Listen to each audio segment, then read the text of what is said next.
Frankenstein, Modern American English Translation. Letter 1. To Mrs. Saville, England. St. Petersburg, December 11, 17. You'll be happy to hear that nothing bad has happened at the start of this project you've been so worried about.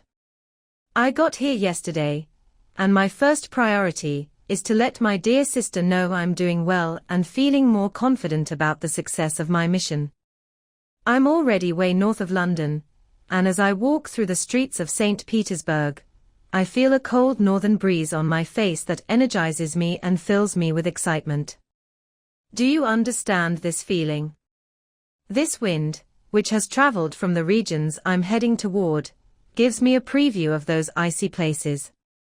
Inspired by this promising breeze, my daydreams become more intense and vivid.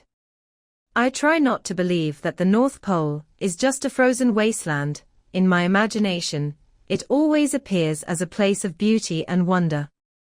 There, Margaret, the sun is always visible, its wide disk just touching the horizon and spreading endless light. There, with your permission, my sister, I'll trust what previous explorers have said: snow and frost don't exist, and sailing over a calm sea, we might reach a land that surpasses in wonders and beauty anything ever discovered on Earth. Its features may be unlike anything we've seen, just as the celestial phenomena in those unexplored places surely are. What might we find in a land of eternal light? I might discover the mysterious force that controls the compass needle, and make 1,000 astronomical observations that just need this voyage to make sense of their apparent inconsistencies. I'll satisfy my intense curiosity by seeing a part of the world no one has ever visited, and I might walk on land where no human has ever set foot. These are my motivations, and they're strong enough to overcome any fear of danger or death, and make me start this difficult voyage with the same joy a child feels when he sets out in a small boat with his friends to explore his local river. But even if all these theories turn out to be wrong, you can't deny the incredible benefit I'll give to all humanity, for generations to come, by discovering a passage near the pole to those countries that currently take many months to reach, or by finding out the secret of magnetism, which, if possible at all, can only be accomplished by a mission like mine. These thoughts have calmed the anxiety I felt when I started this letter, and I feel my heart glowing with an enthusiasm that lifts my spirits, because nothing calms the mind more than having a clear goal, something the soul can focus on. This expedition has been my favorite dream since I was young. I've read eagerly about the various voyages made in hopes of reaching the North Pacific Ocean through the seas around the pole. You may remember that a collection of exploration voyage histories made up our good Uncle Thomas's entire library.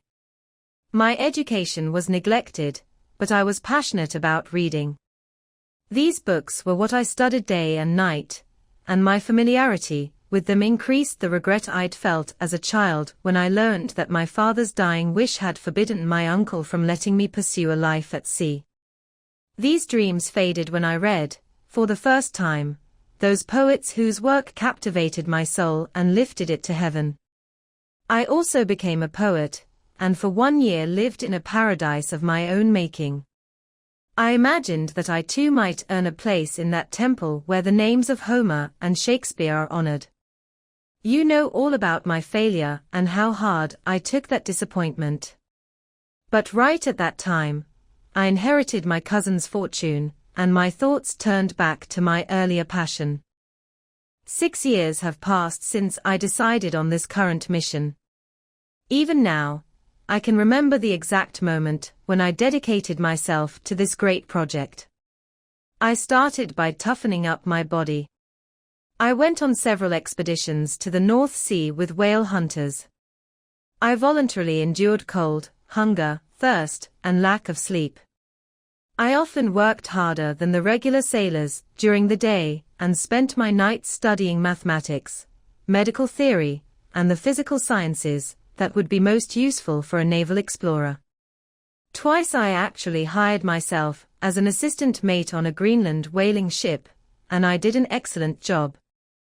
I have to admit I felt a little proud when my captain offered me the second highest position on the ship and seriously begged me to stay, considering my services so valuable. And now, dear Margaret, don't I deserve to accomplish something great? I could have lived a life of comfort and luxury, but I chose glory over all the temptations that wealth offered me. Oh, if only some encouraging voice would say yes. My courage and determination are solid, but my hopes go up and down, and my spirits are often low. I'm about to start a long and difficult voyage that will test all my strength. I need to not only keep others' spirits up, but sometimes keep my own up when theirs are failing. This is the best time for traveling in Russia. They move quickly over the snow in their sleds, the motion is pleasant and, in my opinion, much more comfortable than an English stagecoach. The cold isn't too bad if you're wrapped in furs, a style of dress I've already adopted, because there's a big difference between walking on deck and sitting still for hours when lack of exercise can literally make your blood freeze in your veins. I have no desire to die on the road between St. Petersburg and Archangel. I'll leave for Archangel in 2 or 3 weeks. My plan is to rent a ship there, which can easily be done by paying insurance for the owner, and to hire as many sailors as I need from those who are experienced in whale fishing. I don't plan to sail until June. And when will I return? Oh, dear sister, how can I answer that question? If I succeed, many, many months, perhaps years, will pass before we see each other again. If I fail, you'll see me again soon, or never. Goodbye, my dear, wonderful Margaret.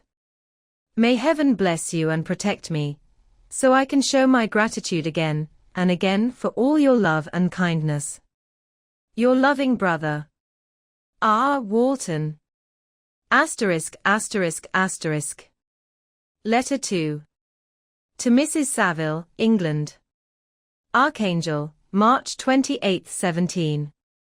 Time passes so slowly here, surrounded by frost and snow. But I've taken another step toward my goal. I've hired a ship, and I'm busy gathering my crew. The men I've already hired seem dependable, and definitely have fearless courage.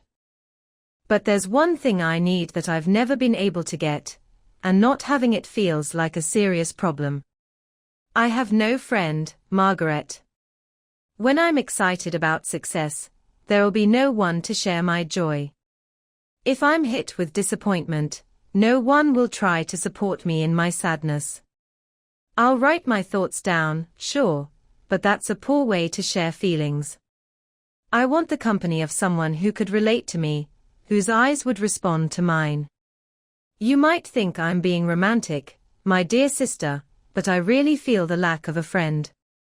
I have no one near me who is both gentle and courageous, with both a cultured and open mind, whose interests match mine, who could approve or improve my plans.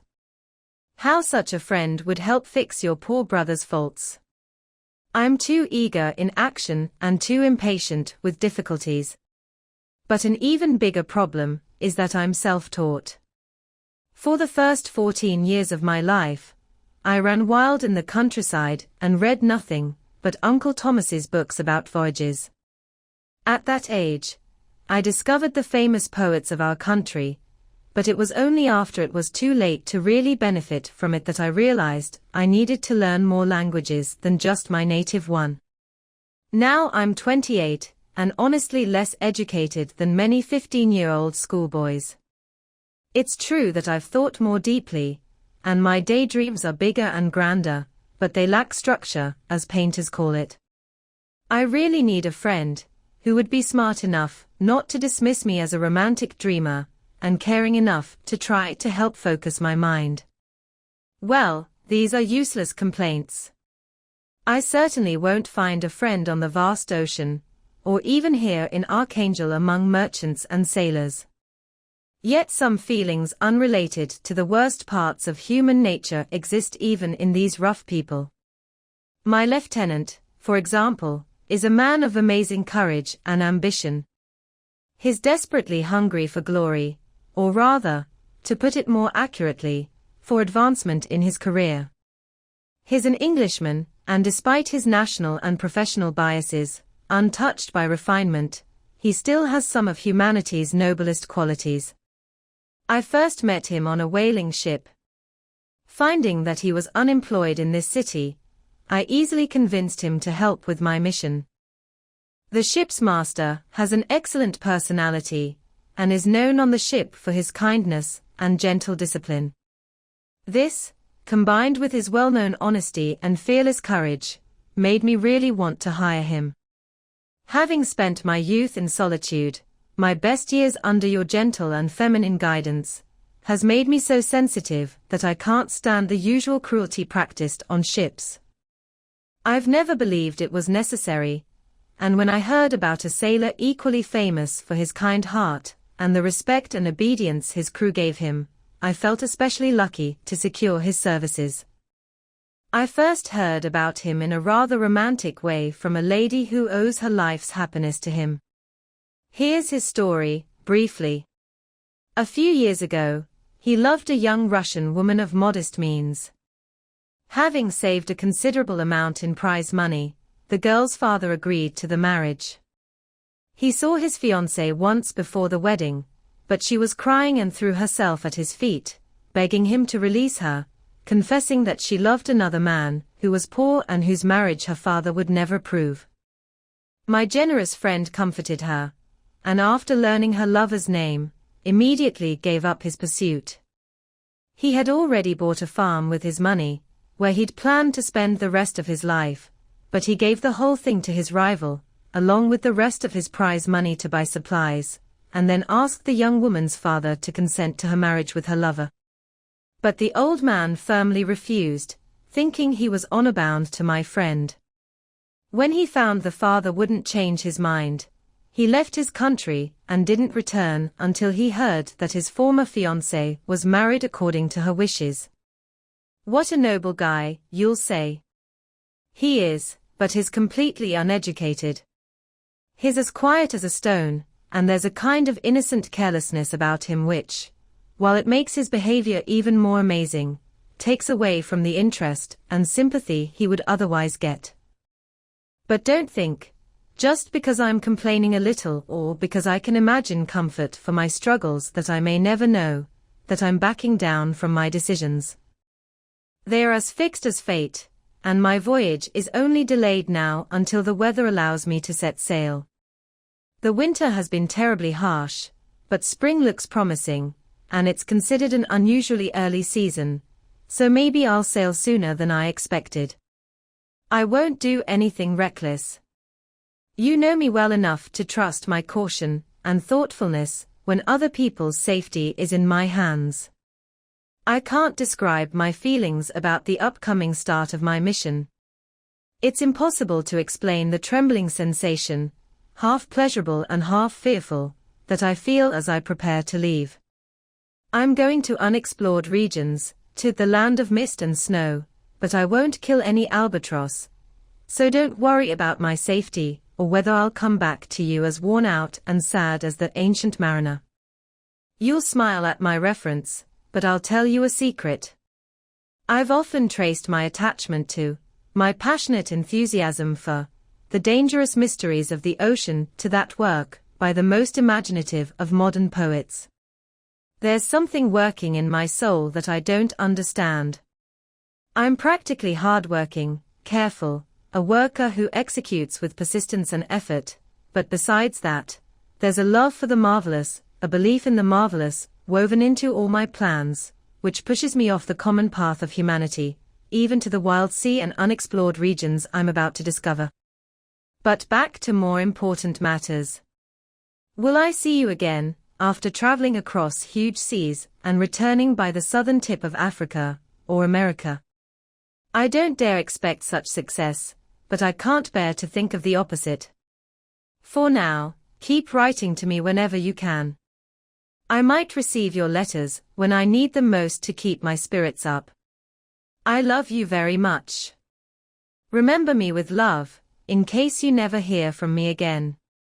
Your loving brother, Robert Walton. Asterisk, asterisk, asterisk. Letter 3. To Mrs. Saville, England. July 7, 17. My dear sister, I'm writing just a quick note to say that I'm safe and making good progress on my voyage. This letter will reach England on a merchant ship now heading home from Archangel, luckier than me, since I may not see my homeland for many years. But I'm in good spirits. My men are brave and seem determined, and the floating sheets of ice that constantly pass us, warning of the dangers in the region we're heading toward, don't seem to scare them. We've already reached a very high latitude. It's the middle of summer, and although it's not as warm as in England, the southern winds that blow us quickly toward the shores I so desperately want to reach carry a refreshing warmth I hadn't expected. Nothing has happened yet that would be worth writing about. 1 or 2 strong storms and a sprung leak are accidents that experienced sailors hardly bother to record, and I'll be perfectly happy if nothing worse happens to us during our voyage. Goodbye, my dear Margaret. Rest assured that for my own sake, as well as yours, I won't recklessly face danger. I'll be cool, persistent, and careful. But success will reward my efforts. Why not? I've come this far, finding a safe way over the trackless seas, with the very stars themselves witnessing my triumph. Why not keep going over this wild yet obedient element? What can stop a determined heart and a strong will? My excited heart pours itself out like this. But I must finish. Heaven bless my beloved sister. R.W. Asterisk, asterisk, asterisk. Letter 4. To Mrs. Saville, England. August 5, 17. Such a strange thing has happened to us that I have to record it, even though you'll probably see me before these papers reach you. Last Monday, July 31st, we were almost surrounded by ice, which closed in on the ship from all sides, barely leaving her room to float. Our situation was pretty dangerous, especially since we were surrounded by very thick fog. So we stopped and waited, hoping the weather would change. Around 2 o'clock, the fog cleared, and we saw, stretching out in every direction, vast and jagged plains of ice that seemed endless. Some of my crew groaned, and my own mind started to fill with anxious thoughts, when a strange sight suddenly caught our attention and distracted us from our own situation. We saw a low carriage on a sled pulled by dogs, heading north about half a mile away. A figure that looked like a man, but apparently of huge size, sat in the sled and guided the dogs. We watched the traveler's fast progress through our telescopes until he disappeared among the distant ice formations. This sight amazed us completely. We believed we were hundreds of miles from any land, but this apparition seemed to suggest it wasn't actually as far away as we'd thought. However, trapped by ice, it was impossible to follow his track, which we'd watched very carefully. About 2 hours after this, we heard the ocean beneath us, and before nightfall, the ice broke up and freed our ship. Still, we waited until morning, afraid to face those large loose ice chunks that float around after the ice breaks up in the dark. I used this time to rest for a few hours. In the morning, as soon as it was light, I went on deck and found all the sailors busy on one side of the ship, apparently talking to someone in the sea. It was actually a sled, like the one we'd seen before, that had drifted toward us during the night on a large piece of ice. Only one dog was still alive, and there was a person in it whom the sailors were trying to convince to come aboard. He wasn't like the other traveler seemed to be, a savage inhabitant of some undiscovered island, but a European. When I appeared on deck, the master said, "Here's our captain, and he won't let you die on the open sea." When he saw me, the stranger spoke to me in English, though with a foreign accent.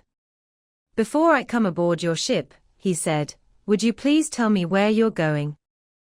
You can imagine my surprise at hearing such a question from a man on the edge of death, someone I would have thought would see my ship as a lifeline he wouldn't trade for all the treasure in the world. However, I replied that we were on a voyage of discovery toward the North Pole. Hearing this, he seemed satisfied and agreed to come aboard. Good God, Margaret! If you had seen the man who negotiated like this for his safety, you would have been shocked. His limbs were nearly frozen, and his body was terribly thin from exhaustion and suffering. I had never seen anyone in such terrible condition. We tried to carry him to the cabin, but as soon as he left the fresh air, he fainted. So we brought him back to the deck and revived him by rubbing him with brandy and making him swallow a little. As soon as he showed signs of life, we wrapped him in blankets and placed him near the kitchen stove. Gradually he recovered and ate some soup, which helped him tremendously. 2 days passed before he could speak, and I often worried that his suffering had damaged his mind. When he'd somewhat recovered, I moved him to my own cabin and took care of him as much as my duties allowed. I'd never seen a more interesting person.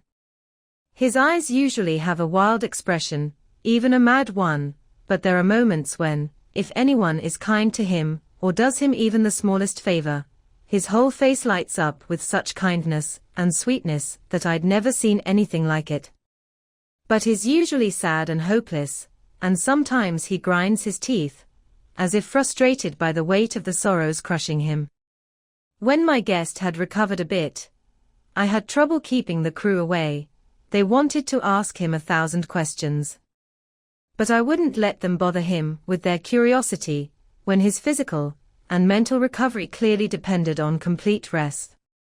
However, once the lieutenant asked why he had come so far on the ice in such a strange vehicle.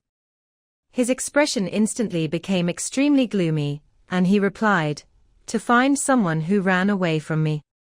"And did the man you were chasing travel the same way?" "Yes."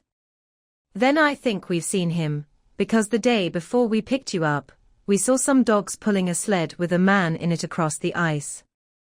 This got the stranger's attention, and he asked many questions about the route the demon, as he called him, had taken. Soon after, when he was alone with me, he said, "I've obviously made you curious, as well as these good people, but you're too considerate to ask questions." "Absolutely. It would be very rude and cruel of me to bother you with my curiosity. And yet you rescued me from a strange and dangerous situation. You've kindly brought me back to life."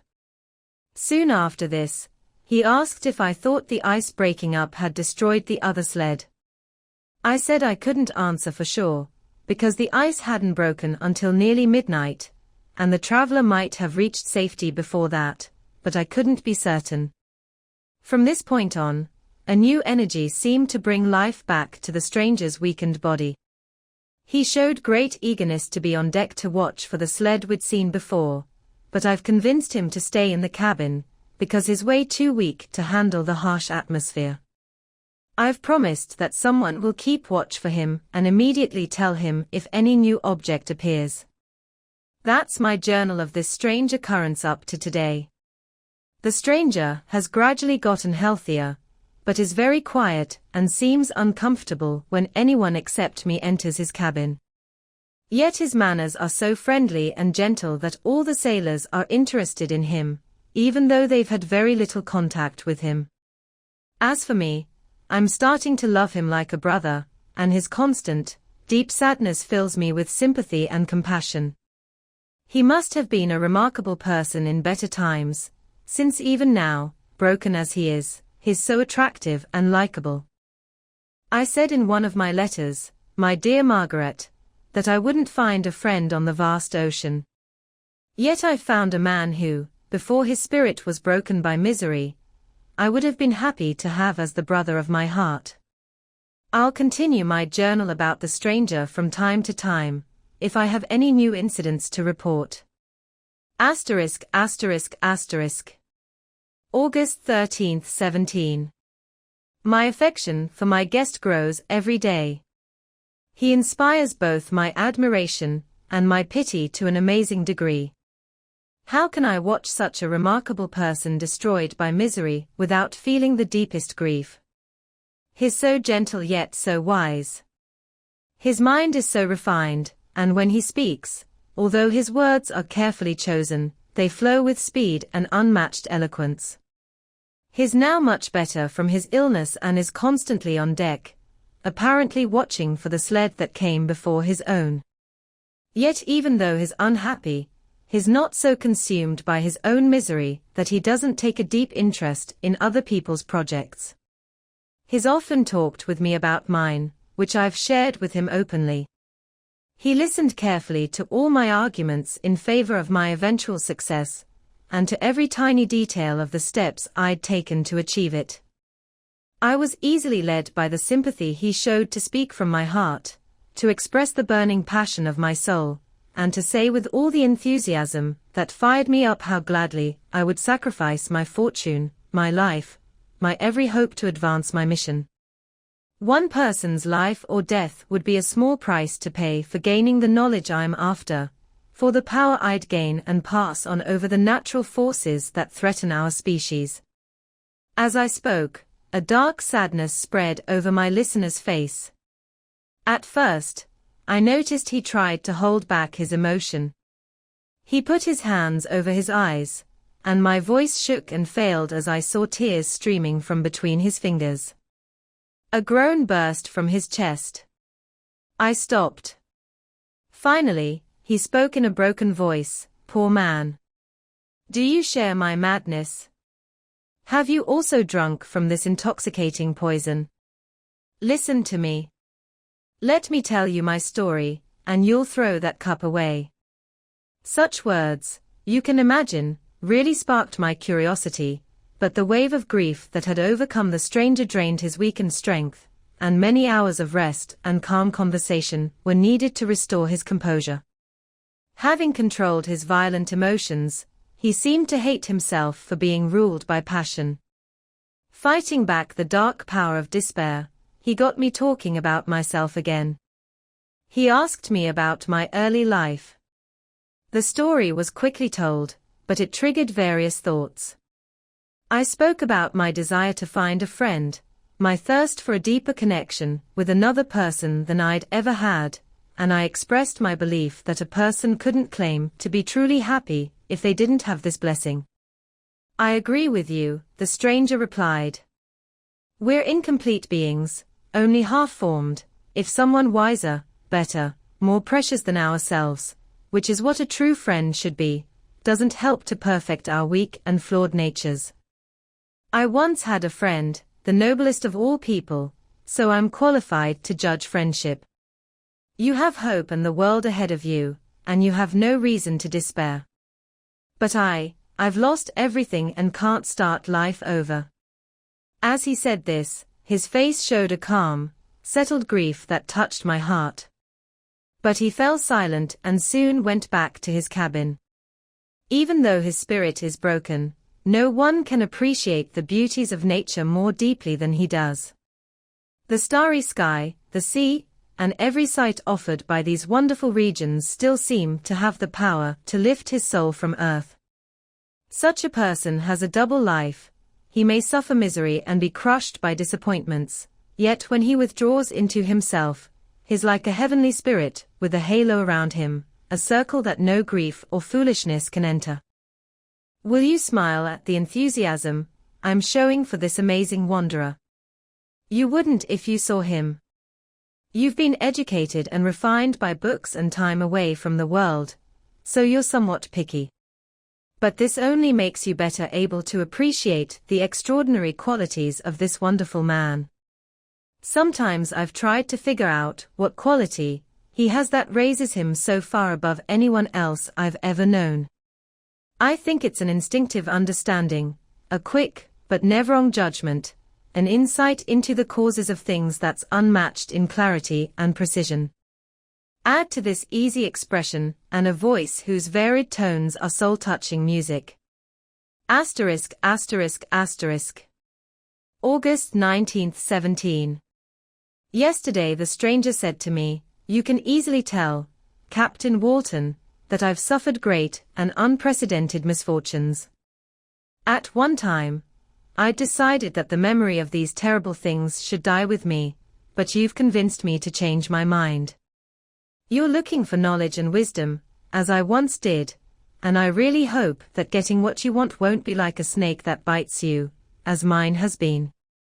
I don't know if the story of my disasters will be useful to you, but when I think that you're following the same path, exposing yourself to the same dangers that have made me what I am, I think you might learn an important lesson from my story, one that might guide you if you succeed in your mission and comfort you if you fail. Prepare to hear about events that are usually considered unbelievable. If we were in more ordinary places, I might worry about facing your disbelief, maybe even your ridicule. But many things will seem possible in these wild and mysterious regions that would make people laugh who don't know about nature's ever-changing powers. And I'm sure my story contains internal proof of the truth of the events it describes. You can easily imagine that I was really pleased by his offer to tell me his story, yet I couldn't stand the thought of him renewing his grief by recounting his misfortunes. I felt a strong eagerness to hear his promised story, partly from curiosity, and partly from a strong desire to help improve his situation, if it was in my power. I expressed these feelings in my response. "Thank you," he replied, "for your sympathy, but it's useless. My fate is nearly complete. I'm just waiting for one event, and then I'll rest in peace." "I understand your feeling," he continued, noticing that I wanted to interrupt him, "but you're wrong, my friend, if you'll let me call you that. Nothing can change my destiny. Listen to my history, and you'll see how unchangeable it is." He then told me he would start his story the next day when I was free. This promise earned my warmest thanks. I've decided that every night, when I'm not absolutely required to work, I'll write down, as closely as possible in his own words, what he's told me during the day. If I'm busy, I'll at least take notes. This manuscript will definitely give you great pleasure. But for me, who knows him and hears it from his own lips, with what interest and sympathy will I read it in the future? Even now, as I begin this task, his rich voice echoes in my ears, his bright eyes look at me with all their sad sweetness, I see his thin hand raised with emotion, while his face is lit up by the soul within. His story must be strange and disturbing, terrible like the storm that struck the proud ship on its course and wrecked it, like this. Asterisk, asterisk, asterisk. Frankenstein, Chapter 1. I was born in Geneva, and my family is one of the most respected in that republic. My ancestors had been government advisors and civic leaders for many years, and my father had held several public positions with honor and a great reputation. Everyone who knew him respected him for his integrity and tireless dedication to public service. He spent his younger days constantly busy with the affairs of his country. Various circumstances had prevented him from marrying early, and it wasn't until later in life that he became a husband and father. Since the circumstances of his marriage reveal his character, I can't help but tell you about them. One of his closest friends was a merchant who fell from prosperity into poverty through numerous misfortunes. This man, whose name was Beaufort, had a proud and stubborn personality, and couldn't stand living in poverty and obscurity in the same country where he'd once been known for his rank and wealth. So after paying off his debts in the most honorable way, he retreated with his daughter to the town of Lucerne, where he lived unknown and in misery. My father loved Beaufort with the truest friendship, and was deeply saddened by his retreat under these unfortunate circumstances. He bitterly regretted the false pride that led his friend to behavior so unworthy of the affection that united them. He wasted no time trying to find him, hoping to persuade him to start over with his help and support. Beaufort had taken effective measures to hide himself, and it was 10 months before my father discovered where he was living. Overjoyed at this discovery, he rushed to the house, which was located on a shabby street near the Reuss River. But when he entered, only misery and despair greeted him. Beaufort had saved only a very small amount of money from the wreckage of his fortunes, but it was enough to keep him alive for a few months, and in the meantime, he hoped to find some respectable job at a merchant's house. The waiting period was spent doing nothing. His grief only became deeper and more bitter when he had time to think, and eventually it took such a strong hold on his mind that after 3 months, he was bedridden with illness, unable to do anything. His daughter took care of him with the greatest tenderness, but she saw with despair that their small savings were rapidly running out, and that there was no other way to support themselves. But Caroline Beaufort had an extraordinary mind, and her courage rose to support her in her hardship. She found simple work, she braided straw, and through various means managed to earn barely enough to survive. Several months passed this way. Her father got worse. Her time was more completely taken up caring for him. Her means of survival decreased. And in the 10th month, her father died in her arms, leaving her an orphan and penniless. This final blow overwhelmed her, and she knelt by Beaufort's coffin crying bitterly when my father entered the room. He came like a guardian angel to the poor girl, who put herself in his care. After his friend's burial, he took her to Geneva and placed her under the protection of a relative. 2 years after this event, Caroline became his wife. There was a significant age difference between my parents, but this fact seemed only to bring them closer in devoted affection. There was a sense of justice in my father's upright mind that made it necessary for him to highly approve of someone before he could deeply love them. Perhaps in earlier years he'd suffered from discovering the unworthiness of someone he'd loved, and so he was inclined to place greater value on proven character. There was a quality of gratitude and reverence in his attachment to my mother, completely different from the doting affection of old age, because it was inspired by respect for her virtues and a desire to somehow repay her for the sorrows she'd endured, and this gave incredible grace to the way he treated her. Everything was arranged to suit her wishes and convenience. He tried to shelter her, like a gardener shelters a delicate exotic plant from harsh winds, and to surround her with everything that could create pleasant emotions in her gentle and kind mind. Her health, and even the peace of her usually steady spirit, had been shaken by what she'd been through. During the 2 years before their marriage, my father had gradually given up all his public duties, and immediately after their wedding, they sought out Italy's pleasant climate. The change of scenery and the interesting experiences of touring that land of wonders served as a healing remedy for her weakened condition. From Italy they visited Germany and France. I, their oldest child, was born in Naples and as a baby went with them on their travels. I remained their only child for several years. As attached as they were to each other, they seemed to draw endless supplies of affection from a deep well of love to pour out on me. My mother's tender caresses, and my father's smile of kind pleasure, as he looked at me are my earliest memories. I was their plaything and their treasure, and something better, their child, the innocent and helpless creature given to them by heaven, whom they had to raise well, and whose future happiness or misery was in their hands, depending on how they fulfilled their duties toward me.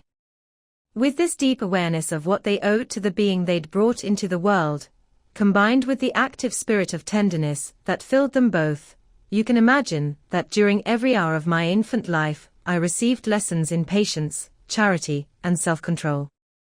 I was guided by such a gentle hand that everything seemed like pure enjoyment to me. For a long time, I was their only concern.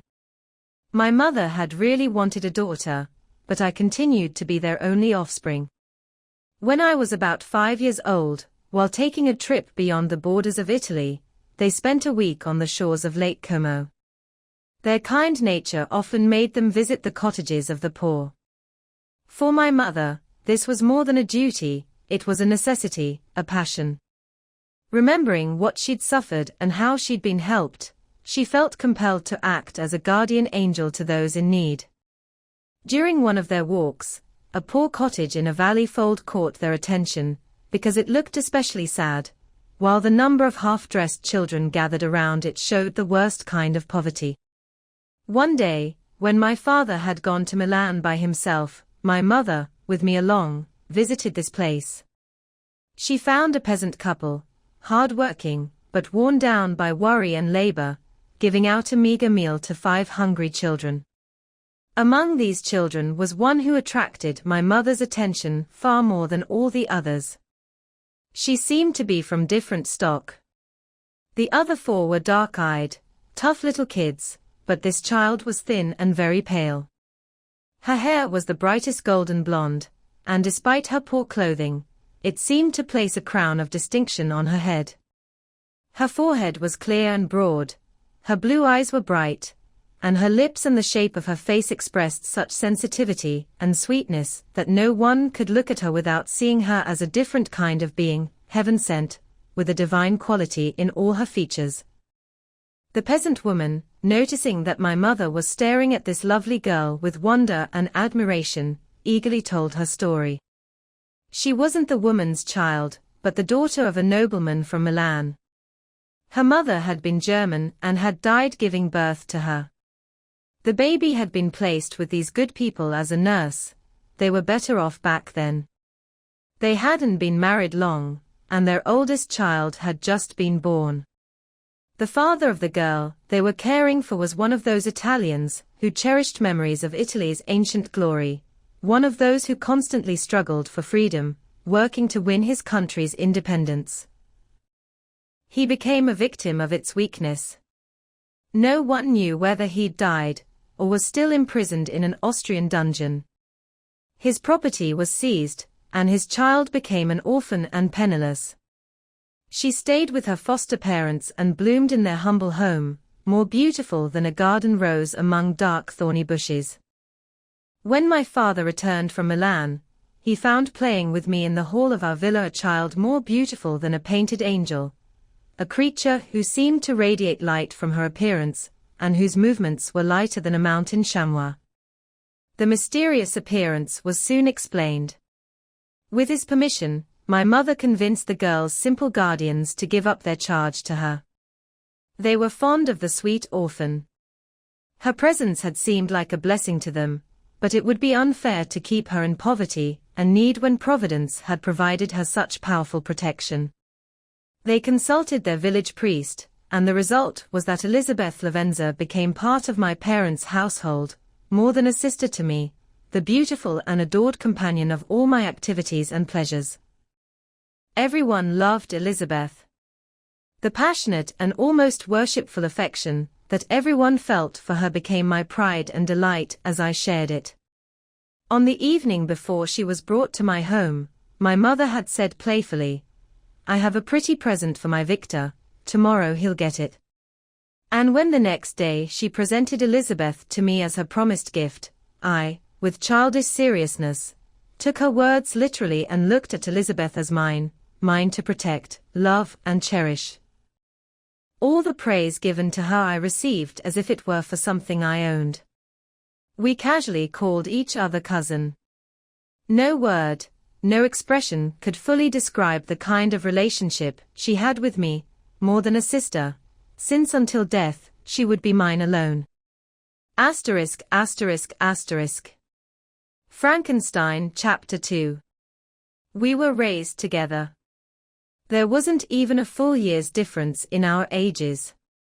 I don't need to tell you that we never experienced any kind of disagreement or argument. Harmony was at the heart of our friendship, and the differences and contrasts in our personalities actually brought us closer together. Elizabeth had a calmer and more focused temperament, but despite all my enthusiasm, I was capable of more intense concentration, and was more deeply consumed by the thirst for knowledge. She spent her time following the imaginative creations of poets, and in the majestic and wonderful scenes surrounding our Swiss home, the magnificent shapes of the mountains, the changing seasons, storms and calm weather, the silence of winter, and the life and energy of our alpine summers, she found plenty to admire and enjoy. While my companion looked at the magnificent appearances of things with a serious and satisfied spirit, I took pleasure in investigating their causes. The world was a secret to me that I wanted to unlock. Curiosity, serious research to learn nature's hidden laws, and happiness close to ecstasy, as they were revealed to me, are among my earliest memories. When my parents had a second son, 7 years younger than me, they completely gave up their traveling lifestyle and settled in their home country. We had a house in Geneva and a country estate on Belle Rive, the eastern shore of the lake, a little over a league from the city. We lived mainly at the latter, and my parents' lives were spent in considerable privacy. It was my nature to avoid crowds and to attach myself passionately to a few people. I was generally indifferent to my schoolmates, but I formed the closest friendship with one of them. Henry Clerval was the son of a Geneva merchant. He was a boy of exceptional talent and imagination. He loved adventure, hardship, and even danger for its own sake. He was well read in books of chivalry and romance.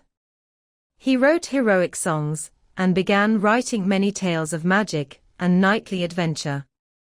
He tried to get us to act out plays and participate in costume parties where the characters came from the heroes of Roncesvalles, King Arthur's Round Table, and the brave warriors who shed their blood to reclaim the holy sepulchre from the infidels.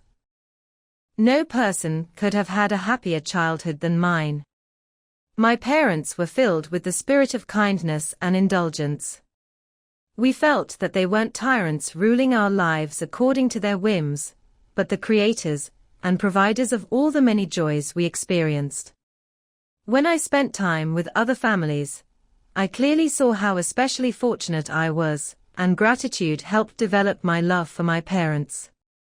My temper was sometimes violent, and my emotions intense. But by some quirk in my nature, they weren't directed toward childish activities, but toward an eager desire to learn, and not to learn everything indiscriminately. I admit that neither the structure of languages, nor government systems, nor the politics of various states held any attraction for me. It was the secrets of heaven and earth that I wanted to learn. Whether it was the physical nature of things, or the inner spirit of nature, and the mysterious soul of humanity that interested me, my investigations were always directed toward the metaphysical, or in its highest sense, the physical secrets of the world. Meanwhile, Clerval concerned himself with the moral relationships of things. The active stage of life, the virtues of heroes, and the actions of humanity were his themes. His hope and dream was to become one of those whose names are recorded in history as brave and adventurous benefactors of our species. Elizabeth's saintly soul shone like a lamp dedicated at a shrine in our peaceful home. Her sympathy was ours, her smile, her soft voice, the sweet look in her heavenly eyes were always there to bless and encourage us. She was the living spirit of love to soften and attract. I might have become sullen in my studies, rough through my passionate nature, but she was there to tame me into something resembling her own gentleness. And Clerval, could anything corrupt Clerval's noble spirit? Yet he might not have been so perfectly humane, so thoughtful in his generosity, so full of kindness and tenderness alongside his passion for adventurous deeds, if she hadn't shown him the true beauty of kindness, and made doing good the goal and aim of his lofty ambition. I feel great pleasure remembering my childhood, before misfortune tainted my mind and changed its bright visions of widespread usefulness into gloomy and narrow self-reflection. Besides, in describing my early days, I'm also recording those events that led, step by step, to my later tale of misery. When I try to explain to myself the birth of that passion that later ruled my destiny, I find it arises, like a mountain river, from humble and almost forgotten sources. But as it grew, it became the torrent that swept away all my hopes and joys. Natural science is the force that has controlled my fate. Therefore, in this story, I want to explain the facts that led to my love for that science. When I was 13, we all went on a pleasure trip to the baths near the Onon. Bad weather forced us to stay a day confined to the inn. In this house, I happened to find a volume of the works of Cornelius Agrippa. I opened it without much interest, but the theory he tries to prove and the wonderful facts he describes soon changed my feelings to enthusiasm. A new light seemed to dawn on my mind, and jumping with joy, I shared my discovery with my father. My father glanced carelessly at the title page of my book and said, "Ah, Cornelius Agrippa. My dear Victor, don't waste your time on this, it's worthless garbage." If, instead of this comment, my father had taken the time to explain to me that Agrippa's principles had been completely debunked, and that a modern system of science had been introduced that had much greater power than the old one, because the old powers were imaginary while the new ones were real and practical. Under those circumstances, I certainly would have thrown Agrippa aside and satisfied my imagination, excited as it was, by returning with greater enthusiasm to my earlier studies. It's even possible that my train of thought would never have received the fatal push that led to my ruin. But the quick glance my father took at my book didn't convince me at all that he knew its contents, and I continued to read with the greatest eagerness. When I got home, my first priority was to get all the works of this author, and then those of Paracelsus and Albertus Magnus. I read and studied the wild fantasies of these writers with delight. They seemed like treasures known to few besides myself. I've described myself as always having had a passionate desire to unlock nature's secrets. Despite the intense work and wonderful discoveries of modern scientists, I always came away from my studies dissatisfied and unfulfilled. Sir Isaac Newton is said to have admitted that he felt like a child picking up shells beside the great and unexplored ocean of truth. Even to my young mind, his successors in each branch of natural science seemed like beginners engaged in the same pursuit. The uneducated peasant saw the elements around him and knew their practical uses. The most educated scientist knew little more. He had partially lifted nature's veil, but her eternal features were still a wonder and mystery. He could dissect, analyze, and name things, but not to mention ultimate causes. Even secondary and tertiary causes were completely unknown to him. I had looked at the fortifications and obstacles that seemed to keep humans from entering nature's fortress, and rashly and ignorantly I had complained. But here were books, and here were people who had gone deeper and knew more. I took their word for everything they claimed, and I became their follower. It may seem strange that such beliefs would arise in the 18th century, but while I followed the regular curriculum in Geneva's schools, I was largely self-taught regarding my favorite subjects. My father wasn't scientific, and I was left to struggle with a child's ignorance combined with a student's thirst for knowledge. Under the guidance of my new teachers, I threw myself completely into the search for the philosopher's stone and the elixir of life, though the latter soon captured my full attention.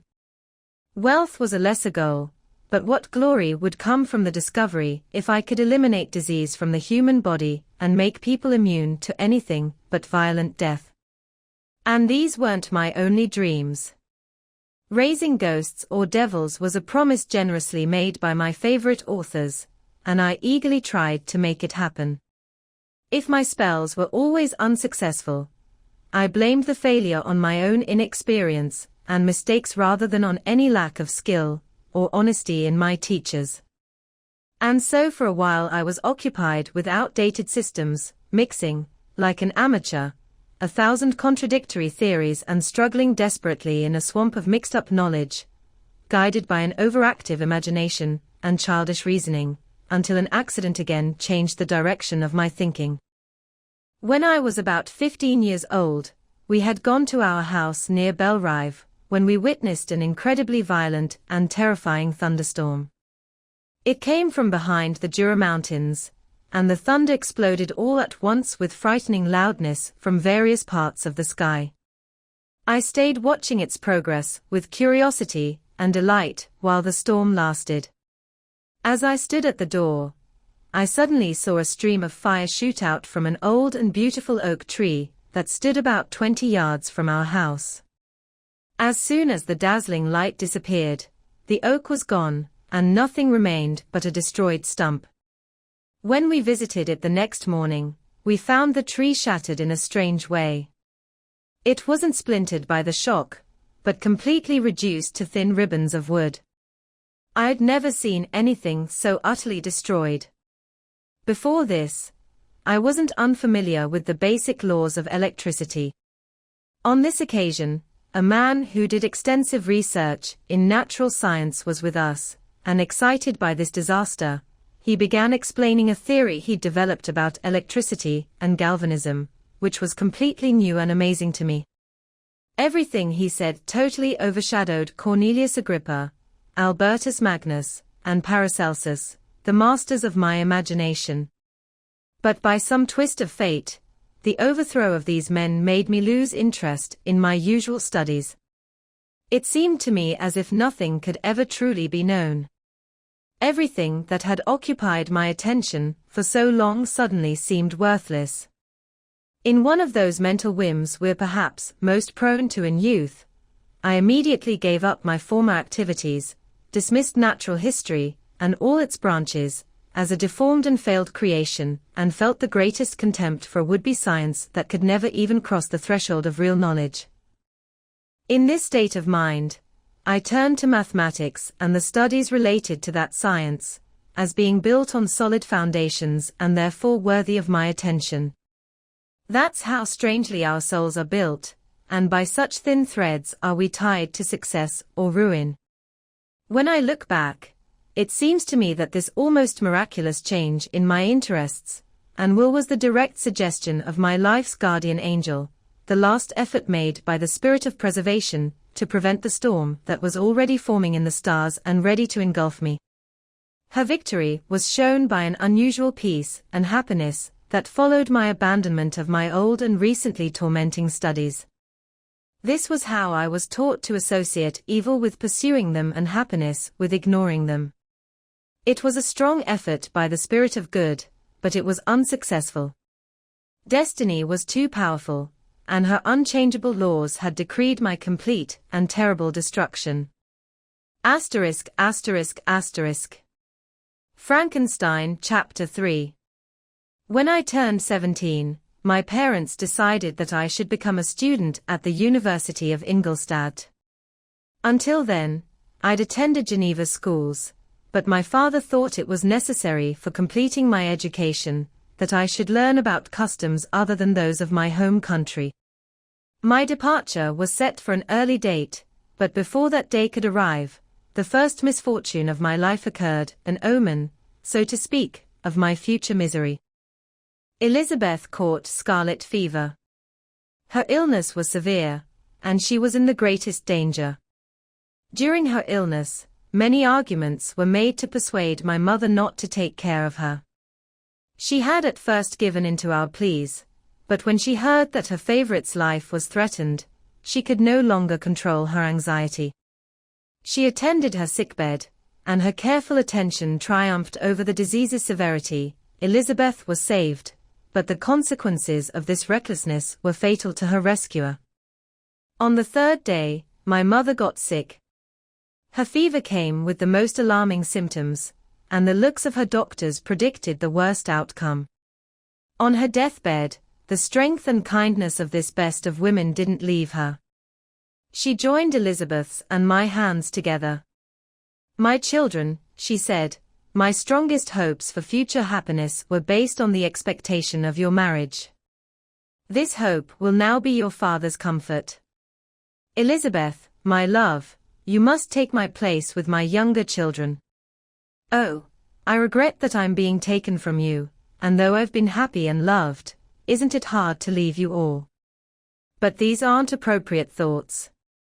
I'll try to accept death cheerfully, and will hold on to the hope of meeting you in another world. She died peacefully, and her face showed affection even in death. I don't need to describe the feelings of those whose closest bonds are torn apart by that most irreparable evil, the emptiness that presents itself to the soul, and the despair that shows on the face. It takes so long for the mind to accept that someone we saw every day, whose very existence seemed part of our own, can be gone forever, that the brightness of a beloved eye can be extinguished, and the sound of a voice so familiar and dear can be silenced, never to be heard again. These are the thoughts of the first days, but when the passage of time proves the reality of the loss, then the actual bitterness of grief begins. Yet from whom has that cruel hand not torn away some dear connection? And why should I describe a sorrow that everyone has felt and must feel? The time eventually comes when grief is more of an indulgence than a necessity, and the smile that appears on the lips, although it may seem disrespectful, is not banished. My mother was dead, but we still had duties we needed to perform. We had to continue our lives with everyone else and learn to think of ourselves as fortunate while one person remains whom death hasn't taken. My departure for Ingolstadt, which had been postponed by these events, was now decided on again. I got a few weeks' delay from my father. It seemed disrespectful to leave so soon the quiet, death-like atmosphere of the house of mourning and rush into the busy world. I was new to sorrow, but it alarmed me nonetheless. I was reluctant to leave the sight of those who remained, and above all, I wanted to see my sweet Elizabeth somewhat comforted. She did hide her grief and tried to be a comfort to us all. She looked at life steadily and took on its duties with courage and enthusiasm. She devoted herself to those she'd been taught to call her uncle and cousins. She was never more charming than at this time, when she brought back the sunshine of her smiles and gave them to us. She even forgot her own sorrow in her efforts to make us forget ours. The day of my departure finally arrived. Clerval spent the last evening with us.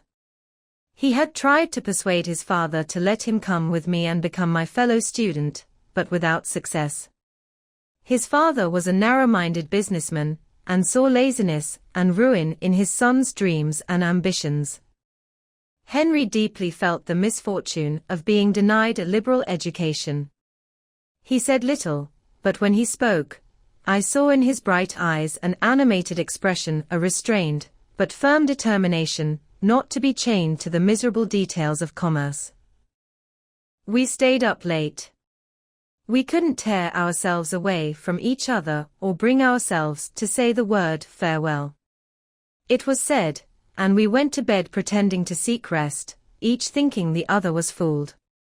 But when at dawn I went down to the carriage that would take me away, they were all there, my father to bless me again, Clerval to shake my hand once more, my Elizabeth to remind me again to write often and to give the last feminine touches of care to her playmate and friend. I threw myself into the carriage that would take me away, and gave in to the most depressing thoughts. I, who had always been surrounded by loving companions, constantly trying to give each other pleasure, I was now alone. At the university where I was going, I would have to make my own friends and be my own protector.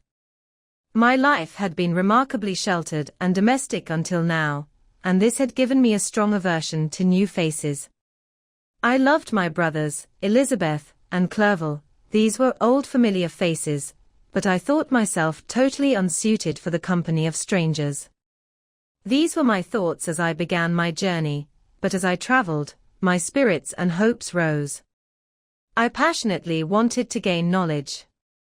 I'd often thought, when at home, that it was hard to remain cooped up in one place during my youth and had longed to enter the world and take my place among other people. Now my wishes were being fulfilled, and it would have been foolish to regret it. I had plenty of time for these and many other thoughts during my long and tiring journey to Ingolstadt. Finally, the high white church steeple of the town came into view. I got out and was shown to my single room to spend the evening as I wished. The next morning, I delivered my letters of introduction and visited some of the main professors. Chance, or rather the evil influence, the angel of destruction, which had total control over me from the moment I reluctantly left my father's door, led me first to Mr. Krempe, professor of natural science. He was a rough man, but deeply knowledgeable about the secrets of his field. He asked me several questions about my progress in the different branches of science related to natural philosophy. I answered carelessly and, partly in contempt, mentioned the names of my alchemists as the main authors I'd studied. The professor stared. "Have you," he said, "really spent your time studying such nonsense?" I said yes. "Every minute," Mr. Krempe continued with intensity, "every second that you've wasted on those books is completely and totally lost. You've filled your memory with outdated systems and useless names. Good God! In what desert have you lived where no one was kind enough to tell you that these fantasies you've so eagerly absorbed are 1,000 years old and as outdated as they are ancient? I never expected, in this enlightened and scientific age, to find a follower of Albertus Magnus and Paracelsus. My dear sir, you must start your studies completely over." Saying this, he stepped aside and wrote down a list of several books on natural science that he wanted me to get, and dismissed me after mentioning that at the beginning of the following week he planned to start a series of lectures on natural science in general, and that Mr. Waldman, a fellow professor, would lecture on chemistry on the alternate days he skipped. I went home not disappointed, because I'd said that I'd long considered those authors useless whom the professor criticized. But I didn't return any more inclined to go back to these studies in any form. Mr. Krempe was a short, stocky man with a harsh voice and an unpleasant face. The teacher, therefore, didn't make me interested in his subjects. Perhaps in too philosophical a way, I've described the conclusions I'd reached about them in my early years. As a child, I hadn't been satisfied with the results promised by modern professors of natural science. With a confusion of ideas that can only be explained by my extreme youth and my lack of guidance on such matters, I had retraced the steps of knowledge along the paths of time, and traded the discoveries of recent researchers for the dreams of forgotten alchemists. Besides, I had contempt for the practical applications of modern natural science. It was very different when the masters of science sought immortality and power. Such goals, though impossible, were grand. But now the scene had changed. The ambition of the researcher seemed to limit itself to destroying those visions on which my interest in science was mainly based. I was being asked to trade fantasies of unlimited greatness for realities of little value. These were my thoughts during the first 2 or 3 days of my stay at Ingolstadt, which were mostly spent getting familiar with the area and the main residents of my new home. But as the next week began, I thought about the information Mr. Krempe had given me about the lectures. And although I couldn't bring myself to go and hear that arrogant little guy deliver speeches from a podium, I remembered what he'd said about Mr. Waldman, whom I'd never seen, as he'd been out of town until now. Partly from curiosity and partly from boredom, I went into the lecture hall, which Mr. Waldman entered shortly after. This professor was very different from his colleague. He appeared to be about 50 years old, but with an expression of great kindness. A few grey hairs covered his temples, but those at the back of his head were nearly black. He was short, but remarkably upright, and his voice was the sweetest I'd ever heard. He began his lecture with a summary of chemistry's history and the various improvements made by different scholars, saying with enthusiasm the names of the most distinguished discoverers. He then gave a quick overview of the current state of the science and explained many of its basic terms. After doing a few preparatory experiments, he concluded with praise for modern chemistry, words I'll never forget. The ancient teachers of this science, he said, promised impossibilities and accomplished nothing. The modern masters promise very little. They know that metals can't be transformed, and that the elixir of life is a fantasy. But these scientists, whose hands seem only made to work with dirt, and whose eyes seem only made to peer through microscopes, or test tubes, have truly performed miracles. They penetrate into nature's hidden places, and show how she works in her secret spots. They reach into the heavens. They've discovered how blood circulates and the nature of the air we breathe. They've gained new and almost unlimited powers. They can control the thunder of heaven, imitate earthquakes, and even mock the invisible world with its own shadows. Those were the professor's words, or rather, let me say those were the words of fate, spoken to destroy me. As he went on, I felt as if my soul was wrestling with a real enemy. One by one, the various triggers were touched that formed the mechanism of my being.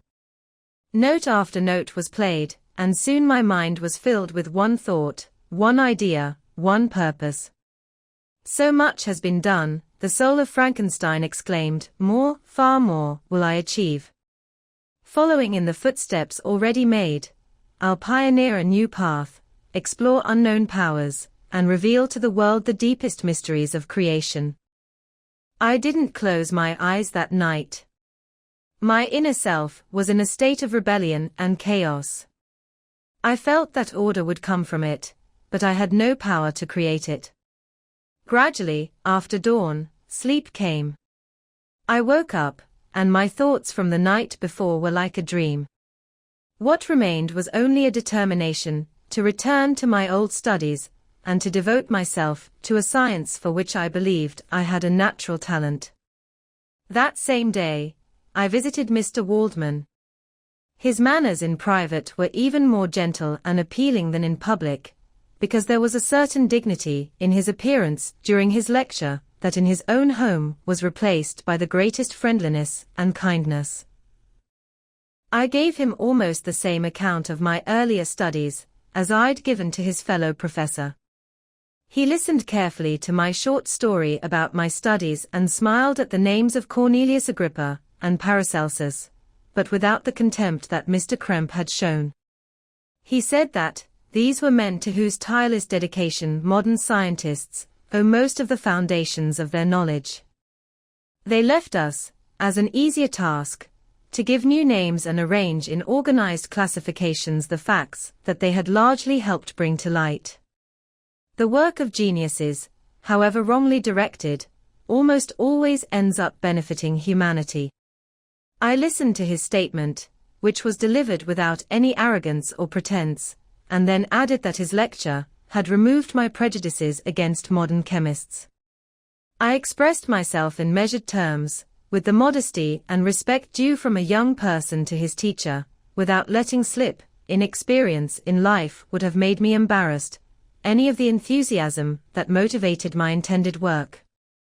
I asked his advice about which books I should get. I'm happy, said Mr. Waldman, to have gained a student, and if your dedication equals your ability, I have no doubt of your success. Chemistry is that branch of natural science in which the greatest improvements have been made and can be made. That's why I've made it my special focus, but at the same time, I haven't neglected the other branches of science. A person would make a very poor chemist if they only focused on that area of human knowledge. If you want to truly become a scientist and not just a minor experimenter, I'd advise you to study every branch of natural science, including mathematics. He then took me into his laboratory and explained the uses of his various machines, instructing me on what I should get and promising me the use of his own equipment when I'd advanced far enough in the science not to mess up their mechanisms. He also gave me the list of books I'd requested, and I left. That's how a day memorable to me ended. It decided my future destiny. Asterisk asterisk asterisk. Frankenstein Chapter 4. From that day on, natural science, and particularly chemistry in the most comprehensive sense of the word, became almost my only occupation. I eagerly read those works, so full of genius and insight, that modern researchers have written on these subjects. I attended lectures and got to know the university scientists, and I found that even Mr. Kremp had a lot of good sense and real knowledge, combined, it's true, with an unpleasant face and manners, but valuable nonetheless. In Mr. Waldman, I found a true friend. His kindness was never tainted by arrogance, and his teaching was delivered with an air of honesty and good nature that eliminated any hint of pretentiousness. In 1,000 ways, he smoothed the path of knowledge for me and made the most difficult concepts clear and easy for me to understand. My dedication was at first unstable and uncertain, but it gained strength as I went along and soon became so intense and eager that the stars often disappeared in the morning light, while I was still working in my laboratory. Since I applied myself so intensely, you can easily imagine that my progress was rapid. My enthusiasm was indeed the amazement of the students, and my skill impressed the professors. Professor Kremp often asked me with a sly smile how Cornelius Agrippa was going, while Mr. Waldman expressed genuine joy at my progress. 2 years passed this way, during which I didn't visit Geneva, but was engaged, heart and soul, in pursuing some discoveries I hoped to make. Only those who have experienced them can understand the attractions of science. In other studies, you go as far as others have gone before you, and there's nothing more to know, but in scientific pursuit, there's constant opportunity for discovery and wonder. A person of average ability, who intensely pursues one subject, must inevitably achieve great skill in that subject, and I, who constantly sought to achieve one goal and was completely absorbed in it, improved so rapidly that at the end of 2 years, I made some discoveries in improving some chemical instruments, which earned me great respect and admiration at the university. When I'd reached this point, and had become as familiar with the theory and practice of natural science as any professor at Ingolstadt could teach, and my stay there was no longer helping my progress, I thought about returning to my friends and my hometown, when an incident happened that extended my stay. One of the phenomena that had particularly attracted my attention was the structure of the human body, and indeed, any living creature. Where, I often asked myself, does the principle of life come from? It was a bold question, one that has always been considered a mystery, yet how many things are we on the verge of understanding if cowardice, or carelessness, didn't hold back our investigations? I thought about these things and decided from then on to focus specifically on those branches of natural science related to physiology. Unless I'd been driven by an almost supernatural enthusiasm, my dedication to this study would have been tiresome and almost unbearable. To examine the causes of life, we must first look at death. I became familiar with the science of anatomy, but this wasn't enough. I also had to observe the natural decay and corruption of the human body. In my education, my father had taken the greatest care that my mind wouldn't be filled with supernatural terrors. I don't ever remember trembling at a superstition story, or fearing the appearance of a ghost. Darkness had no effect on my imagination, and a graveyard was to me just a place for bodies deprived of life, which, from being seats of beauty and strength, had become food for worms. Now I was led to examine the cause and progress of this decay, and forced to spend days and nights in vaults and morgues. My attention was focused on everything most unbearable to human sensitivity. I saw how the beautiful form of humanity was degraded and wasted.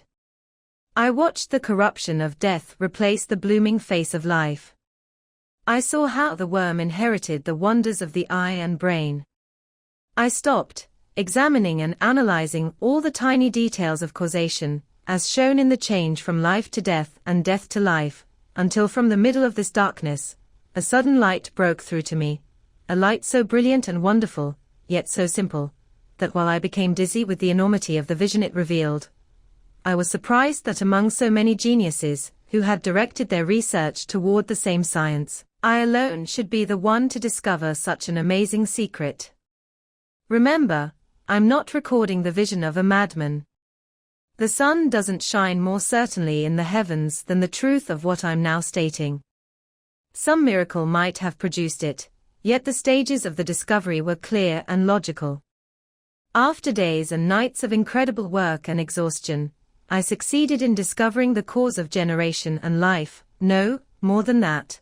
I became capable of giving life to lifeless matter. The amazement I'd first felt at this discovery soon gave way to joy and ecstasy. After so much time spent in painful work, to suddenly reach the peak of my desires was the most satisfying completion of my efforts. But this discovery was so great and overwhelming that all the steps by which I'd gradually been led to it were erased, and I saw only the result. What had been the study and desire of the wisest people since the creation of the world was now within my reach. Not that, like a magic scene, it all appeared to me at once. The information I'd gained was more the kind to direct my efforts once I focused them toward my goal than to show that goal already achieved. I was like the Arabian who had been buried with the dead and found a passage to life, helped only by one flickering and seemingly weak light. I see by your eagerness and the wonder and hope in your eyes, my friend, that you expect to learn the secret I know. That can't happen. Listen patiently until the end of my story, and you'll easily understand why I'm keeping quiet about that subject. I won't lead you, unguarded and passionate as I was then, to your destruction and certain misery. Learn from me, if not from my warnings, at least from my example, how dangerous gaining knowledge can be and how much happier is the person who believes his hometown is the whole world than the one who aspires to become greater than his nature allows. When I found such an amazing power in my hands, I hesitated for a long time about how I should use it.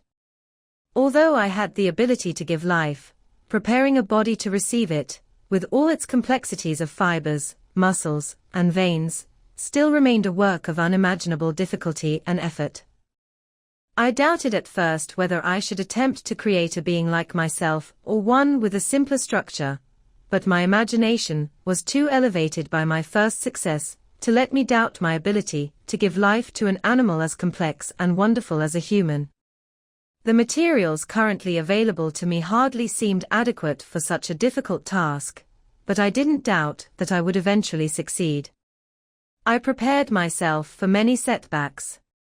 My work might be constantly frustrated, and in the end my creation might be imperfect. Yet when I considered the progress that takes place every day in science and technology, I was encouraged to hope my current attempts would at least lay the foundation for future success. And I couldn't consider the size and complexity of my plan as any argument against its feasibility. It was with these feelings that I began creating a human being. Since the tiny size of the parts was a major obstacle to my speed, I decided, contrary to my first plan, to make the being of giant size, that is to say, about 8 feet tall and proportionally large. After making this decision, and spending several months successfully collecting and arranging my materials, I began. No one can imagine the variety of feelings that carried me forward, like a hurricane, in the first excitement of success. Life and death seemed to me like imaginary boundaries that I would first break through and pour a flood of light into our dark world. A new species would bless me as its creator and source. Many happy and excellent beings would owe their existence to me. No father could claim the gratitude of his child as completely as I would deserve theirs. Following these thoughts, I believed that if I could give life to lifeless matter, I might in time, although I now found it impossible, restore life where death had apparently claimed the body for decay. These thoughts kept my spirits up while I pursued my project with constant enthusiasm. My face had grown pale from study, and my body had become thin from confinement. Sometimes, on the very edge of certainty, I failed, yet still I clung to the hope that the next day, or the next hour might fulfill. One secret that I alone possessed was the hope to which I had dedicated myself, and the moon watched my midnight work while, with constant and breathless eagerness, I pursued nature to her hiding places. Who can imagine the horrors of my secret work, as I worked among the cursed dampness of the grave, or tortured living animals to bring life to lifeless clay? My limbs now tremble and my eyes blur with the memory, but then an irresistible, an almost crazy impulse pushed me forward. I seemed to have lost all soul, or feeling except for this one pursuit. It was really just a temporary trance, that only made me feel, with renewed intensity, as soon as the unnatural stimulus stopped working and I returned to my old habits. I collected bones from morgues and disturbed, with unholy fingers, the terrible secrets of the human body. In a lonely room, or rather cell, at the top of the house, separated from all the other rooms by a hallway and staircase, I kept my workshop of disgusting creation. My eyeballs were bulging from their sockets as I focused on the details of my work. The dissecting room and the slaughterhouse provided many of my materials, and often my human nature turned away with disgust from my work, while still pushed on by an eagerness that constantly increased. I brought my work close to completion. The summer months passed while I was completely engaged, heart and soul, in this one pursuit. It was a beautiful season. Never did the fields give a more plentiful harvest, or the vineyards produce a better vintage, but my eyes were blind to nature's charms. And the same feelings that made me ignore the scenes around me also made me forget those friends, who were so many miles away, and whom I hadn't seen for so long. I knew my silence worried them, and I remembered my father's words well. I know that while you're happy with yourself, you'll think of us with love, and we'll hear from you regularly. You must forgive me if I see any interruption in your letters as proof that your other duties are equally neglected. I knew well what my father's feelings would be, but I couldn't pull my thoughts away from my work, disgusting in itself, but which had taken an irresistible hold on my imagination. I wanted to postpone everything related to my feelings of love until the great goal, which consumed every habit of my nature, was completed. I thought then that my father would be unfair if he blamed my neglect on bad behavior or carelessness on my part, but I'm now convinced that he was right to think I wasn't completely free from blame. A perfect human being should always maintain a calm and peaceful mind and never allow passion or temporary desire to disturb their peace. I don't think that the pursuit of knowledge is an exception to this rule. If the study you're focusing on tends to weaken your love for others and destroy your taste for those simple pleasures that contain no bitterness, then that study is definitely wrong. That is to say, not suitable for the human mind. If this rule were always followed, if no one allowed any pursuit to interfere with the peace of their family relationships, Greece wouldn't have been enslaved. Caesar would have spared his country, America would have been discovered more gradually, and the empires of Mexico and Peru wouldn't have been destroyed. But I'm forgetting that I'm lecturing during the most interesting part of my story, and your looks remind me to continue. My father made no criticism in his letters and only acknowledged my silence by asking about my activities more specifically than before. Winter, spring, and summer passed during my work, but I didn't notice the blossoms or the opening leaves, sights that had always given me supreme joy before. So deeply was I absorbed in my work. The leaves of that year had withered before my work came close to completion, and now every day showed me more clearly how well I had succeeded. But my enthusiasm was dampened by my anxiety, and I seemed more like someone doomed by slavery to work in the mines or some other unhealthy job than an artist working on his favorite project. Every night, I was plagued by a slow fever, and I became nervous to a very painful degree. The fall of a leaf startled me, and I avoided my fellow humans as if I'd committed a crime. Sometimes I became alarmed at the wreck I'd become. The energy of my purpose alone kept me going. My work would soon end, and I believed that exercise and fun would then drive away the beginning of disease, and I promised myself both of these when my creation was complete. Asterisk, asterisk, asterisk. Frankenstein, Chapter 5. It was on a gloomy November night that I saw the completion of my work. With an anxiety that almost reached agony, I gathered the instruments of life around me so I could spark life into the lifeless thing lying at my feet. It was already 1 in the morning. The rain beat drearily against the windows, and my candle was nearly burned out when, by the flicker of the half-extinguished light, I saw the creature's dull yellow eye open. It breathed hard, and a convulsive motion shook its limbs. How can I describe my emotions at this disaster? Or how can I depict the wretch that I'd tried so hard and carefully to create? His limbs were proportional, and I'd selected his features as beautiful. Beautiful. Great God! His yellow skin barely covered the muscles and arteries beneath. His hair was shiny black and flowing. His teeth were pearly white. But these beautiful features only created a more horrible contrast with his watery eyes, which seemed almost the same color as the dull white sockets they were set in, his shriveled complexion and straight black lips.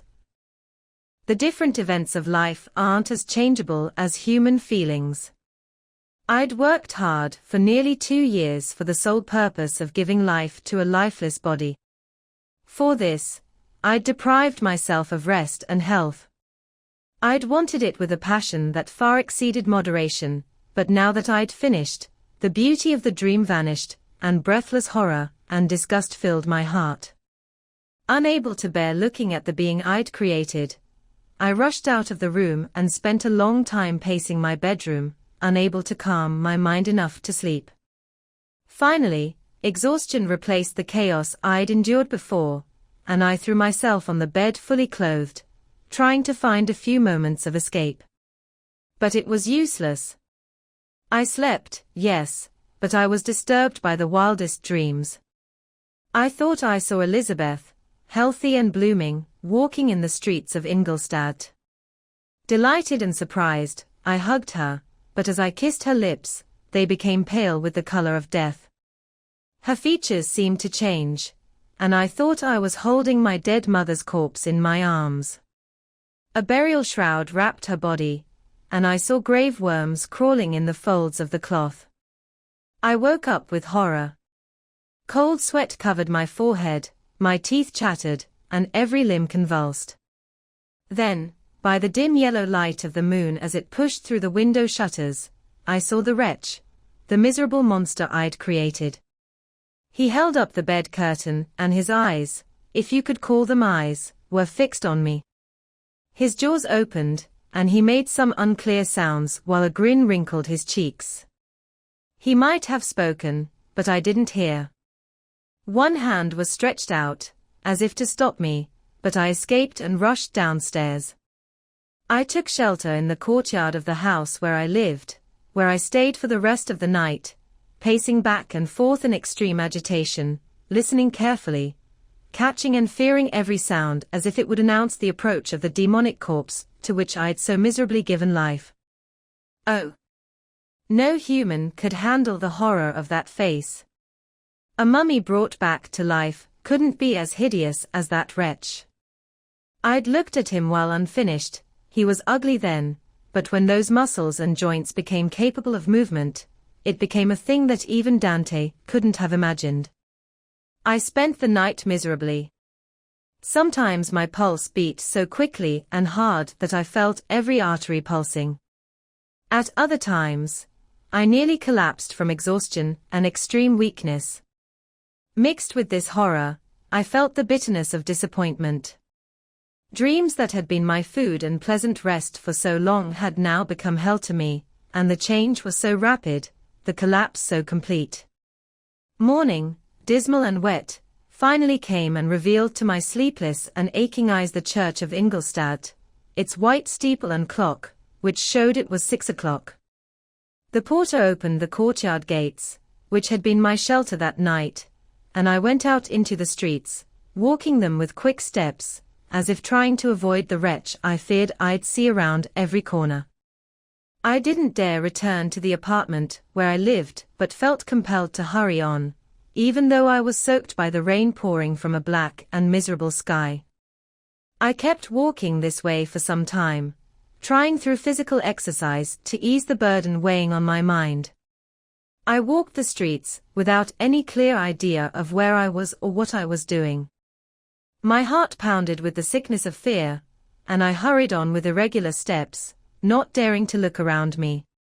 Like one who, on a lonely road, walks in fear and dread, and having once turned around, walks on, and turns no more his head, because he knows a frightful demon follows close behind him.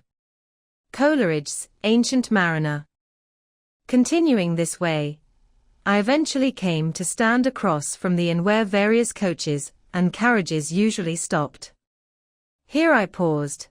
I didn't know why, but I stood there for several minutes, with my eyes fixed on a coach coming toward me from the other end of the street. As it drew closer, I noticed it was the Swiss coach. It stopped right where I was standing, and when the door opened, I saw Henry Clerval, who, seeing me, instantly jumped out. "My dear Frankenstein," he exclaimed, "how glad I am to see you. How lucky that you should be here at the exact moment I arrived." Nothing could equal my joy at seeing Clerval. His presence brought back thoughts of my father, Elizabeth, and all those scenes of home so dear to my memory. I grabbed his hand, and in a moment, I forgot my horror and misfortune. I felt suddenly, and for the first time in many months, calm and peaceful joy. I welcomed my friend warmly, and we walked toward my college. Clerval kept talking for a while about our mutual friends, and his good luck in being allowed to come to Ingolstadt. "You can easily imagine," he said, "how hard it was to convince my father that all necessary knowledge isn't contained in the noble art of bookkeeping.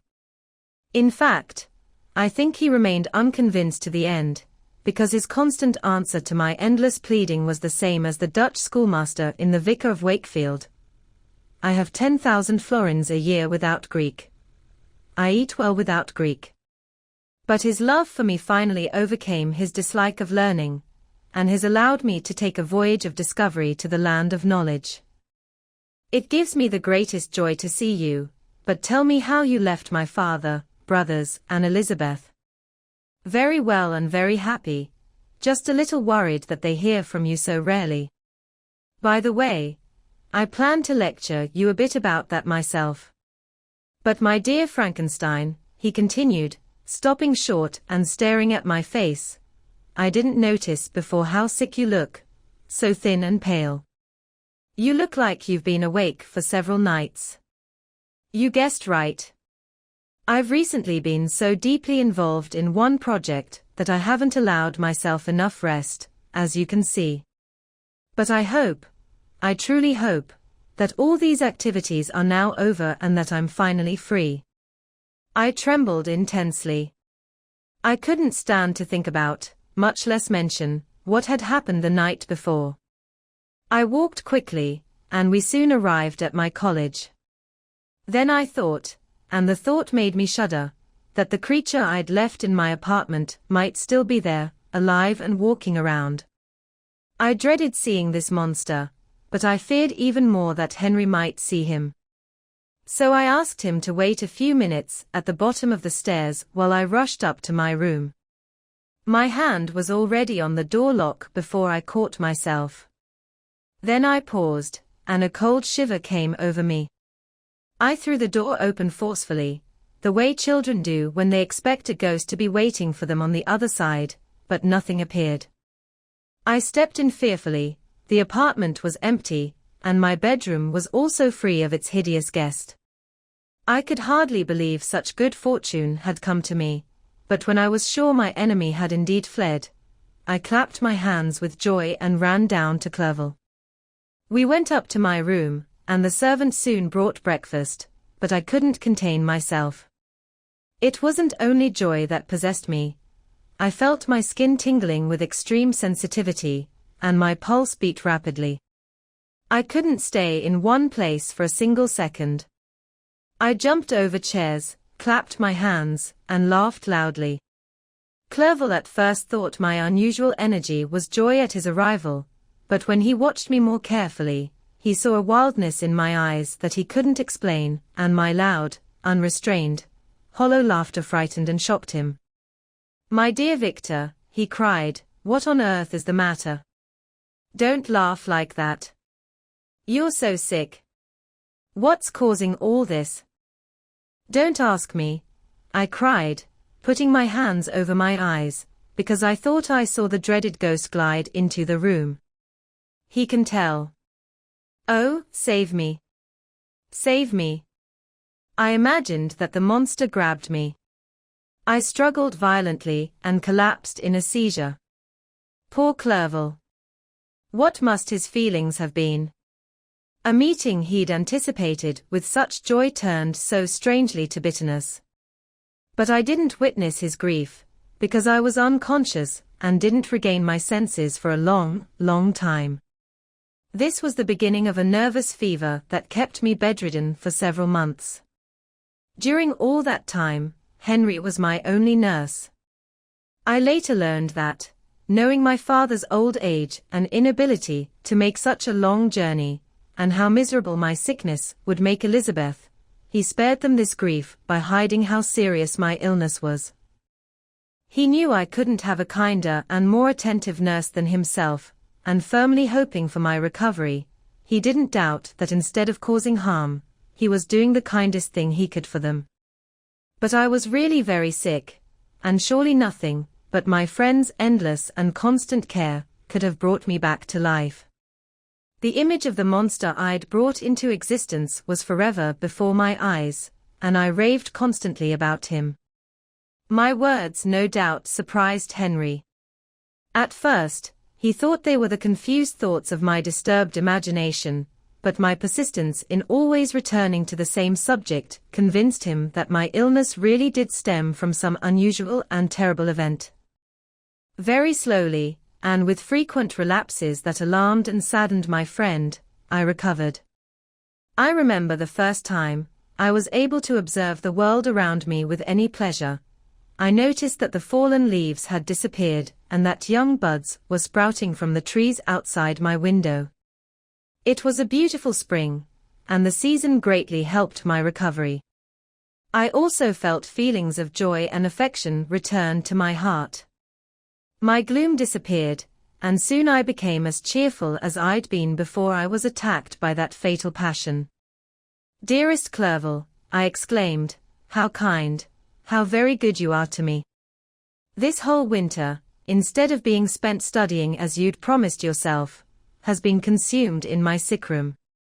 How will I ever repay you? I feel terrible remorse for the disappointment I've caused you, but you'll forgive me. You'll repay me completely if you don't upset yourself, and just get well as fast as you can. And since you seem to be in such good spirits, I can talk to you about one subject, can't I?" I trembled. One subject. What could it be? Could he be referring to something I didn't even dare think about? "Calm down," said Clerval, who noticed my change of color. "I won't mention it if it upsets you, but your father and cousin would be very happy if they received a letter from you in your own handwriting. They barely know how sick you've been and are worried about your long silence. Is that all, my dear Henry? How could you think that my first thought wouldn't fly toward those dear, dear friends I love and who deserve my love so much? If that's how you feel now, my friend, you'll probably be glad to see a letter that's been sitting here for a few days for you. It's from your cousin, I believe. Asterisk, asterisk, asterisk. Frankenstein, Chapter 6. Clerval then put the following letter into my hands. It was from my own Elizabeth. My dearest cousin. You have been sick, very sick, and even the constant letters from dear kind Henry aren't enough to reassure me about you. You're forbidden to write, to hold a pen, yet one word from you, dear Victor, is necessary to calm our fears. For a long time, I've thought that each mail delivery would bring this message, and my persuasions have kept my uncle from taking a trip to Ingolstadt. I've prevented him from facing the inconveniences, and perhaps dangers of such a long journey, yet how often have I regretted not being able to make it myself. I imagine that the task of taking care of you in your sickbed has fallen to some paid old nurse, who could never guess your wishes or care for them with the attention and affection of your poor cousin. But that's over now. Clerval writes that you're indeed getting better. I eagerly hope that you'll confirm this news soon in your own handwriting. Get well, and return to us. You'll find a happy, cheerful home and friends who love you dearly. Your father's health is strong, and he only asks to see you, to be assured that you're well, and not a single worry will ever cloud his kind face. How pleased you'd be to see the improvement in our Ernest. He's now 16 and full of energy and spirit. He wants to be a true Swiss and enter foreign service, but we can't part with him, at least until his older brother returns to us. My uncle isn't pleased with the idea of a military career in a distant country, but Ernest never had your ability to focus on studies. He sees studying as a hateful chain. His time is spent outdoors, climbing hills or rowing on the lake. I'm afraid he'll become lazy unless we give in, and let him pursue the profession he's chosen. Little has changed, except for the growth of our dear children, since you left us. The blue lake and snow-covered mountains, they never change, and I think our peaceful home and our contented hearts are governed by the same unchangeable laws. My small activities fill my time and entertain me, and I'm rewarded for any efforts by seeing nothing but happy, kind faces around me. Since you left us, only one change has taken place in our little household. Do you remember when Justine Moritz joined our family? Probably not. I'll tell you her story in a few words. Madame Moritz, her mother, was a widow with 4 children, of whom Justine was the third. This girl had always been her father's favorite, but through strange perversity, her mother couldn't stand her, and after Mr. Moritz died, treated her very badly. My aunt noticed this, and when Justine was 12 years old, convinced her mother to let her live at our house. The republican institutions of our country have produced simpler and happier customs than those in the great monarchies around it. Therefore, there's less distinction between the different classes of people, and the lower classes, being neither so poor nor so looked down upon, have more refined and moral manners. A servant in Geneva doesn't mean the same thing as a servant in France and England. Justine, welcomed into our family this way, learned the duties of a servant, a position which in our fortunate country doesn't include the idea of ignorance and a sacrifice of human dignity. Justine, you may remember, was a great favorite of yours, and I remember you once said that if you were in a bad mood, one look from Justine could make it disappear, for the same reason that Ariosto gives about Angelica's beauty. She looks so open-hearted and happy. My aunt developed a great attachment to her, which led her to give Justine an education better than what she'd first intended. This kindness was fully repaid. Justine was the most grateful little person in the world. I don't mean she made any declarations. I never heard one pass her lips, but you could see by her eyes that she almost worshipped her protector. Although she had a cheerful personality, and was in many ways carefree, she paid the greatest attention to every gesture of my aunt. She thought her the model of all excellence and tried to imitate her way of speaking and her manners, so that even now she often reminds me of her. When my dearest aunt died, everyone was too busy with their own grief to notice poor Justine, who had cared for her during her illness with the most anxious affection. Poor Justine was very sick, but other trials were waiting for her. One by one, her brothers and sister died, and her mother, except for her neglected daughter, was left childless. The woman's conscience was troubled. She began to think that the deaths of her favorites were a judgment from heaven to punish her favoritism. She was a Roman Catholic, and I believe her priest confirmed the idea she'd formed. So, a few months after you left for Ingolstadt, Justine was called home by her repentant mother. Poor girl. She cried when she left our house. She was much changed since my aunt's death. Grief had given softness and a winning gentleness to her manners, which had before been notable for liveliness. Nor was her stay at her mother's house likely to restore her cheerfulness. The poor woman was very inconsistent in her repentance. She sometimes begged Justine to forgive her unkindness, but much more often accused her of causing the deaths of her brothers and sister. Constant stress finally made Madame Moritz sick, which at first increased her irritability, but she's now at peace forever. She died at the first sign of cold weather, at the beginning of last winter. Justine has just returned to us, and I assure you I love her tenderly. She's very smart and gentle and extremely pretty. As I mentioned before, her appearance and expression constantly remind me of my dear aunt. I must also say a few words to you, my dear cousin, about little darling William.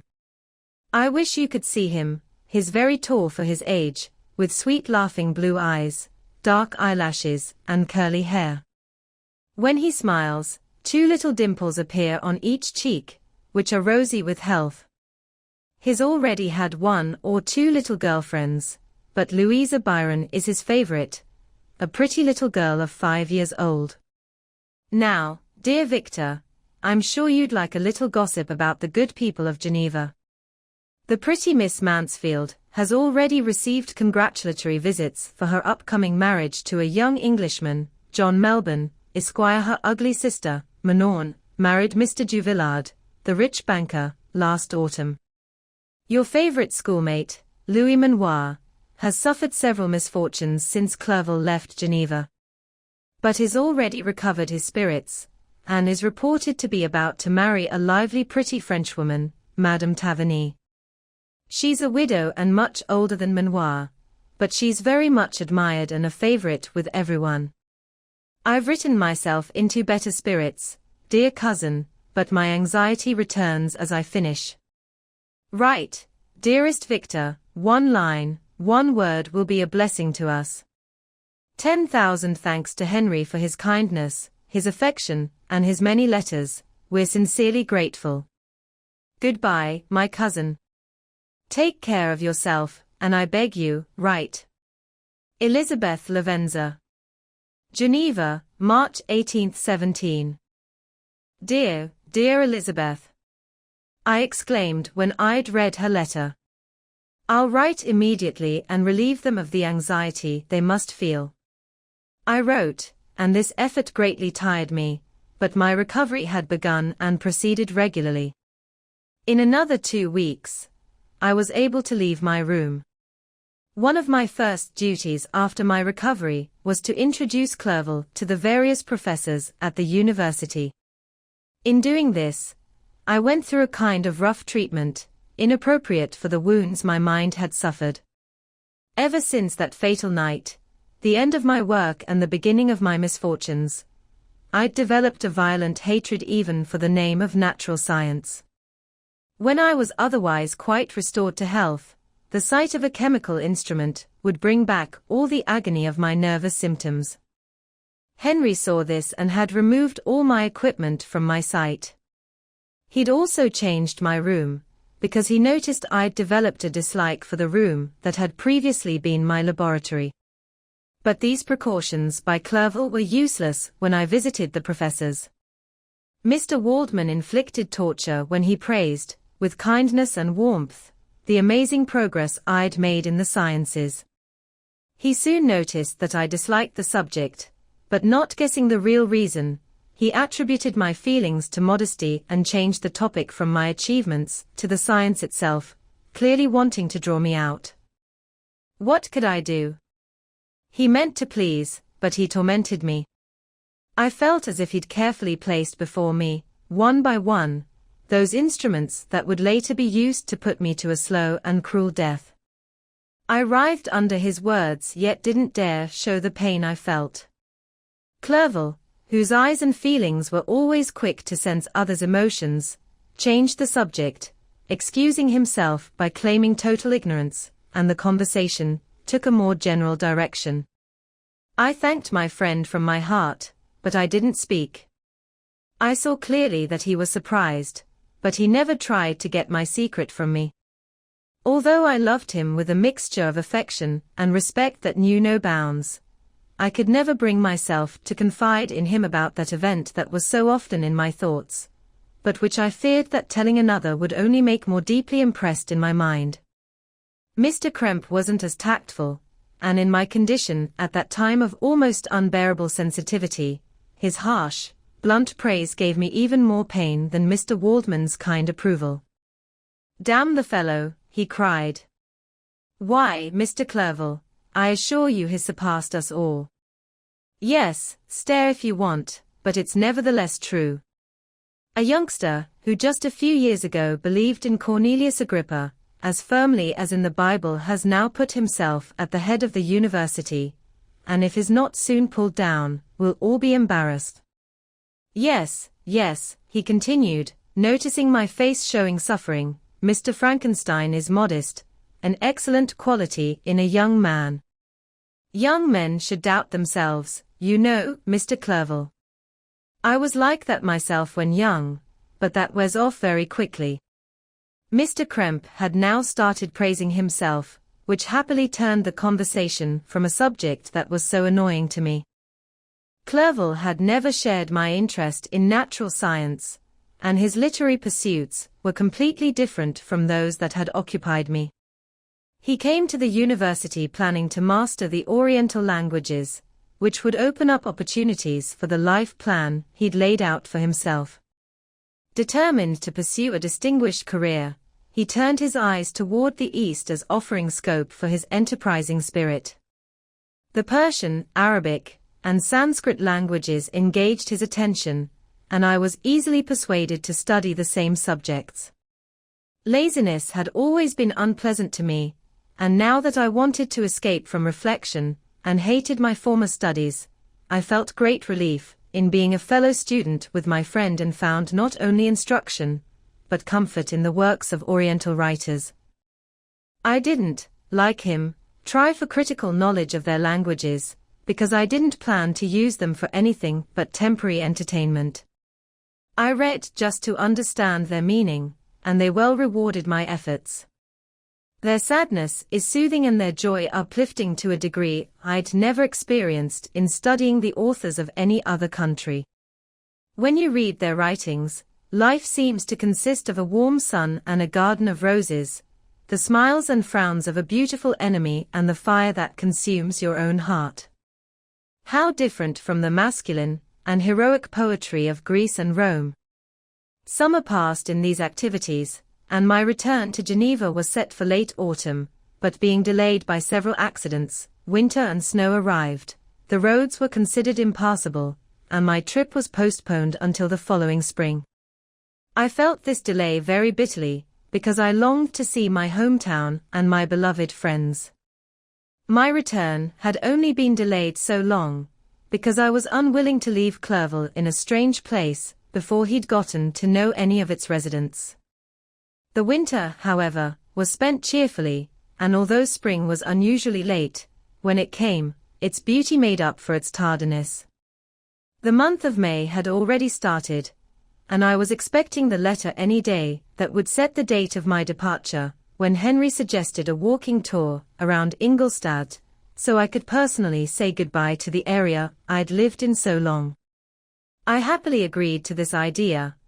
I loved exercise, and Clerval had always been my favorite companion on walks of this kind that I'd taken in my home country. We spent 2 weeks on these walks. My health and spirits had long been restored, and they gained additional strength from the healthy air I breathed, the natural events of our journey, and my friends' conversation. Study had previously isolated me from contact with my fellow humans and made me unsocial, but Clerval brought out the better feelings of my heart. He taught me again to love the beauty of nature and the cheerful faces of children. Excellent friend!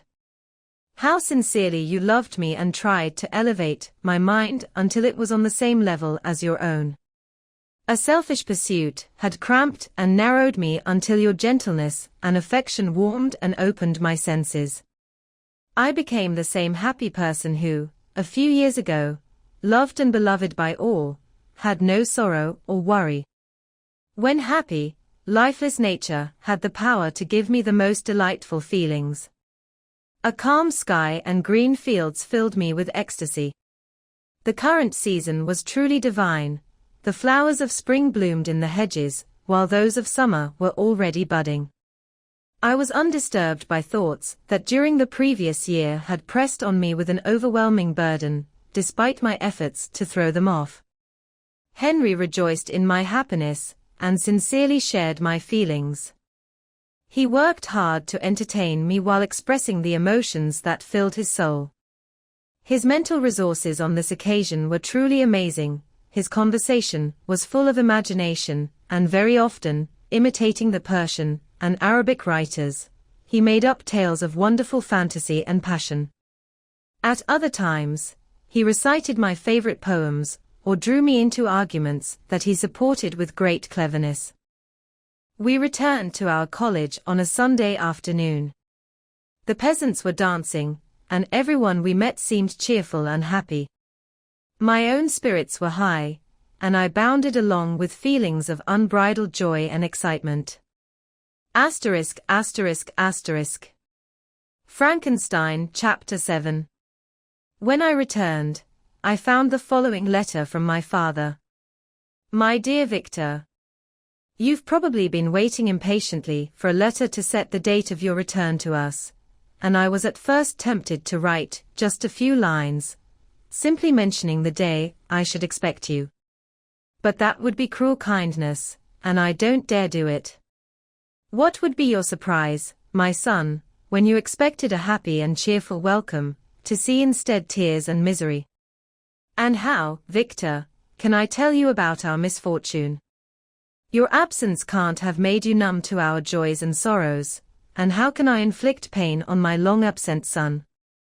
I want to prepare you for the terrible news, but I know it's impossible. Even now your eyes are skimming over the page looking for the words that will tell you the horrible news. William is dead. That sweet child whose smiles delighted and warmed my heart, who was so gentle yet so cheerful. Victor, he was murdered. I won't try to comfort you, but will simply tell you what happened. Last Thursday, May 7th, I, my niece, and your two brothers went for a walk in Plain Palais. The evening was warm and peaceful, and we walked farther than usual. It was already getting dark before we thought about returning, and then we discovered that William and Ernest, who had gone ahead, couldn't be found. So we sat on a bench until they should return. Soon Ernest came and asked if we'd seen his brother. He said he'd been playing with him, that William had run away to hide, and that he'd searched for him in vain and then waited a long time, but William didn't return. This worried us, and we continued searching for him until nightfall, when Elizabeth guessed that he might have returned to the house. He wasn't there. We went back again with torches, because I couldn't rest when I thought my sweet boy had gotten lost and was exposed to all the dampness and dews of night. Elizabeth also suffered extreme anguish. Around 5 in the morning, I found my lovely boy, whom the night before I'd seen blooming and active with health, stretched on the grass pale and motionless. The mark of the murderer's fingers was on his neck. He was brought home, and the anguish visible on my face revealed the secret to Elizabeth. She desperately wanted to see the body. At first, I tried to stop her, but she insisted, and entering the room where it lay, she quickly examined the victim's neck, and, clasping her hands, exclaimed, "Oh God! I've murdered my darling child." She fainted and was revived with great difficulty. When she came to, it was only to cry and sigh. She told me that same evening, William had begged her to let him wear a very valuable miniature portrait she had of your mother. This picture is gone and was undoubtedly what tempted the murderer to commit the crime. We have no trace of him right now, although our efforts to find him continue non-stop, but they won't bring back my beloved William. Come, dearest Victor, you alone can comfort Elizabeth. She cries constantly and unjustly blames herself for his death. Her words pierce my heart. We're all unhappy, but won't that be an additional reason for you, my son, to return and be our comforter? Your dear mother. Oh, Victor. Now I say, thank God she didn't live to witness the cruel, miserable death of her youngest darling. Come, Victor, not with thoughts of revenge against the killer, but with feelings of peace and gentleness that will heal, instead of worsening, the wounds in our minds. Enter the house of mourning, my friend, but with kindness and affection for those who love you, and not with hatred for your enemies. Your loving and heartbroken father, Alphonse Frankenstein. Geneva, May 12, 17. Clerval, who had watched my face as I read this letter, was surprised to see the despair that replaced the joy I'd first shown when receiving news from my friends. I threw the letter on the table and covered my face with my hands. "My dear Frankenstein," exclaimed Henry when he saw me cry bitterly, "are you always going to be unhappy? My dear friend, what happened?" I motioned for him to pick up the letter, while I paced up and down the room in extreme agitation. Tears also poured from Clerval's eyes as he read about my misfortune. "I can't offer you any comfort, my friend," he said. "Your disaster is irreparable. What do you plan to do?" "Go to Geneva immediately. Come with me, Henry, to order the horses." During our walk, Clerval tried to say a few words of comfort. He could only express his heartfelt sympathy. "Poor William," he said. "Dear lovely child, he now sleeps with his angel mother.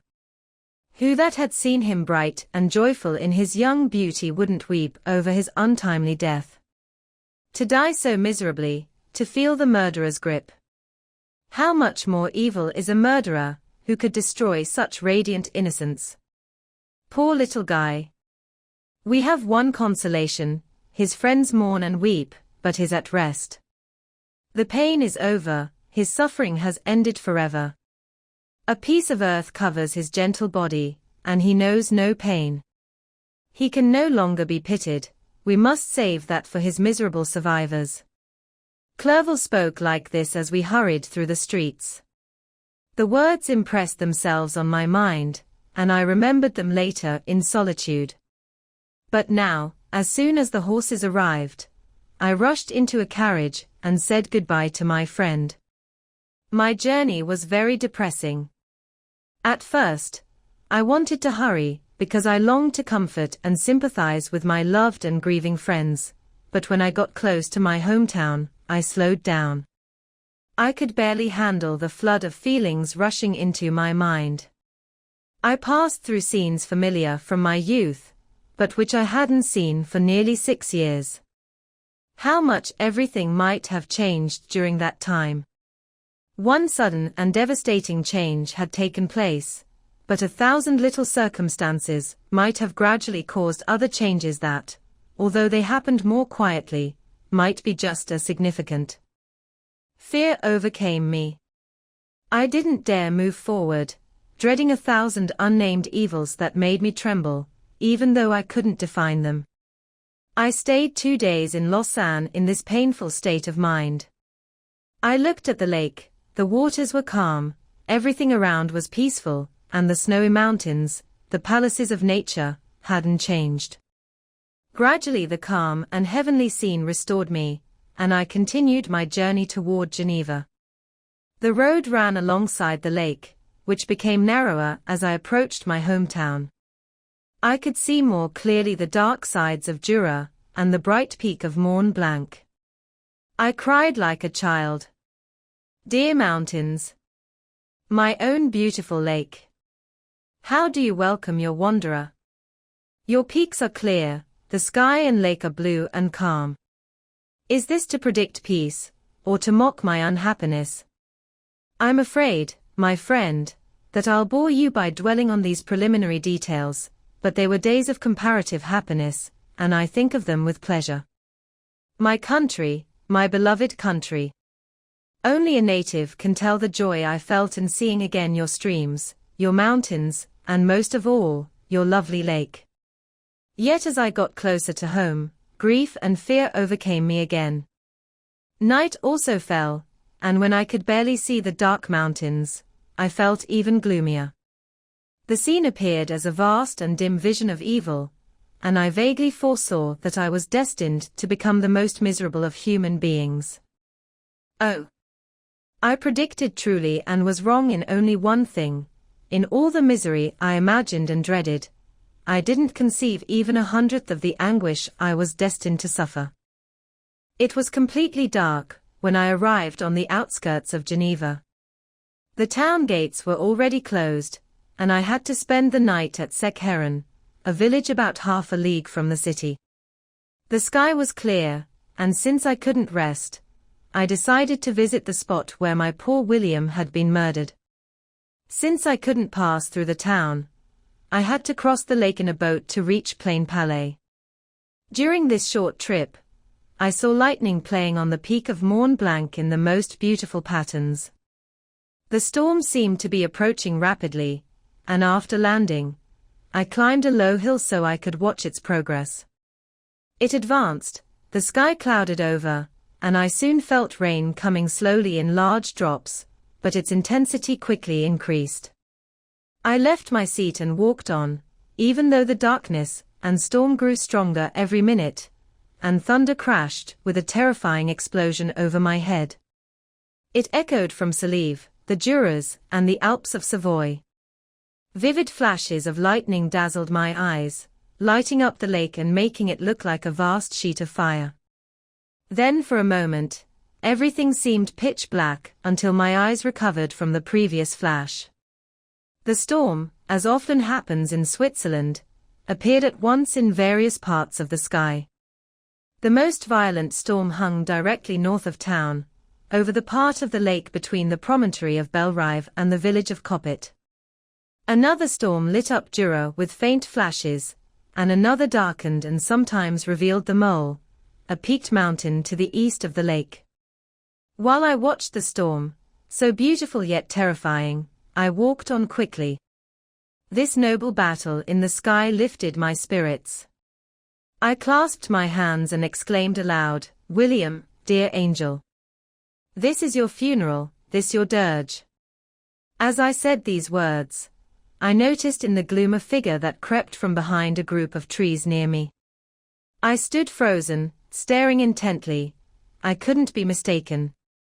A flash of lightning lit up the object, and showed its shape clearly to me. Its gigantic size and the deformity of its appearance, more hideous than anything human, instantly told me it was the wretch, the filthy demon, to whom I'd given life. What was he doing there? Could he be, I shuddered at the thought, my brother's murderer? As soon as that idea crossed my mind, I became convinced it was true. My teeth chattered, and I had to lean against a tree for support.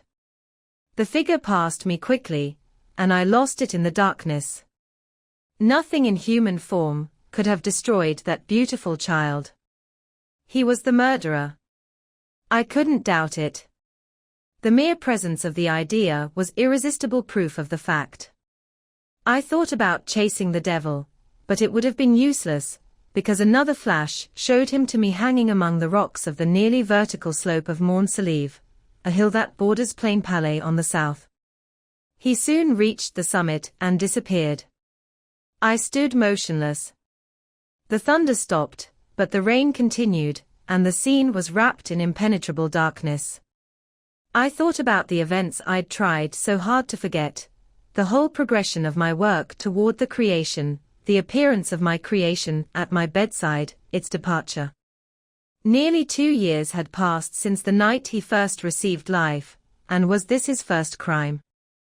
Oh! I'd released into the world a depraved wretch, whose delight was in violence and misery.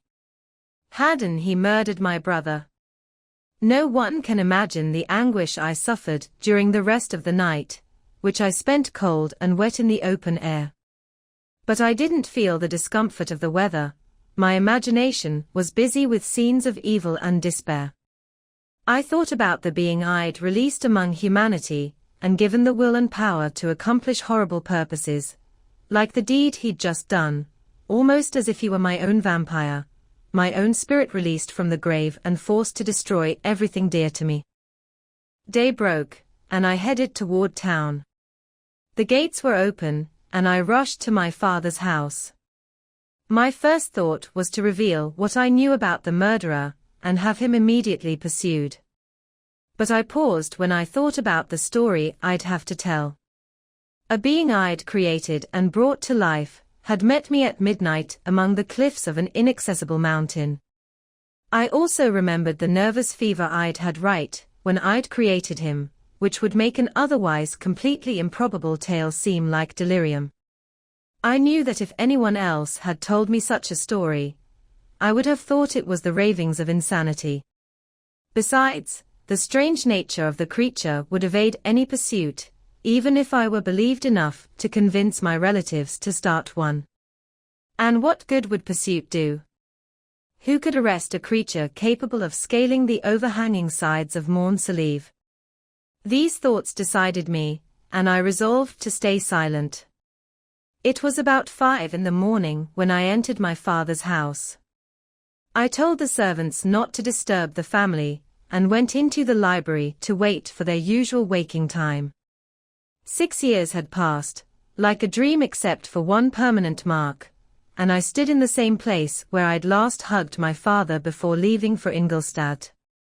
Beloved and respected parent. He still remained with me. I looked at the picture of my mother that hung over the mantelpiece. It was a historical scene painted at my father's request, and showed Caroline Beaufort in desperate despair, kneeling by her dead father's coffin. Her clothes were simple, and her face was pale, but there was an air of dignity and beauty that hardly allowed for pity. Below this picture was a miniature portrait of William, and my tears flowed when I looked at it. While I was doing this, Ernest came in. He'd heard me arrive and rushed to welcome me. "Welcome, my dearest Victor," he said. "Oh, I wish you'd come 3 months ago, and then you would have found us all joyful and delighted. You come to us now to share a misery that nothing can ease, yet your presence will, I hope, revive our father, who seems to be collapsing under his misfortune, and your persuasion will make poor Elizabeth stop her pointless and tormenting self-accusations. Poor William. He was our darling and our pride." Tears fell freely from my brother's eyes. A sense of mortal agony crept over me. Before, I'd only imagined the wretchedness of my devastated home. The reality hit me as a new and no less terrible disaster. I tried to calm Ernest. I asked more specifically about my father, and then I mentioned my cousin. "She most of all," said Ernest, "needs comfort. She blamed herself for causing my brother's death, and that made her very miserable. But since the murderer has been discovered." "The murderer discovered? Good God! How can that be? Who could try to pursue him?" "It's impossible. You might as well try to catch the wind, or stop a mountain stream with a straw. I saw him too, he was free last night." "I don't know what you mean," replied my brother in astonished tones, "but for us, the discovery we've made completes our misery. No one believed it at first, and even now Elizabeth won't be convinced, despite all the evidence. Indeed, who would believe that Justine Moritz, who was so kind and loved all the family, could suddenly become capable of such a horrible, such an appalling crime? Justine Moritz. Poor girl, is she the accused? But it's wrong, everyone knows that. No one believes it, surely, Ernest. No one did at first, but several things came out that have almost forced us to believe it, and her own behavior has been so confused that it adds to the evidence a weight that, I'm afraid, leaves no room for doubt. But she'll be tried today, and you'll hear everything then. He then told me that on the morning when poor William's murder was discovered, Justine had gotten sick and was bedridden for several days. During this time, one of the servants, who happened to examine the clothes she'd worn on the night of the murder, discovered in her pocket the picture of my mother, which was believed to be what tempted the murderer to the crime. The servant immediately showed it to one of the others, who, without saying anything to the family, went to a magistrate. Based on their testimony, Justine was arrested. When charged with the crime, the poor girl confirmed the suspicion greatly by her extreme confusion. This was a strange story, but it didn't shake my faith, and I answered earnestly, "You're all mistaken. I know the murderer. Justine, poor, good Justine, is innocent." At that moment, my father entered. I saw unhappiness deeply marked on his face, but he tried to welcome me cheerfully. After we'd exchanged our sad greetings, he would have introduced some other topic than our disaster if Ernest hadn't exclaimed, "Good God, Papa. Victor says he knows who murdered poor William." "We do too, unfortunately," replied my father, "because I really would rather have remained forever ignorant than have discovered so much evil and ingratitude in someone I valued so highly." "My dear father, you're mistaken. Justine is innocent. If she is, God forbid that she should suffer as if guilty. She's to be tried today, and I hope, I truly hope, that she'll be acquitted." This speech calmed me. I was firmly convinced that Justine, and indeed every human being, was innocent of this murder. I had no fear, therefore, that any circumstantial evidence could be strong enough to convict her. My story wasn't one to announce publicly. Its shocking horror would be seen as madness by ordinary people. Did anyone exist, except me, the Creator, who would believe in the existence of the living monument of arrogance and reckless ignorance that I'd released into the world, unless their own senses convinced them? We were soon joined by Elizabeth. Time had changed her since I'd last seen her. It had given her a loveliness surpassing the beauty of her childhood. There was the same honesty, the same liveliness, but it was combined with an expression fuller of sensitivity and intelligence. She welcomed me with the greatest affection. "Your arrival, my dear cousin," she said, "fills me with hope. You might find some way to prove my poor innocent Justine's innocence." "Oh. Who is safe if she's convicted of crime?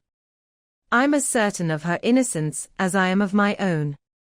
Our misfortune is doubly hard on us. We've not only lost that lovely darling boy, but this poor girl, whom I truly love, is about to be torn away by an even worse fate. If she's condemned, I'll never know joy again. But she won't be. I'm sure she won't be, and then I'll be happy again, even after the sad death of my little William." "She is innocent, my Elizabeth," I said, "and that will be proven. Fear nothing, but let your spirits be cheered by the assurance of her acquittal." "How kind and generous you are. Everyone else believes in her guilt, and that made me miserable, because I knew it was impossible. To see everyone else prejudiced in such a deadly way left me hopeless and despairing." She cried. "Dearest niece," said my father, "dry your tears. If she is, as you believe, innocent, trust in the justice of our laws and the energy with which I'll prevent the slightest hint of bias." ******* Frankenstein, Chapter 8. We spent a few sad hours until 11 o'clock, when the trial was to begin. My father and the rest of the family had to attend as witnesses, so I went with them to the court. During this whole terrible mockery of justice, I suffered living torture. It was to be decided whether the result of my curiosity and illegal experiments would cause the death of two of my fellow humans, one a smiling baby full of innocence and joy, the other even more horribly murdered, with every kind of disgrace that could make the murder memorable in its horror. Justine was also a girl of merit, who had qualities that promised to make her life happy. Now all was to be erased in a shameful grave, and I was the cause. 1,000 times I would rather have confessed myself guilty of the crime blamed on Justine, but I was absent when it was committed, and such a declaration would have been considered the ravings of a madman, and wouldn't have cleared the person who suffered because of me. Justine appeared calm.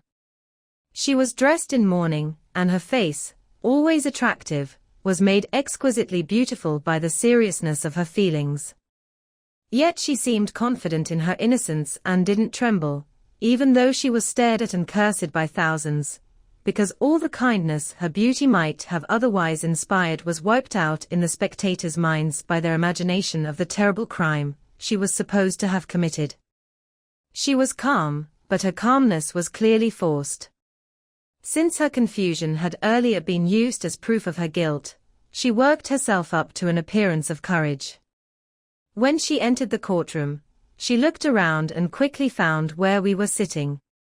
A tear seemed to cloud her eye when she saw us, but she quickly recovered, and a look of sorrowful affection seemed to prove her complete innocence.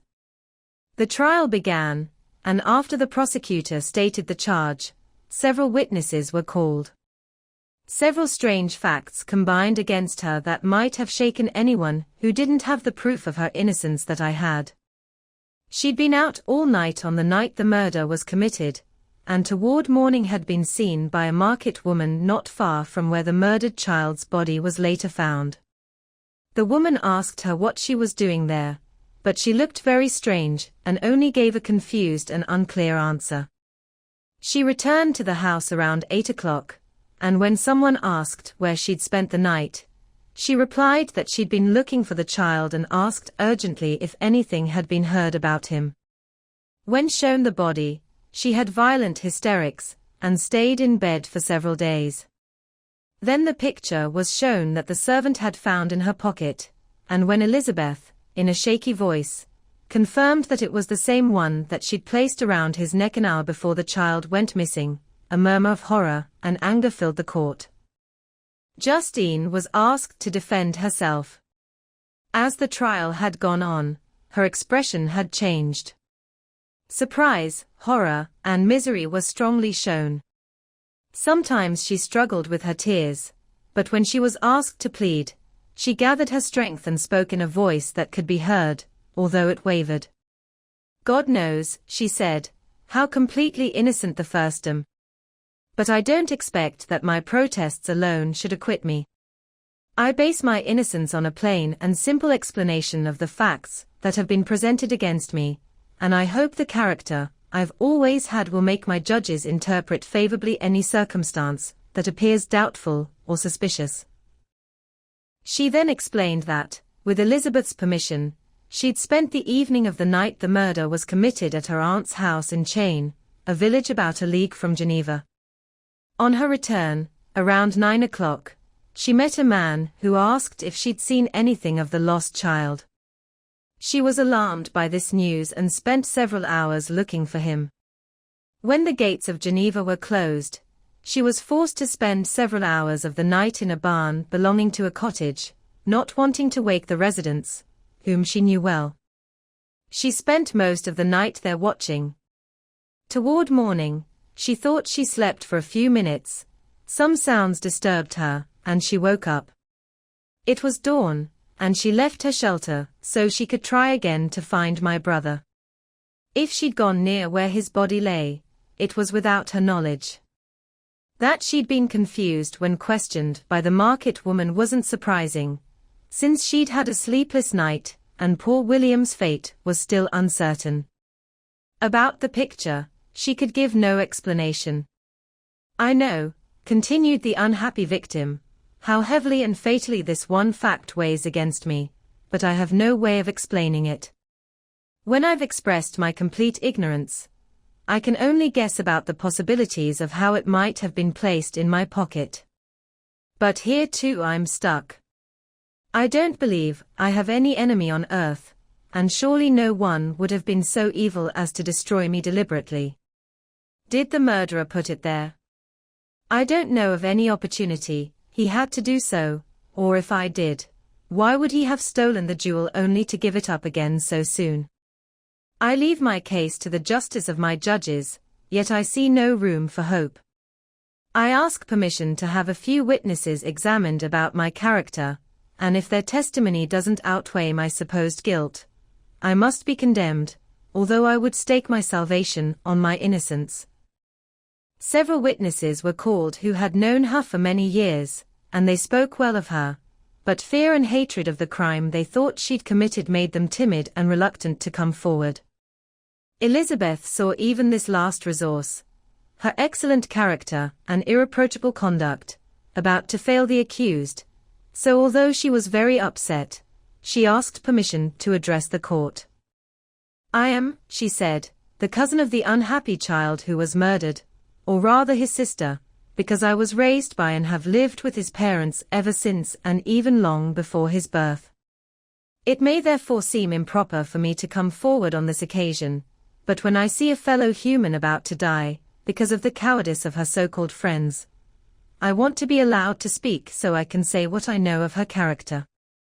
I know the accused well. I've lived in the same house with her, at one time for 5 years and at another for nearly 2 years. During all that time, she seemed to me the most kind and caring of people. She nursed Madame Frankenstein, my aunt, in her last illness with the greatest love and care, and afterward took care of her own mother during a long illness in a way that earned the admiration of everyone who knew her. After that, she lived again in my uncle's house, where she was loved by the whole family. She was deeply attached to the child, who is now dead, and acted toward him like the most loving mother. For my part, I don't hesitate to say that, despite all the evidence presented against her, I believe and rely on her perfect innocence. She had no reason for such an action. As for the trinket on which the main proof rests, if she'd really wanted it, I would have gladly given it to her. That's how much I value and respect her. A murmur of approval followed Elizabeth's simple and powerful appeal, but it was inspired by her generous interference, and not in favor of poor Justine, against whom public anger was turned with renewed violence, accusing her of the worst ingratitude. She herself cried as Elizabeth spoke, but she didn't answer. My own agitation and anguish was extreme during the whole trial. I believed in her innocence, I knew it. Could the demon who had, I didn't doubt for a minute, murdered my brother also, in his hellish game, have betrayed the innocent to death and shame? I couldn't bear the horror of my situation, and when I saw that public opinion and the judges' faces had already condemned my unhappy victim, I rushed out of the court in agony. The accused's tortures didn't equal mine, she was sustained by innocence, but the fangs of remorse tore at my heart and wouldn't let go. I spent a night of pure misery. In the morning, I went to the court. My lips and throat were dry. I didn't dare ask the fatal question, but I was known and the officer guessed why I'd come. The votes had been cast, they were all for guilty, and Justine was condemned. I can't pretend to describe what I felt then. I'd experienced sensations of horror before, and I've tried to express them adequately, but words can't convey an idea of the heart-sickening despair I felt then. The person I spoke to added that Justine had already confessed her guilt. That evidence, he said, was hardly needed in such an obvious case, but I'm glad of it, and indeed, none of our judges like to condemn a criminal on circumstantial evidence, no matter how decisive. This was strange and unexpected news. What could it mean? Had my eyes deceived me? Was I really as crazy as the whole world would believe me to be if I revealed who I suspected? I hurried home, and Elizabeth eagerly asked for the result. My cousin, I replied, it's decided as you might have expected. All judges would rather that 10 innocent people suffer than that one guilty person escape. But she has confessed. This was a terrible blow to poor Elizabeth, who had firmly believed in Justine's innocence. Oh no, she said. How will I ever believe in human goodness again?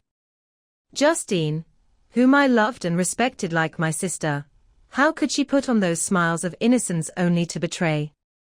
Her gentle eyes seemed incapable of any harshness or deceit, and yet she committed a murder.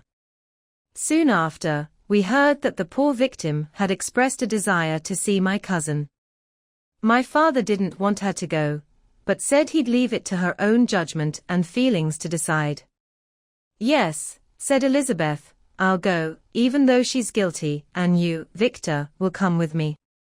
I can't go alone. The idea of this visit was torture to me, yet I couldn't refuse.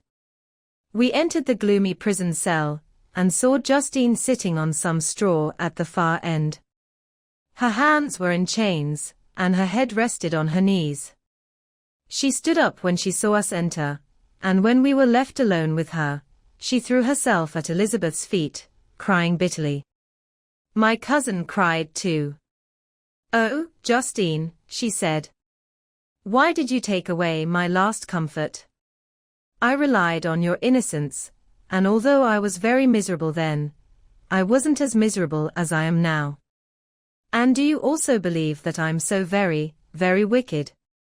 Do you also join my enemies to crush me, to condemn me as a murderer? Her voice was choked with sobs. Stand up, my poor girl, said Elizabeth. Why do you kneel if you're innocent? I'm not one of your enemies.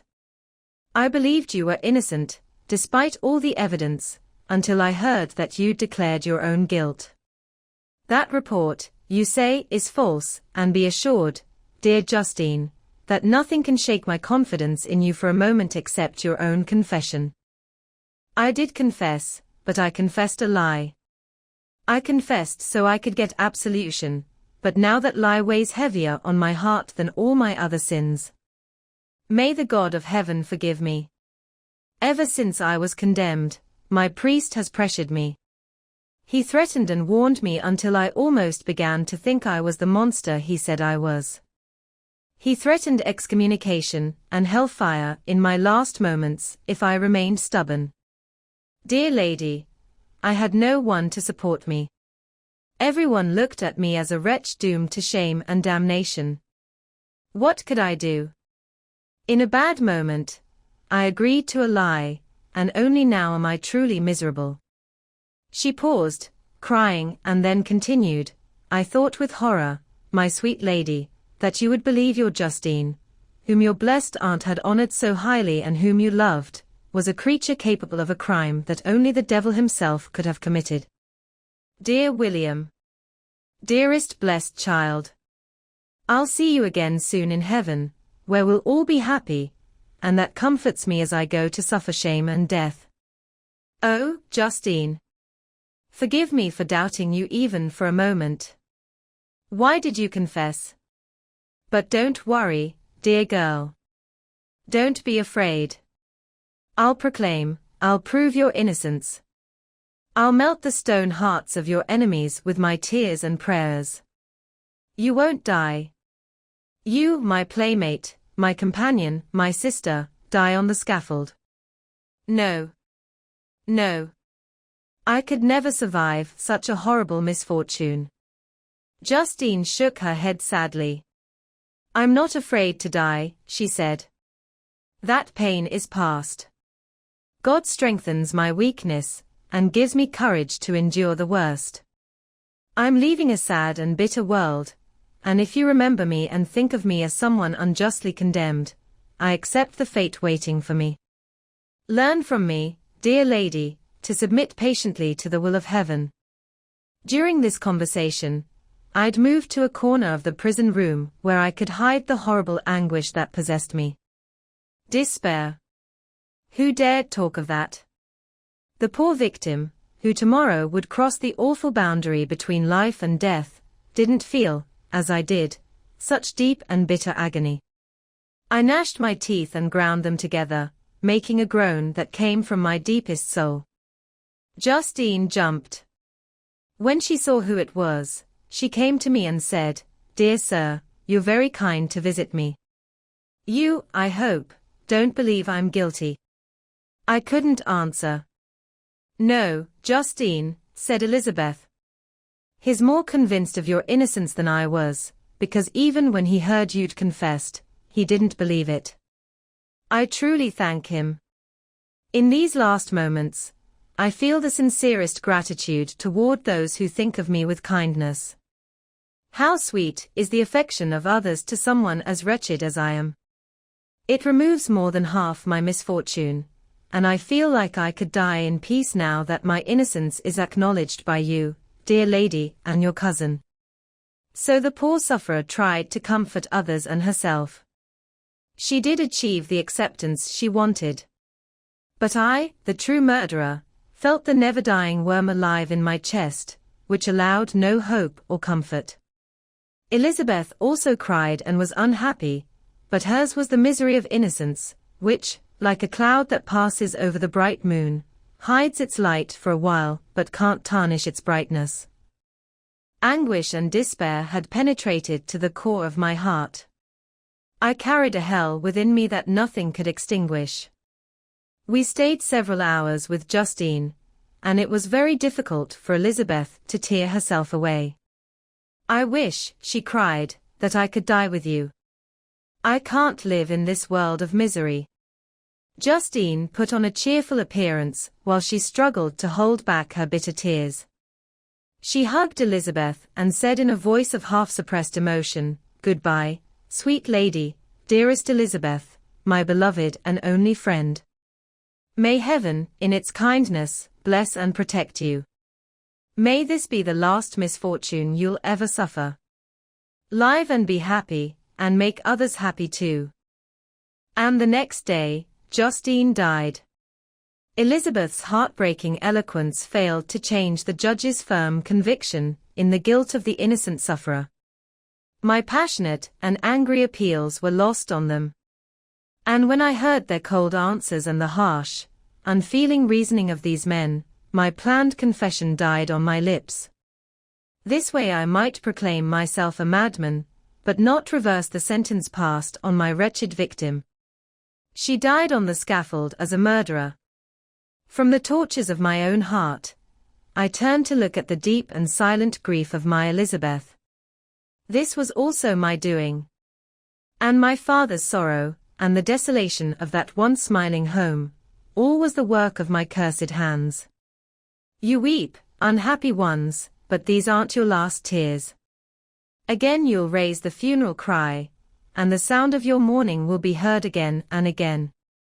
Frankenstein, your son, your relative, your early, much-loved friend, he who would spend every drop of blood for your sakes, who has no thought or sense of joy except as it's reflected in your dear faces, who would fill the air with blessings and spend his life serving you, he tells you to weep, to shed countless tears. He'd be happy beyond his hopes if this cruel fate is satisfied, and if the destruction stops, before the peace of the grave has replaced your sad torments. This is what my prophetic soul said as, torn by remorse, horror, and despair, I watched those I loved spend useless sorrow over the graves of William and Justine, the first unfortunate victims of my unholy work. Asterisk, asterisk, asterisk. Frankenstein, Chapter 9.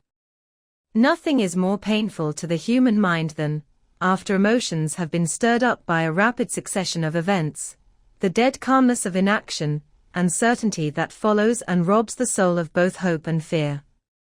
Justine died, she rested, and I was alive. The blood flowed freely in my veins, but a weight of despair and remorse pressed on my heart that nothing could remove. Sleep fled from my eyes. I wandered like an evil spirit, because I'd committed deeds of evil beyond description, and much more, I convinced myself, was yet to come. Yet my heart overflowed with kindness and love of virtue. I'd begun life with good intentions and thirsted for the moment when I could put them into practice and make myself useful to my fellow humans. Now everything was destroyed. Instead of that peace of conscience that would allow me to look back on the past with satisfaction and gather hope for the future, I was seized by remorse and guilt, which hurried me away to a hell of intense tortures that no language can describe. This state of mind damaged my health, which had perhaps never entirely recovered from the first shock it had suffered. I avoided people. All sounds of joy or contentment were torture to me. Solitude was my only comfort, deep, dark, death-like solitude. My father noticed with pain the change in my mood and habits and tried, through arguments based on his own peaceful conscience and innocent life, to inspire me with strength and awaken in me the courage to dispel the dark cloud hanging over me. "Do you think, Victor," he said, "that I don't suffer too? No one could love a child more than I loved your brother." Tears came to his eyes as he spoke. "But isn't it a duty to the survivors that we should avoid increasing their unhappiness by showing excessive grief? It's also a duty you owe to yourself, because extreme sorrow prevents improvement or enjoyment, or even the performance of daily responsibilities, without which no one is fit for society."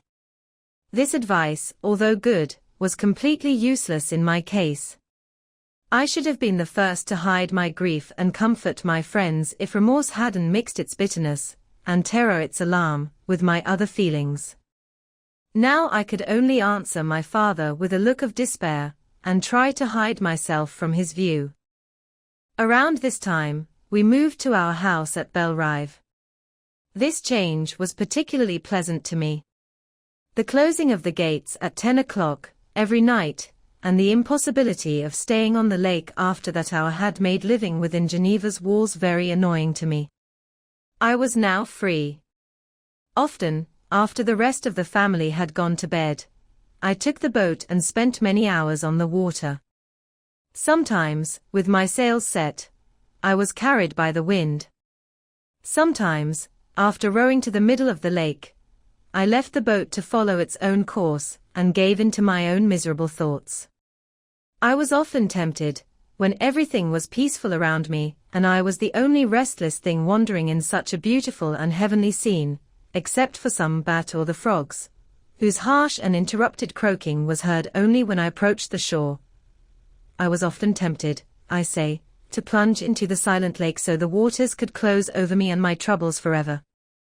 But I held back when I thought of the heroic and suffering Elizabeth, whom I tenderly loved, and whose life was bound up with mine. I also thought of my father and surviving brother. Should I, by my cowardly desertion, leave them exposed and unprotected to the evil of the fiend I'd let loose among them? At these moments, I cried bitterly and wished that peace would return to my mind so I could offer them comfort and happiness. But that couldn't be. Remorse destroyed every hope. I'd been the creator of unchangeable evils, and I lived in daily fear that the monster I'd created would commit some new evil.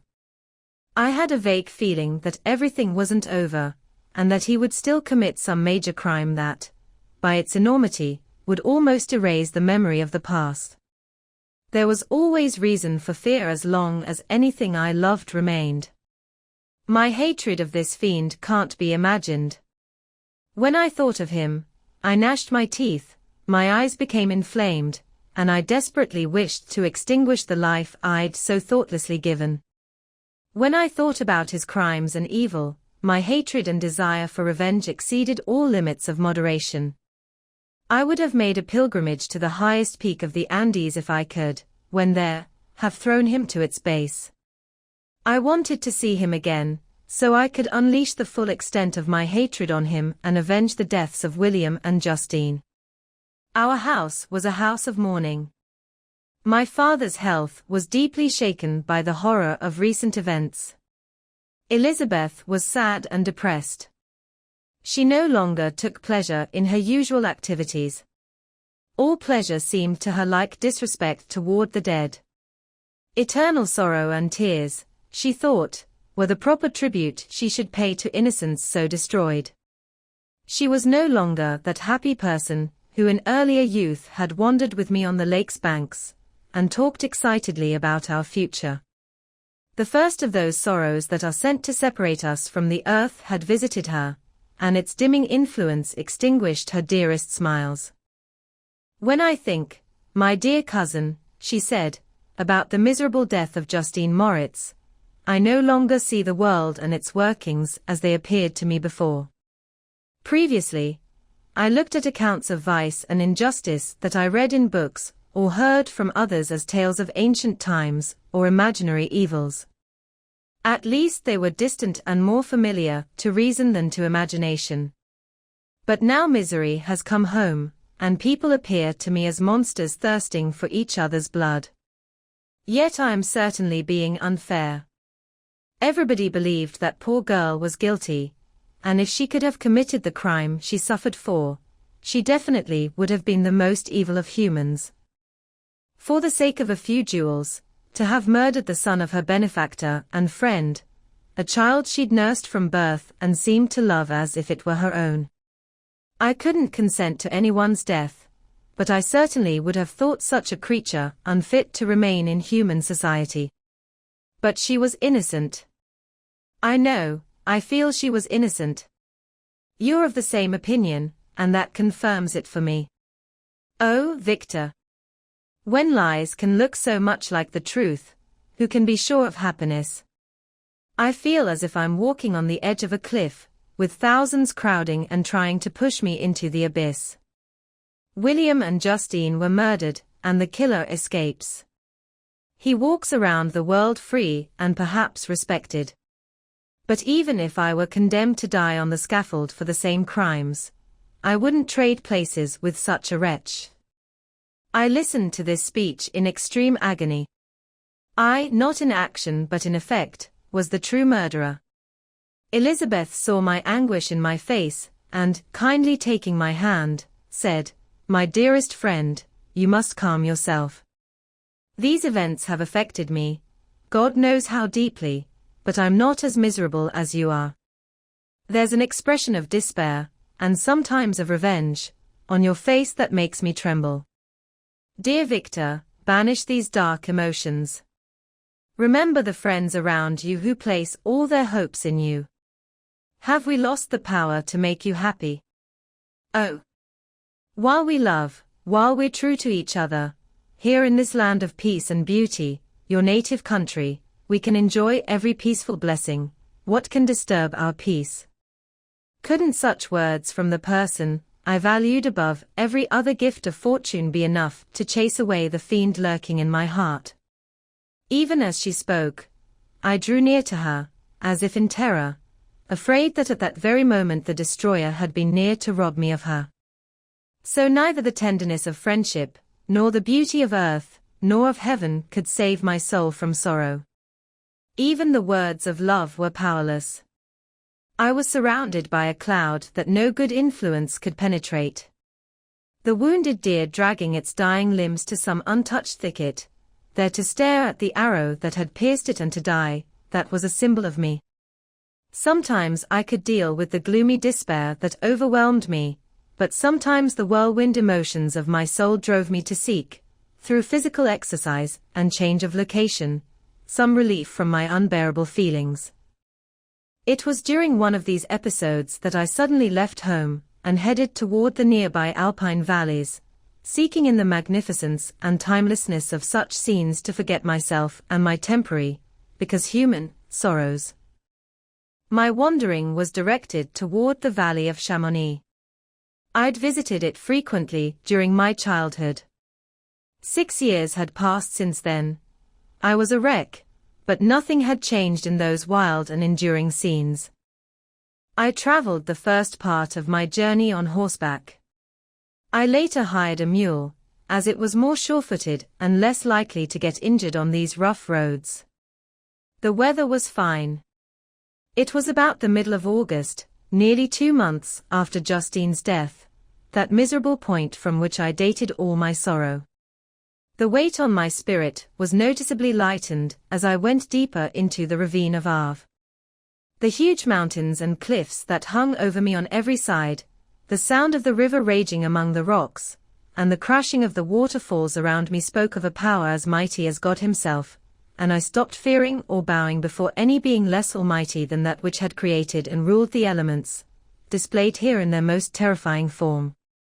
Still, as I climbed higher, the valley took on a more magnificent and amazing character. Ruined castles hanging on the cliffs of pine-covered mountains, the rushing Arve, and cottages here and there peeking out from among the trees formed a scene of unique beauty. But it was enhanced and made sublime by the mighty Alps, whose white and shining pyramids and domes towered above everything, as if belonging to another earth, the homes of another race of beings. I crossed the bridge of Pelisire, where the ravine formed by the river opened before me, and I began to climb the mountain that overhangs it. Soon after, I entered the valley of Chamonix. This valley is more wonderful and sublime, but not as beautiful and picturesque as the valley of Servox, through which I had just passed. The high and snowy mountains were its immediate borders, but I saw no more ruined castles and fertile fields. Huge glacier approached the road. I heard the rumbling thunder of the falling avalanche, and saw the smoke of its passage. Mont Blanc, the supreme and magnificent Mont Blanc, rose from the surrounding peaks, and its tremendous dome overlooked the valley. A tingling, long-lost sense of pleasure often came over me during this journey. Some turn in the road, some new object suddenly seen and recognized, reminded me of days gone by and were associated with the light-hearted happiness of boyhood. The winds themselves whispered in soothing tones, and maternal nature told me to cry no more. Then again the kind influence stopped working. I found myself chained again to grief and giving in to all the misery of reflection. Then I spurred on my animal, trying to forget the world, my fears, and most of all, myself. Or, in a more desperate way, I got off and threw myself on the grass, weighed down by horror and despair. Finally, I arrived at the village of Chamonix. Exhaustion followed the extreme fatigue of both body and mind that I'd endured. For a short time, I stayed at the window watching the pale lightning that played above Mont Blanc and listening to the rushing of the Arve, which pursued its noisy way below. The same lulling sounds acted as a lullaby to my too sharp senses. When I put my head on my pillow, sleep crept over me. I felt it coming and blessed the giver of forgetfulness. Asterisk, asterisk, asterisk. Frankenstein Chapter 10. I spent the following day wandering through the valley. I stood beside the sources of the Aveyron, which rise from a glacier that with slow progress is advancing down from the hilltops to block the valley. The steep sides of vast mountains were before me. The icy wall of the glacier hung over me. A few shattered pines were scattered around, and the solemn silence of this glorious throne room of imperial nature was broken only by the rushing waves, or the fall of some huge fragment, the thunder sound of the avalanche, or the cracking, echoing along the mountains, of the accumulated ice, which, through the silent working of unchangeable laws, was constantly torn apart, as if it were just a plaything in their hands. These sublime and magnificent scenes gave me the greatest comfort I was capable of receiving. They lifted me above all petty feelings, and although they didn't remove my grief, they calmed and soothed it. To some degree, they also distracted my mind from the thoughts it had dwelled on for the last month. I went to bed at night, and my sleep was attended and ministered to by the gathering of grand shapes I'd contemplated during the day. They gathered around me, the pristine snowy mountaintop, the glittering peak, the pine woods, and rugged bare ravine, the eagle soaring among the clouds. They all gathered around me and told me to be at peace. Where had they fled when I woke the next morning? All that inspired my soul fled with sleep, and dark melancholy clouded every thought. The rain was pouring down in torrents, and thick mists hid the mountain summits, so I couldn't even see the faces of those mighty friends. Still, I would penetrate their misty veil and seek them in their cloudy retreats. What were rain and storm to me? My mule was brought to the door, and I decided to climb to the summit of Montanvert. I remembered the effect that the view of the tremendous and ever-moving glacier had produced on my mind when I first saw it. It had filled me with a sublime ecstasy that gave wings to the soul and allowed it to soar from the dark world to light and joy. The sight of the awesome and majestic in nature had always had the effect of making my mind serious and causing me to forget the passing worries of life. I decided to go without a guide, because I knew the path well, and another person's presence would destroy the solitary grandeur of the scene. The climb is steep, but the path is cut into continual short switchbacks, which let you overcome the mountain's steepness. It's a terrifyingly desolate scene. In 1,000 spots, you can see traces of winter avalanches, where trees lie broken and scattered on the ground, some completely destroyed, others bent, leaning on the jutting rocks of the mountain, or lying across other trees. The path, as you climb higher, is crossed by ravines of snow, down which stones constantly roll from above. One of them is particularly dangerous, because the slightest sound, such as even speaking loudly, produces a vibration in the air strong enough to bring destruction on the speaker's head. The pines aren't tall or lush, but they are somber and add an air of severity to the scene. I looked at the valley below. Vast mists were rising from the rivers that ran through it and curling in thick spirals around the opposite mountains, whose summits were hidden in the uniform clouds, while rain poured from the dark sky and added to the melancholy impression I got from the objects around me. Oh! Why does humanity boast of sensitivities superior to those apparent in animals? It only makes us more vulnerable beings. If our impulses were limited to hunger, thirst, and desire, we might be nearly free, but now we're moved by every wind that blows and a chance word or scene that word may convey to us. We rest, a dream has power to poison sleep. We rise, one wandering thought pollutes the day. We feel, conceive, or reason, laugh or weep, embrace fond woe, or cast our cares away, it is the same, for, be it joy or sorrow, the path of its departure still is free. Man's yesterday may never be like his tomorrow, nothing may endure but change. It was nearly noon when I reached the top of the climb. For some time, I sat on the rock that overlooks the sea of ice. A mist covered both that and the surrounding mountains. Soon a breeze dispersed the cloud, and I descended onto the glacier. The surface is very uneven, rising like the waves of a stormy sea, descending low, and interrupted by cracks that sink deep. The ice field is almost a league wide, but I spent nearly 2 hours crossing it. The opposite mountain is a bare vertical rock. From the side where I now stood, Montanvert was directly opposite, at a distance of a league, and above it rose Mont Blanc in awesome majesty. I stayed in a hollow of the rock, staring at this wonderful and stupendous scene. The sea, or rather the vast river of ice, wound among its dependent mountains, whose airy summits hung over its hollows. Their icy and glittering peaks shone in the sunlight above the clouds. My heart, which had been sorrowful before, now swelled with something like joy. I exclaimed, "Wandering spirits, if indeed you wander and don't rest in your narrow graves, allow me this faint happiness, or take me as your companion away from the joys of life." As I said this, I suddenly saw the figure of a man at some distance, moving toward me with superhuman speed. He leaped over the crevices in the ice that I'd walked across with caution. His height, too, as he approached, seemed to exceed that of a human. I was troubled, a mist came over my eyes, and I felt faintness seize me, but I was quickly restored by the cold wind of the mountains.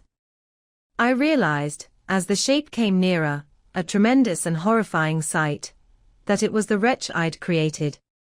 I trembled with rage and horror, deciding to wait for his approach and then fight him to the death. He approached. His face showed bitter anguish combined with contempt and evil, while its unearthly ugliness made it almost too horrible for human eyes. But I barely noticed this. Rage and hatred had at first deprived me of speech, and I recovered only to overwhelm him with words expressing furious hatred and contempt. "Devil," I exclaimed, "do you dare approach me? Don't you fear the fierce revenge of my arm on your miserable head? Get away, vile insect. Or rather, stay so I can crush you to dust. Oh, if only I could, with the end of your miserable existence, restore those victims you've so diabolically murdered." "I expected this reception," said the demon. "All people hate the wretched. How, then, must I be hated, who am more miserable than any living thing? Yet you, my creator, hate and reject me, your creature, to whom you're bound by ties that can only be broken by the death of one of us. You plan to kill me. How dare you play with life like this? Do your duty toward me, and I'll do mine toward you and the rest of humanity. If you agree to my conditions, I'll leave them and you in peace. But if you refuse, I'll feed the appetite of death until it's satisfied with the blood of your remaining friends. Horrible monster. Fiend that you are. The tortures of hell are too mild a punishment for your crimes. Wretched devil. You blame me for your creation. Come on, then, so I can extinguish the spark I so carelessly gave." My rage was boundless. I jumped at him, driven by all the feelings that can arm one being against the existence of another. He easily dodged me and said, "Be calm. I beg you to hear me before you unleash your hatred on my doomed head. Haven't I suffered enough that you seek to increase my misery? Life, although it may only be an accumulation of anguish, is precious to me, and I'll defend it. Remember, you've made me more powerful than yourself. My height is greater than yours, my joints more flexible. But I won't be tempted to oppose you. I'm your creature, and I'll be gentle and obedient to my natural lord and king if you'll also do your part, which you owe me. Oh, Frankenstein, don't be fair to everyone else and trample only on me, to whom your justice, and even your mercy and affection, are most due. Remember that I'm your creature. I should be your Adam, but instead I'm like the fallen angel, whom you drive from joy for no wrongdoing. Everywhere I see happiness from which I alone am permanently excluded. I was kind and good. Misery made me a fiend. Make me happy, and I'll be virtuous again. Go away. I won't listen to you. There can be no connection between you and me, we're enemies. Leave, or let's test our strength in a fight, in which one must die. How can I move you? Will no pleas make you look favorably on your creature, who begs for your goodness and compassion? Believe me, Frankenstein, I was kind. My soul glowed with love and humanity. But am I not alone, miserably alone? You, my creator, hate me. What hope can I get from your fellow humans, who owe me nothing? They reject and hate me. The desert mountains and dreary glacier are my refuge. I've wandered here many days. The caves of ice, which I alone don't fear, are a home to me, and the only one that humans don't begrudge me. These bleak skies I welcome, because they are kinder to me than your fellow beings. If all of humanity knew of my existence, they'd do as you do and arm themselves for my destruction. Shouldn't I then hate those who hate me? I'll make no agreements with my enemies. I'm miserable, and they'll share my wretchedness. Yet it's in your power to compensate me and save them from an evil that only you can make so great that not only you and your family, but thousands of others, will be swallowed up in the whirlwinds of its rage. Let your compassion be moved, and don't reject me. Listen to my story. When you've heard it, abandon or pity me as you judge I deserve. But hear me. The guilty are allowed, by human laws, bloody as they are, to speak in their own defense before they are condemned. Listen to me, Frankenstein. You accuse me of murder, and yet you would, with a clear conscience, destroy your own creature. Oh, praise the eternal justice of humanity. Yet I don't ask you to spare me. Listen to me and then, if you can and if you will, destroy the work of your hands. Why do you make me remember, I replied, circumstances that make me shudder to think that I've been the miserable source and creator? Cursed be the day, horrible devil, when you first saw light. Cursed, although I curse myself, be the hands that formed you. You've made me wretched beyond expression. You've left me unable to consider whether I'm being fair to you or not. Go away. Free me from the sight of your hated form. I'll free you like this, my creator, he said, and placed his hated hands before my eyes, which I violently pushed away. This way I remove from you a sight you hate. Still, you can listen to me and show me your compassion. By the virtues I once had, I demand this from you. Hear my story. It's long and strange, and the temperature of this place isn't suitable for your delicate senses. Come to the hut on the mountain. The sun is still high in the sky. Before it descends to hide behind your snowy cliffs and light another world, you'll have heard my story and can decide. It's up to you whether I leave the neighborhood of humanity forever, and lead a harmless life, or become the plague of your fellow creatures, and the cause of your own swift ruin. As he said this, he led the way across the ice. I followed. My heart was full, and I didn't answer him, but as I walked, I weighed the various arguments he'd made and decided at least to listen to his story. I was partly motivated by curiosity, and compassion confirmed my decision.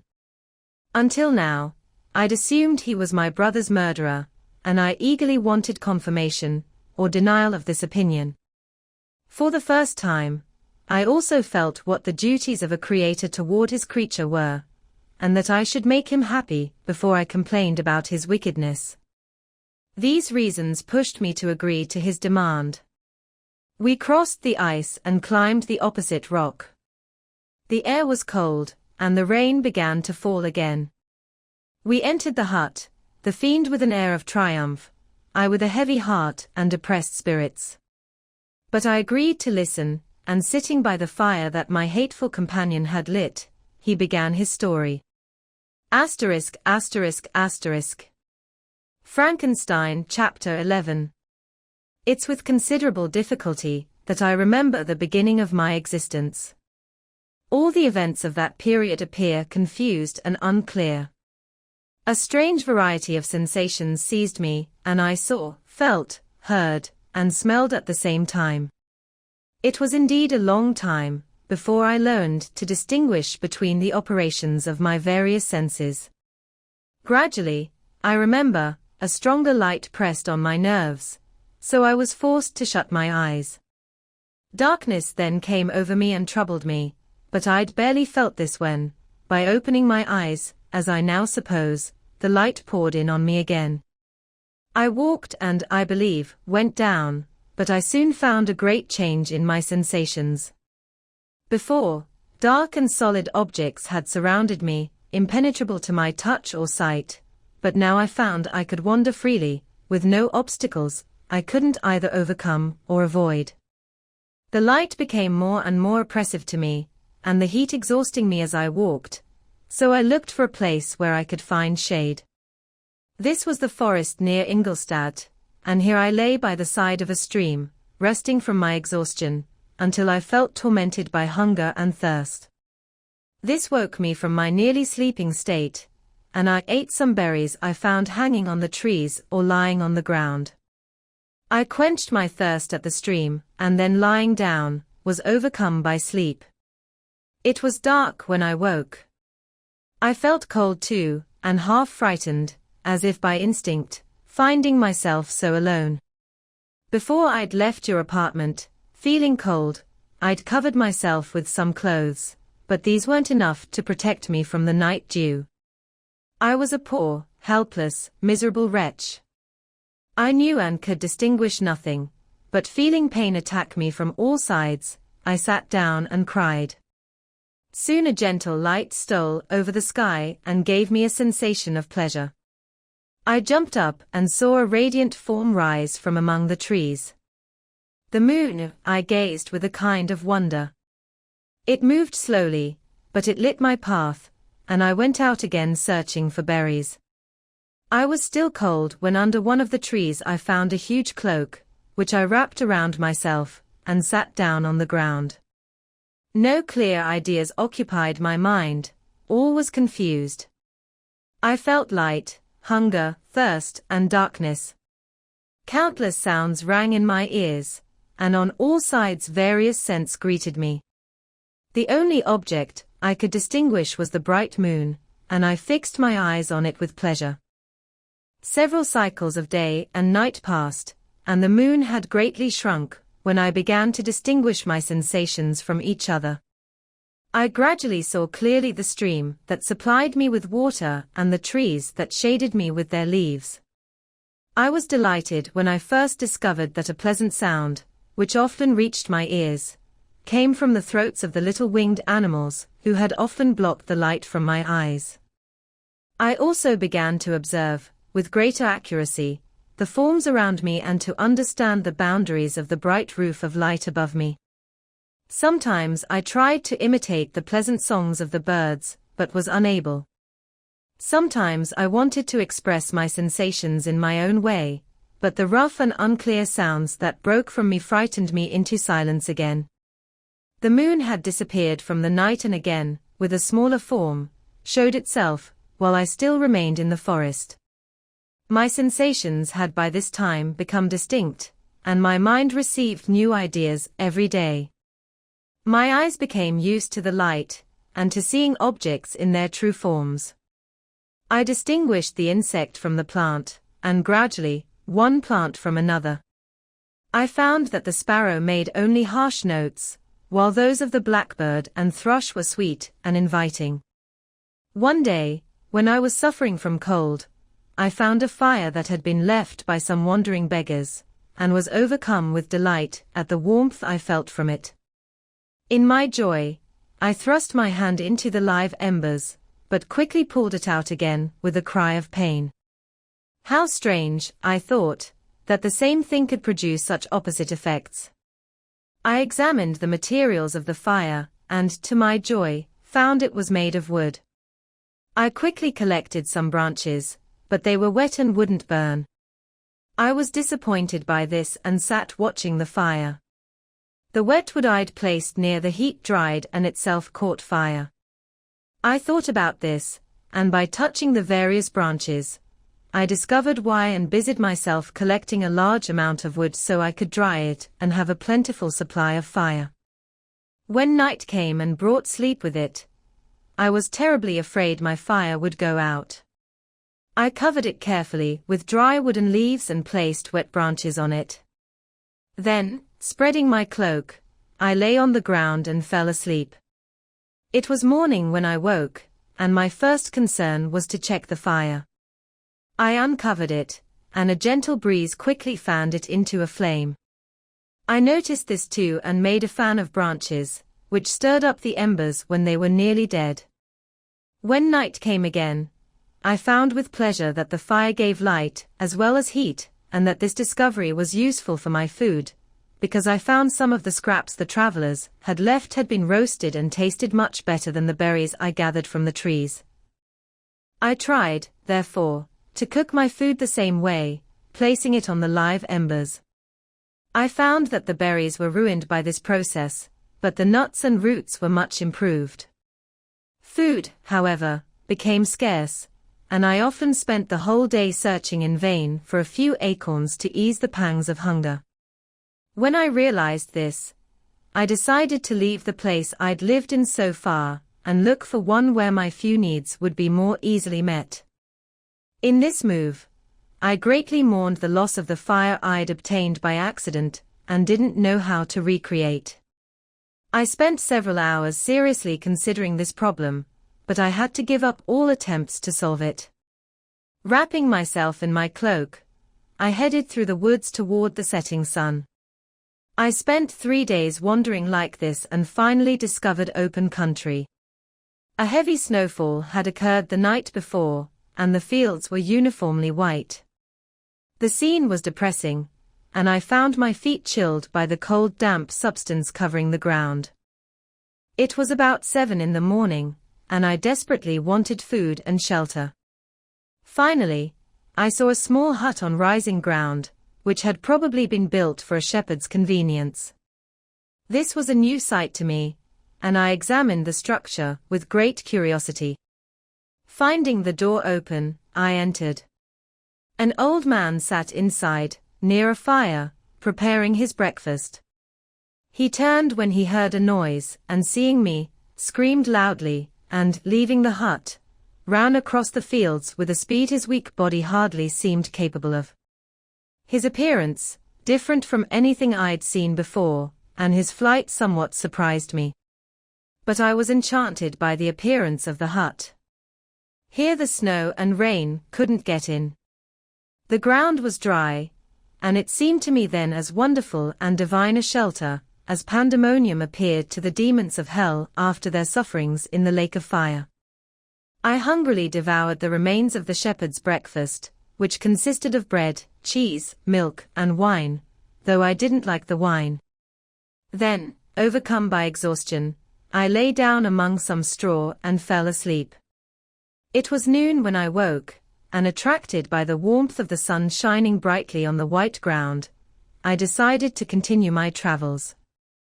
Putting the remains of the peasant's breakfast in a bag I found, I walked across the fields for several hours until at sunset I reached a village. How miraculous this seemed! The huts, the nicer cottages, and stately houses amazed me in turn.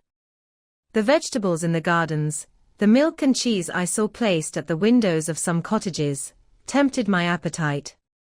I entered one of the best of these, but I'd barely stepped inside before the children screamed and one of the women fainted.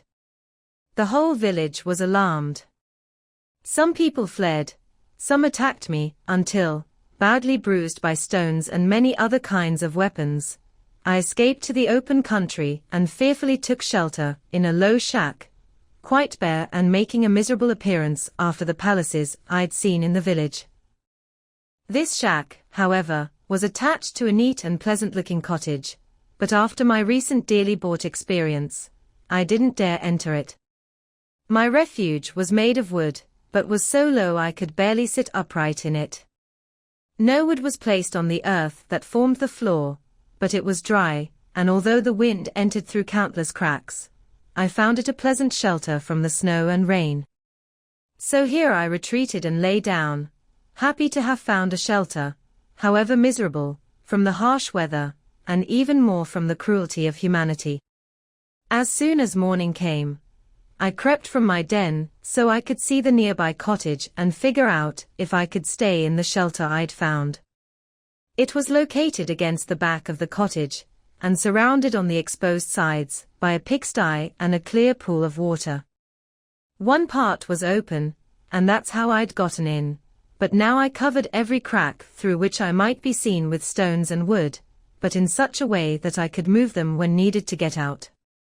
All the light I had came through the pigsty, and that was enough for me. Having arranged my dwelling like this and carpeted it with clean straw, I settled in, because I saw a man's figure in the distance, and I remembered too well my treatment the night before to trust myself to his power. I had first, however, gotten my food for that day, a loaf of rough bread that I stole and a cup I could drink from more conveniently than from my hand, from the pure water that flowed by my shelter. The floor was a little raised, so it stayed perfectly dry, and because it was close to the cottage chimney, it was fairly warm. Being set up like this, I decided to stay in this shack until something happened that might change my mind. It was indeed a paradise compared to the bleak forest, my former home, the rain-dripping branches, and damp earth. I ate my breakfast with pleasure, and was about to remove a plank to get myself some water when I heard footsteps. Looking through a small crack, I saw a young woman with a pail on her head passing in front of my shack. The girl was young and gentle in manner, unlike what I've since found country and farmhouse servants to be. Yet she was poorly dressed. A rough blue petticoat and a linen jacket were her only clothes. Her fair hair was braided but not decorated. She looked patient yet sad. I lost sight of her, and in about 15 minutes she returned carrying the pail, which was now partly filled with milk. As she walked, seemingly bothered by the weight, a young man met her whose face showed an even deeper sadness. Making a few sounds with a melancholy air, he took the pail from her head and carried it to the cottage himself. She followed, and they disappeared. Soon I saw the young man again with some tools in his hand, crossing the field behind the cottage, and the girl was also busy, sometimes in the house and sometimes in the yard. When I examined my dwelling, I found that one of the cottage windows had once been part of it, but the panes had been filled in with wood. In one of these was a small and almost invisible crack, through which the eye could barely see. Through this opening, a small room was visible, whitewashed and clean, but very bare of furniture. In one corner, near a small fire, sat an old man, leaning his head on his hands in a dejected posture. The young girl was busy organizing the cottage, but soon she took something from a drawer that occupied her hands, and she sat down beside the old man, who, picking up an instrument, began to play and produce sounds sweeter than the voice of the thrush, or the nightingale. It was a lovely sight, even to me, poor wretch who had never seen anything beautiful before. The silver hair and kind face of the old cottager won my respect, while the gentle manners of the girl won my love. He played a sweet mournful tune, that I noticed drew tears from the eyes of his lovely companion, which the old man didn't notice until she sobbed audibly.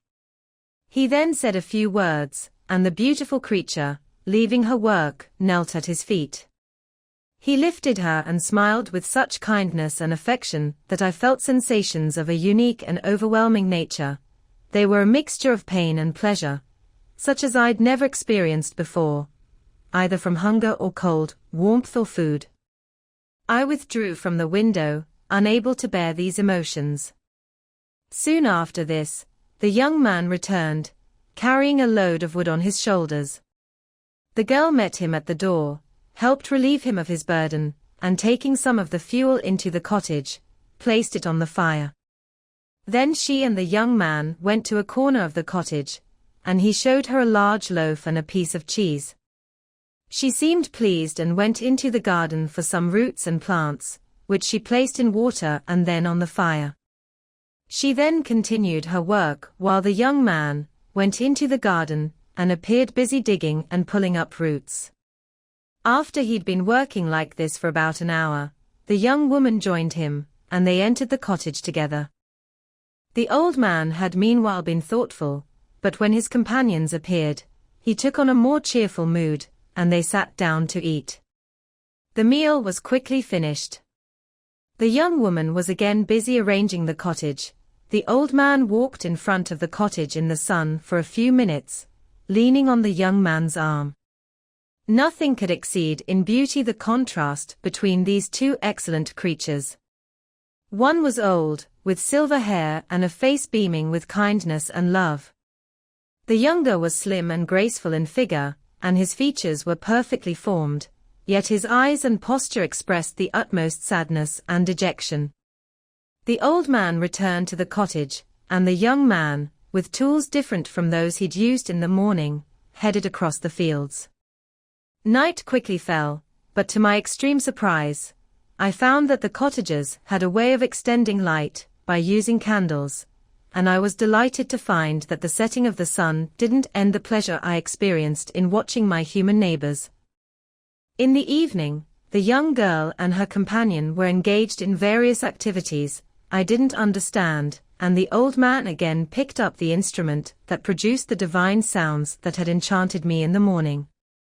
As soon as he'd finished, the young man began not to play, but to make sounds that were monotonous and resembled neither the harmony of the old man's instrument nor the songs of the birds. I've since learned that he was reading aloud, but at that time I knew nothing about the science of words or letters. The family, after being occupied like this for a short time, put out their lights and went to bed, as I guessed, to rest. Frankenstein Chapter 12. I lay on my straw, but I couldn't sleep. I thought about the events of the day. What struck me most was the gentle manners of these people, and I longed to join them, but didn't dare. I remembered too well the treatment I'd suffered the night before from the cruel villagers, and decided that, whatever course of action I might later think right to follow, for now I would stay quietly in my shack, watching and trying to discover the motives that influenced their actions. The cottagers got up the next morning before sunrise. The young woman organized the cottage and prepared the food, and the young man left after the first meal. This day passed in the same routine as the one before. The young man was constantly working outdoors, and the girl in various hard tasks inside. The old man, whom I soon realized was blind, spent his free time on his instrument, or in thought. Nothing could exceed the love and respect the younger cottagers showed toward their venerable companion. They performed every little act of affection and duty toward him with gentleness, and he rewarded them with his kind smiles. They weren't entirely happy. The young man and his companion often went off by themselves and seemed to cry. I saw no reason for their unhappiness, but I was deeply affected by it. If such lovely creatures were miserable, it was less strange that I, an imperfect and solitary being, should be wretched. Yet why were these gentle beings unhappy? They had a delightful house, for such it was in my eyes, and every luxury. They had a fire to warm them when cold and delicious food when hungry. They were dressed in excellent clothes, and even more, they enjoyed each other's company and conversation, exchanging looks of affection and kindness every day. What did their tears mean? Did they really express pain? At first, I couldn't answer these questions, but constant attention and time explained to me many things that were initially puzzling. A considerable period passed before I discovered one of the causes of this lovable family's distress. It was poverty, and they suffered from it to a very painful degree. Their food consisted entirely of vegetables from their garden and milk from one cow, which gave very little during winter when its owners could barely get food to support it. They often, I believe, suffered the pangs of hunger very sharply, especially the two younger cottagers, because several times they placed food before the old man when they kept none for themselves. This act of kindness moved me deeply. I'd been used to stealing part of their supplies for my own use during the night, but when I found that doing this caused pain to the cottagers, I stopped and satisfied myself with berries, nuts, and roots I gathered from a nearby woods. I also discovered another way I could help their work. I found that the young man spent much of each day collecting wood for the family fire, and during the night I often took his tools, whose use I quickly figured out, and brought home enough firewood for several days.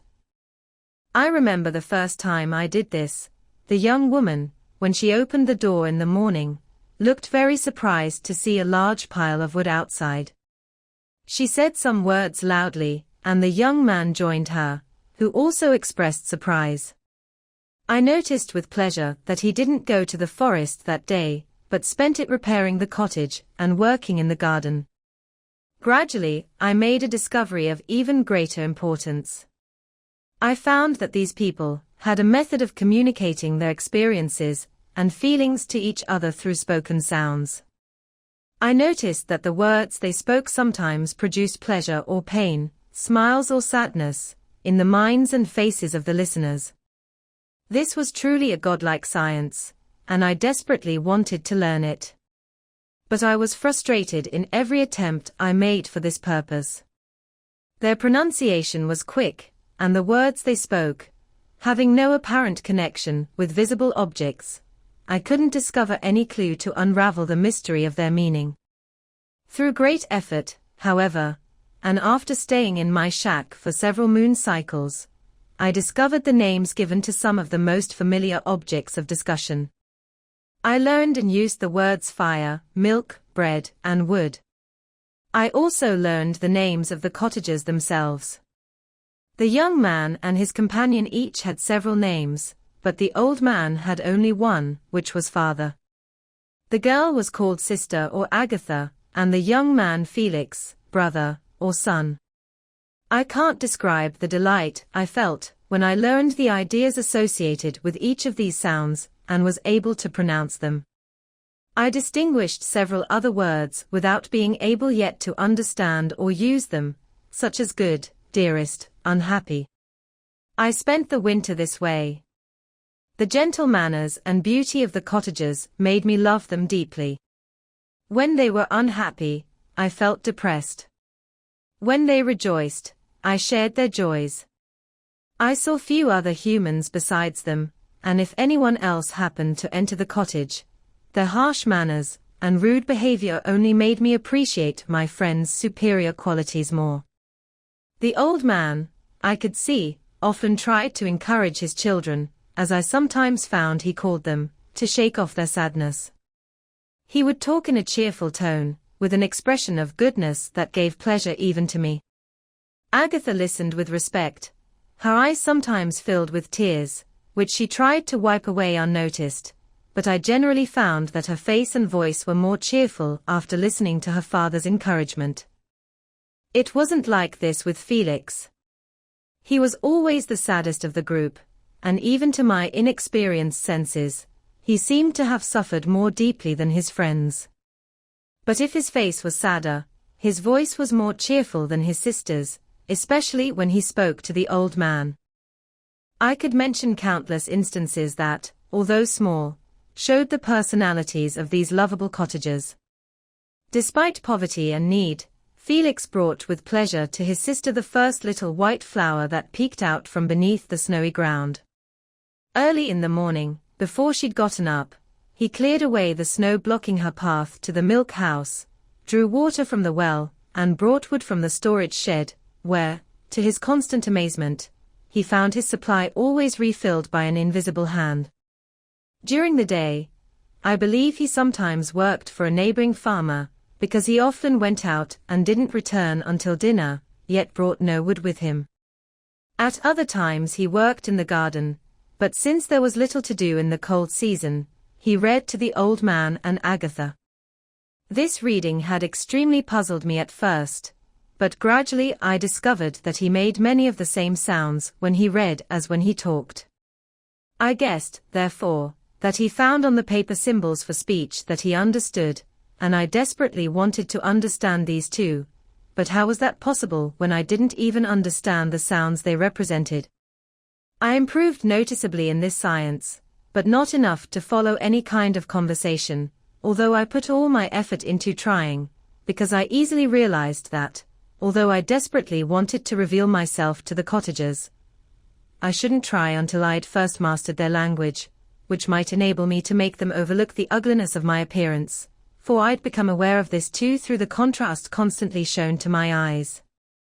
I'd admired the perfect forms of my cottagers, their grace, beauty, and delicate complexions, but how terrified I was when I saw myself in a clear pool. At first, I jumped back, unable to believe that it was really me reflected in the mirror, and when I became fully convinced that I was indeed the monster that I am, I was filled with the most bitter feelings of despair and humiliation. Oh! I didn't yet fully know the fatal effects of this miserable deformity. As the sun became warmer and daylight lasted longer, the snow vanished, and I saw the bare trees and black earth. From this time, Felix was busier, and the heartbreaking signs of approaching famine disappeared. Their food, as I later found, was simple, but it was healthy, and they got enough of it. Several new kinds of plants grew in the garden, which they tended, and these signs of comfort increased daily as the season progressed. The old man, leaning on his son, walked every day at noon when it didn't rain, as I learned it was called when the sky poured down its water. This happened frequently, but a strong wind quickly dried the earth, and the season became much more pleasant than it had been. My way of life in my shack was routine. During the morning, I watched the cottagers' movements, and when they were busy with various tasks, I slept. The rest of the day was spent observing my friends. When they'd gone to bed, if there was a moon or the night was starlit, I went into the woods and collected my own food and fuel for the cottage. When I returned, whenever necessary, I cleared their path of snow and did those tasks I'd seen Felix do. I later found that these jobs, done by an invisible hand, greatly amazed them, and once or twice I heard them say the words, "good spirit," and "wonderful" on these occasions, but I didn't yet understand what these terms meant. My thoughts now became more active, and I wanted to discover the motives and feelings of these lovely creatures. I was curious to know why Felix seemed so miserable and Agatha so sad. I thought, foolish wretch, that it might be in my power to restore happiness to these deserving people. When I slept or was away, the images of the venerable blind father, the gentle Agatha, and the excellent Felix appeared before me. I looked at them as superior beings, who would decide my future destiny. I imagined 1,000 scenarios of presenting myself to them and their reception of me. I imagined that they would be disgusted at first, until, through my gentle behavior and soothing words, I would first win their favor and then their love. These thoughts excited me and led me to apply myself, with fresh enthusiasm, to learning the art of language. My voice was indeed harsh, but flexible, and although my voice was very unlike the soft music of their tones, I could pronounce the words I understood fairly easily.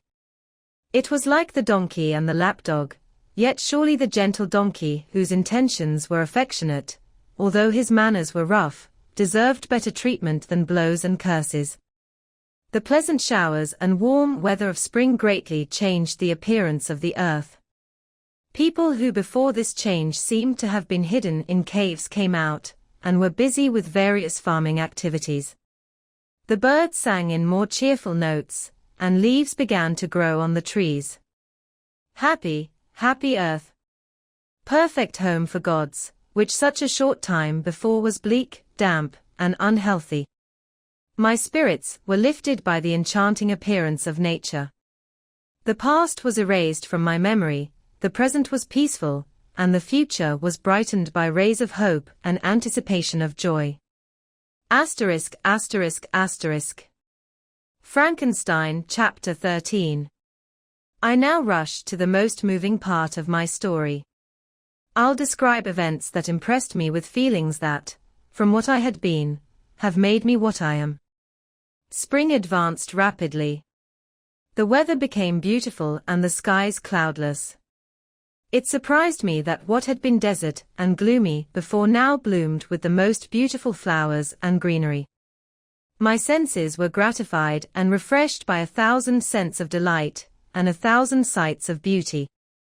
It was on one of these days when my cottagers took their regular rest from work, the old man played his guitar, and the children listened to him, that I noticed Felix's face was sadder than I could express. He sighed frequently, and once his father paused in his music, and I guessed from his manner that he asked about his son's sorrow. Felix replied in a cheerful tone, and the old man was starting his music again, when someone knocked at the door. It was a lady on horseback, accompanied by a countryman as a guide. The lady was dressed in a dark outfit, and covered with a thick black veil. Agatha asked a question, To which the stranger only replied by saying, in a sweet voice, "Felix's name." Her voice was musical, but unlike that of either of my friends. Hearing this word, Felix hurried up to the lady, who, when she saw him, lifted her veil, and I saw a face of angelic beauty and expression. Her hair was shining raven black, and beautifully braided. Her eyes were dark but gentle, though lively.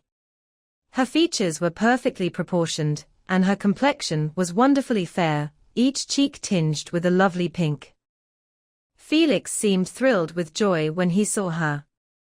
Every trace of sorrow vanished from his face, and it instantly expressed a degree of ecstatic joy I'd hardly thought possible.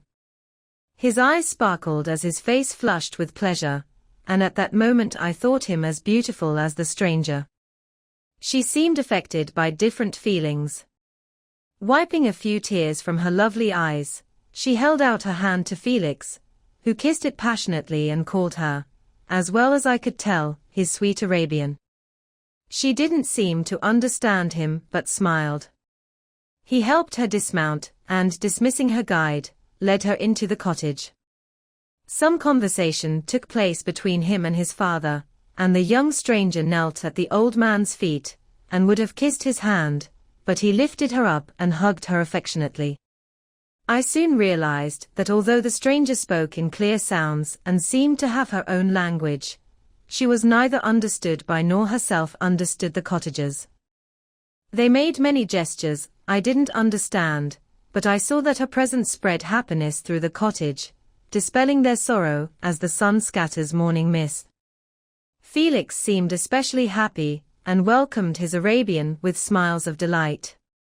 Agatha, the ever-gentle Agatha, kissed the lovely stranger's hands, and pointing to her brother, made signs that seemed to mean he'd been sad until she came. Several hours passed like this while they, through their faces, expressed joy whose cause I didn't understand. Soon I found, by the frequent repetition of some sound that the stranger repeated after them, that she was trying to learn their language, and the idea immediately occurred to me that I should use the same lessons for the same purpose. The stranger learned about 20 words in the first lesson. Most of them were ones I'd already understood, but I benefited from the others. As night came, Agatha and the Arabian went to bed early. When they separated, Felix kissed the stranger's hand and said, "Good night, sweet Safie." He stayed up much longer, talking with his father, and from the frequent repetition of her name, I guessed that their lovely guest was the subject of their conversation. I desperately wanted to understand them and focused all my abilities on that goal, but found it totally impossible. The next morning Felix went out to his work, and after Agatha finished her usual tasks, the Arabian sat at the old man's feet, and taking his guitar, played some tunes so enchantingly beautiful that they drew tears of both sorrow and delight from my eyes. She sang, and her voice flowed in a rich melody, swelling or fading away like a nightingale in the woods. When she'd finished, she gave the guitar to Agatha, who at first declined it. She played a simple tune, and her voice accompanied it in sweet tones, but unlike the wonderful music of the stranger. The old man seemed delighted and said some words that Agatha tried to explain to Safie, and by which he seemed to want to express that she gave him the greatest delight with her music. The days now passed as peacefully as before, with the only change being that joy had replaced sadness on my friends' faces. Safie was always cheerful and happy. She and I improved rapidly in our knowledge of language, so that in 2 months I began to understand most of the words spoken by my protectors. Meanwhile, the black ground was also covered with grass, and the green banks were scattered with countless flowers, sweet to the smell and eyes, stars of pale light among the moonlit woods.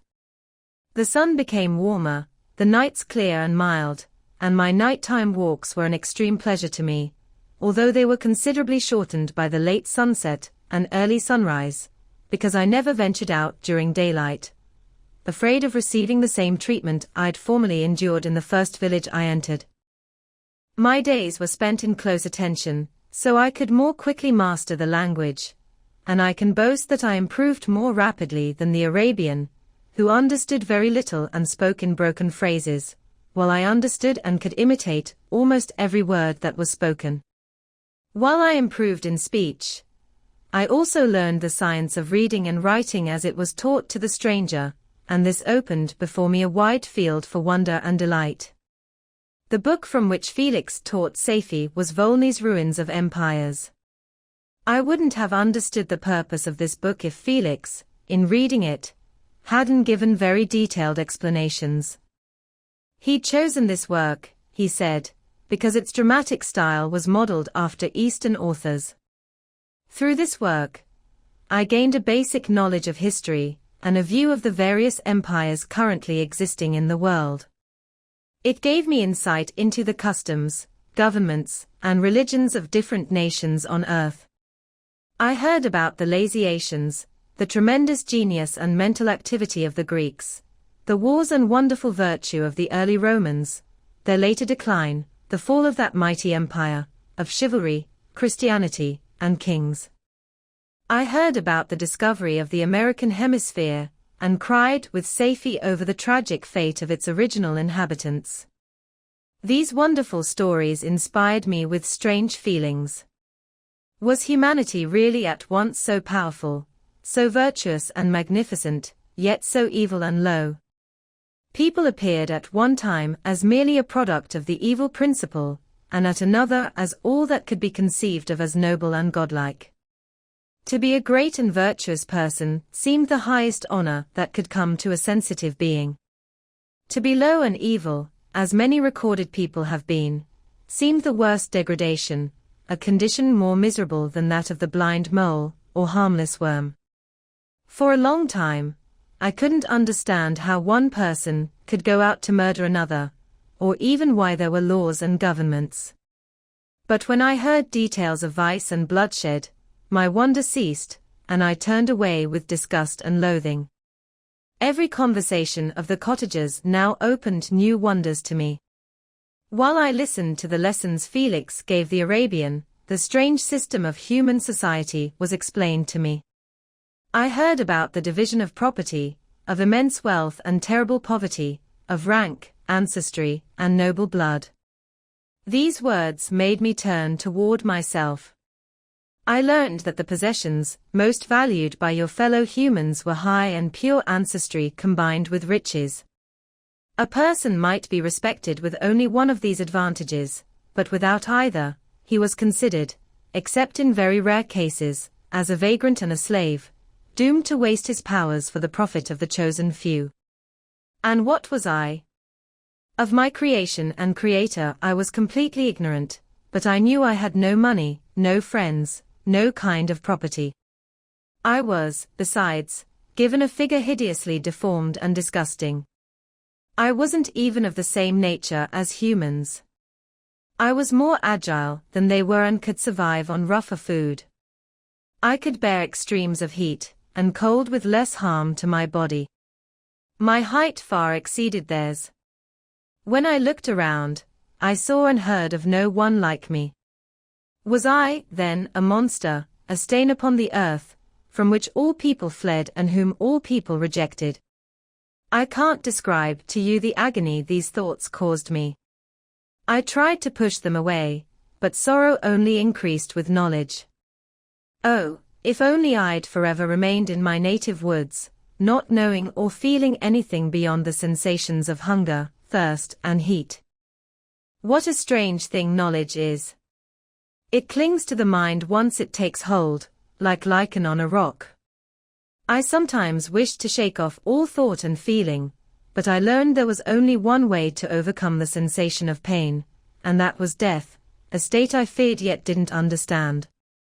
I admired virtue and good feelings and loved the gentle manners and lovable qualities of my cottagers, but I was shut out from contact with them, except through means I obtained secretly, when I was unseen and unknown, and which increased rather than satisfied my desire to become one of my fellows. The gentle words of Agatha, and the animated smiles of the charming Arabian weren't for me. The mild encouragements of the old man, and the lively conversation of the beloved Felix weren't for me. Miserable, unhappy wretch. Other lessons were impressed on me even more deeply. I heard about the difference between the sexes, and the birth and growth of children, how the father loved the infant's smiles and the older child's lively remarks, how all the mother's life and care were wrapped up in the precious child, how the mind of youth expanded and gained knowledge of brother, sister, and all the various relationships that bind one human being to another in mutual bonds. But where were my friends and relatives? No father had watched my infant days, no mother had blessed me with smiles and caresses. Or if they had, all my past life was now a blank, an empty void in which I could distinguish nothing. From my earliest memory, I'd been as I was then in height and size. I'd never yet seen a being resembling me, or who claimed any connection with me. What was I? The question came up again, to be answered only with groans. I'll soon explain where these feelings led, but allow me now to return to the cottagers, whose story excited in me such various feelings of anger, delight, and wonder, but which all ended in additional love and respect for my protectors, for so I loved, in an innocent, half-painful self-deception, to call them.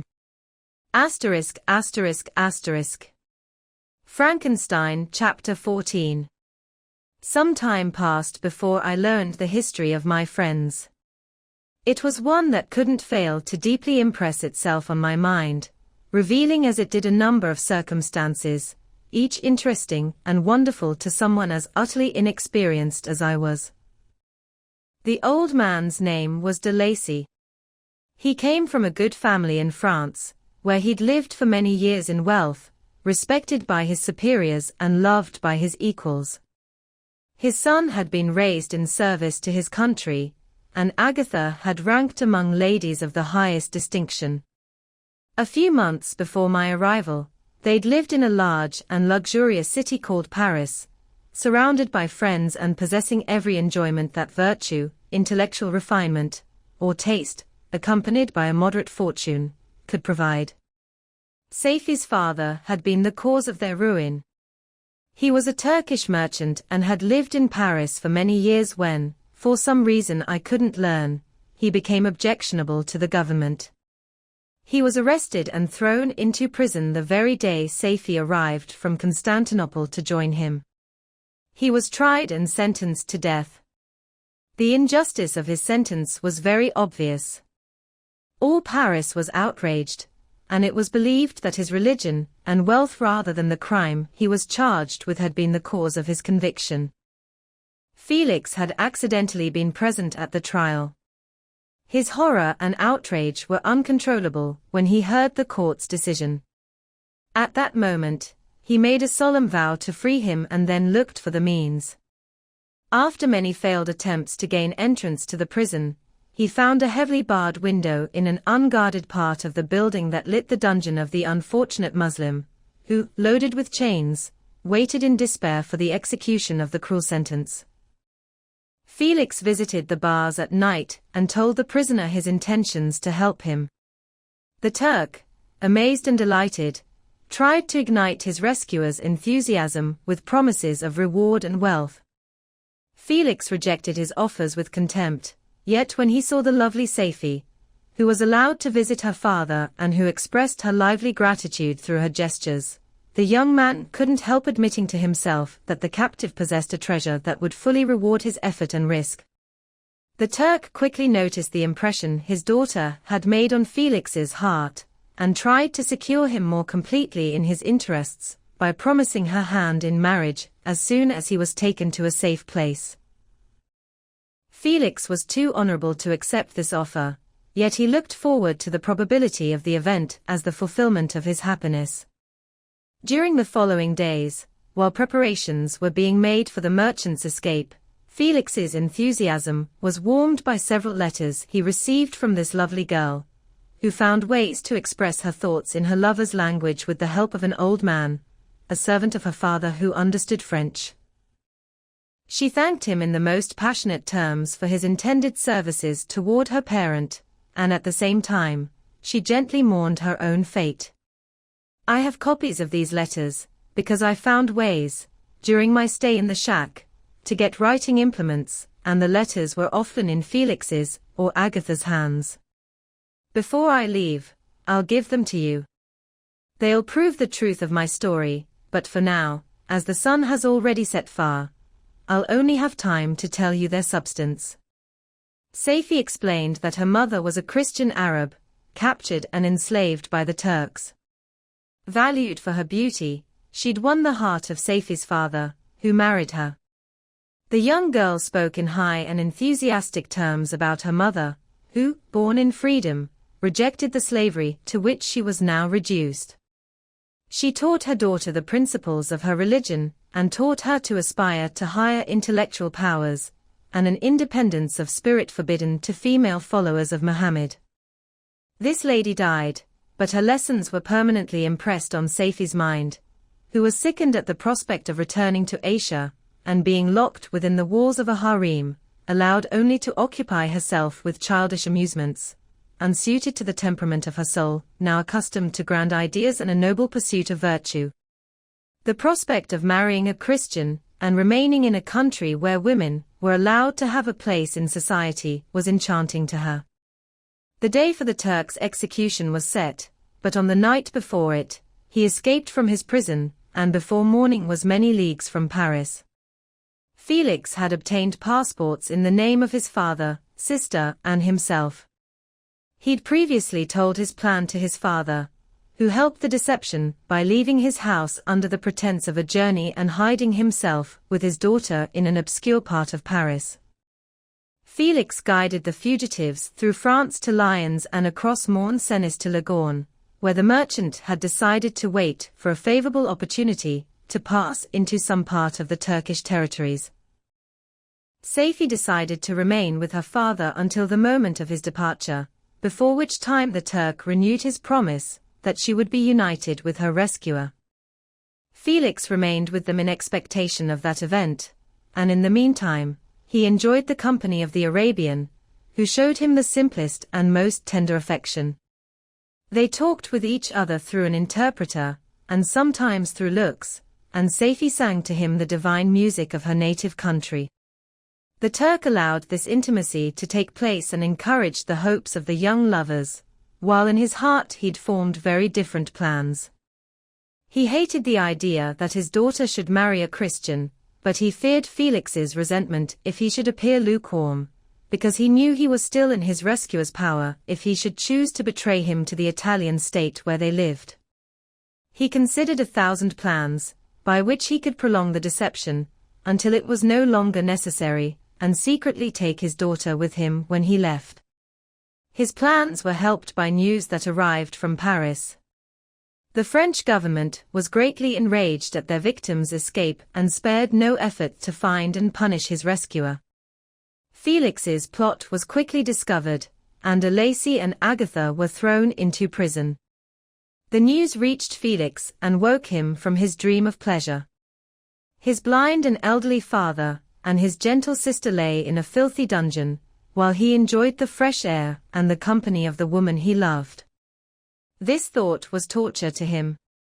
He quickly arranged with the Turk that if the latter found a favorable opportunity to escape before Felix could return to Italy, Saifi would remain as a boarder at a convent in Leghorn. Then, leaving the lovely Arabian, he rushed to Paris and turned himself into the vengeance of the law, hoping to free de Lacy and Agatha by this action. He didn't succeed. They remained imprisoned for 5 months before the trial took place, the result of which deprived them of their fortune and condemned them to permanent exile from their native country. They found a miserable refuge in the cottage in Germany where I discovered them.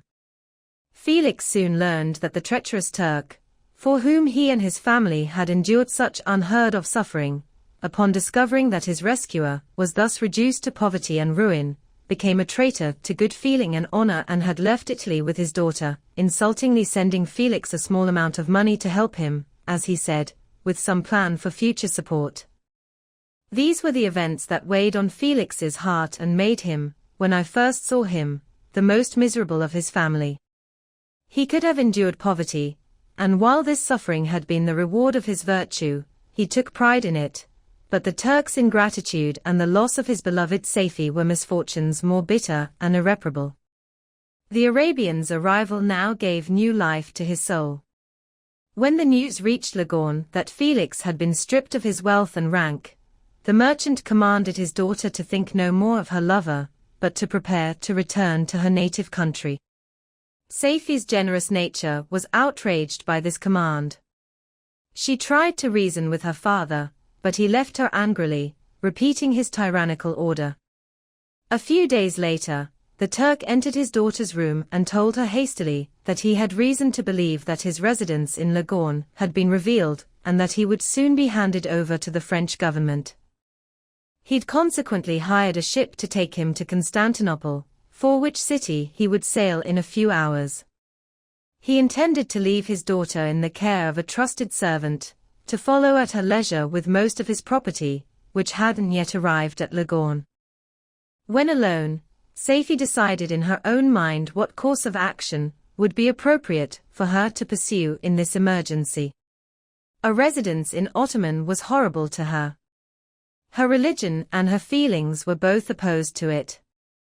Through some of her father's papers that fell into her hands, she heard about her lover's exile and learned the name of the place where he now lived. She hesitated for some time, but at length, she made her decision. Taking with her some jewels that belonged to her and a sum of money, she left Italy with an attendant, a native of Leghorn who understood the common language of Ottoman, and departed for Germany. She arrived safely at a town about 20 leagues from de Lacy's cottage, when her attendant fell dangerously ill. Saifi nursed her with the most devoted affection, but the poor girl died, and the Arabian was left alone, unfamiliar with the country's language, and completely ignorant of the world's customs. She fell, however, into good hands. The Italian had mentioned the name of the place they were headed to, and after her death, the woman of the house where they'd stayed made sure that Saifi arrived safely at her lover's cottage. ******. Translator's commentary. People judge events through the lens of their own perspective. When truth is not shown, false judgments persist. In this section, the Turkish merchant is accused unfairly and portrayed through Western prejudice. Yet if the other side plays dishonestly, honesty itself becomes impossible. That is the rule of the game. Throughout history, Turkic peoples have practiced many faiths and respected others' beliefs. Even the great Khans never forced a cartoon to convert. The Turkic world spans countless phenotypes and encompasses many faiths, a testament to centuries of openness rather than exclusion. So why, in this Western tale, must only the woman change her religion to marry? The irony is deep. The same West that accused the East of oppression forced its own women into marriages, burned them as witches, and denied them basic rights. Meanwhile, Eastern women governed states, led armies, and held rights to property, inheritance, and divorce long before Europe did. The East was never less civilized. While Europe hid lice under powdered wigs, masked decay with heavy perfume, and spread plague by killing cats they deemed demonic, Asia valued cleanliness, healing, and balance. Hammams were centers of hygiene and community. Medicine was a science, not superstition. Even in recorded history, truth turns upside down. The Turks saved Jewish people fleeing Spain.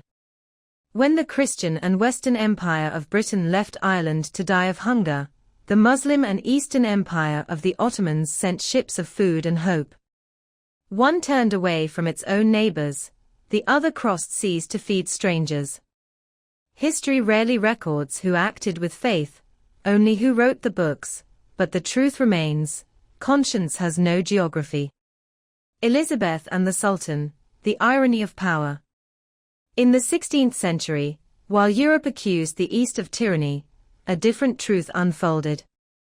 After the death of her sister Mary, Queen Elizabeth I of England faced relentless pressure from the most powerful man in Europe, King Philip II of Spain. His empire stretched across continents, and his armadas threatened all who refused his will. Spain sought to force Elizabeth into marriage, a union that would have bound England under Spanish dominion. Yet Elizabeth never married him, nor did she fall under his control. Why? Because another empire balanced the scales of power, the Ottoman Empire. The successors of Sultan Suleiman had broken Spain's monopoly at sea, kept its armies in check, and directly protected England's independence. Thus, the same Eastern power that Western writers often painted as despotic became the shield that allowed a woman to rule freely in the West. History's greatest ironies are written between the lines. The freedom of a Christian queen was preserved by the strength of a Muslim empire. The language of equality. Even in language, the traces of equality, or inequality endure. The phrase, mother tongue, finds its true meaning only among the peoples of Central Asia, where gender has never divided the voice of humanity. There, every child speaks as their mother speaks, not because of rules, but because respect is natural. In other civilizations, daughters learned the speech of their mothers and sons learned the speech of their fathers. But if a mother cannot pass her own words to her son, can that language truly be called a mother tongue? The West still wrestles with gendered language. The East mastered linguistic harmony long ago. The pattern persists. Even today, the Turks face waves of propaganda that distort their history and silence their virtues. Yet the records still exist for those who seek truth. History repeats not because people forget, but because selective memory serves power better than truth. A call to conscience. Turks did not need to advertise compassion, they lived it. They did not proclaim tolerance, they practiced it. The historical record, when examined honestly, reveals a civilization built not on propaganda, but on principle. This work itself reveals the contradictions of Western civilization. Mary Shelley, though gifted and visionary, was forced to conceal her name because of the prejudice of her own society, unable to claim authorship of the very creation that defied its boundaries. Don't follow the herd. Read, question, and learn. Civilization is not built on propaganda, it is built on conscience. Asterisk, asterisk, asterisk. Frankenstein, Chapter 15. That was the history of my beloved cottagers. It deeply impressed me. I learned, from the views of social life it revealed, to admire their virtues and to condemn the vices of humanity. Until then, I looked at crime as a distant evil. Kindness and generosity were always before me, inspiring in me a desire to become an actor on the busy stage where so many admirable qualities were called forth and displayed. But in describing the progress of my intellect, I must not leave out a circumstance that occurred at the beginning of August of the same year. One night, during my usual visit to the neighboring woods where I collected my own food and brought home firewood for my protectors, I found on the ground a leather bag containing several articles of clothing and some books. I eagerly grabbed the prize and returned with it to my shack. Fortunately, the books were written in the language whose basics I'd learned at the cottage. They consisted of Paradise Lost, a volume of Plutarch's Lives, and The Sorrows of Werther. Owning these treasures gave me extreme delight. I now constantly studied and exercised my mind on these stories, while my friends were busy with their regular tasks. I can hardly describe to you the effect of these books. They produced in me an infinity of new images and feelings that sometimes raised me to ecstasy, but more frequently sank me into the deepest depression. In The Sorrows of Werther, besides the interest of its simple and touching story, so many opinions are discussed, and so much light is thrown on what had been obscure subjects, to me that I found in it a never-ending source of thought and amazement. The gentle and domestic manners it described, combined with lofty feelings that aimed at something beyond self, matched well with my experience among my protectors, and with the desires that were forever alive in my own heart. But I thought Werther himself was a more divine being than I'd ever seen or imagined. His character had no pretension, but it sank deep. The discussions about death and suicide were designed to fill me with wonder. I didn't claim to judge the case, yet I leaned toward the opinions of the hero, whose death I mourned without fully understanding it. As I read, however, I applied much of it personally to my own feelings and situation. I found myself similar yet, at the same time strangely unlike the beings I read about, and whose conversations I listened to. I sympathized with and partly understood them, but my mind was unformed. I was dependent on no one and related to no one. The path of my departure was free, and there was no one to mourn my death. My appearance was hideous and my height gigantic. What did this mean? Who was I? What was I? Where did I come from? What was my destiny? These questions constantly came up, but I couldn't answer them. The volume of Plutarch's Lives I had contained the histories of the first founders of the ancient republics. This book had a very different effect on me than the sorrows of Werther. From Werther's fantasies, I learned despondency and gloom, but Plutarch taught me high thoughts. He lifted me above the wretched sphere of my own reflections to admire and love the heroes of past ages. Many things I read exceeded my understanding and experience. I had a very confused knowledge of kingdoms, vast areas of land, mighty rivers, and endless seas. But I was completely unfamiliar with towns and large gatherings of people. The cottage of my protectors had been the only school where I had studied human nature, but this book revealed new and greater scenes of action. I read about people involved in public affairs, governing or massacring their species. I felt the greatest passion for virtue rise within me and hatred for vice, as far as I understood the meaning of those terms, relative as they were, as I applied them, to pleasure and pain alone. Led by these feelings, I was naturally drawn to admire peaceful lawgivers like Numa, Solon, and Lycurgus, rather than Romulus and Theseus. The simple lives of my protectors caused these impressions to take firm hold in my mind. Perhaps if my first introduction to humanity had been through a young soldier burning for glory and slaughter, I would have developed different feelings.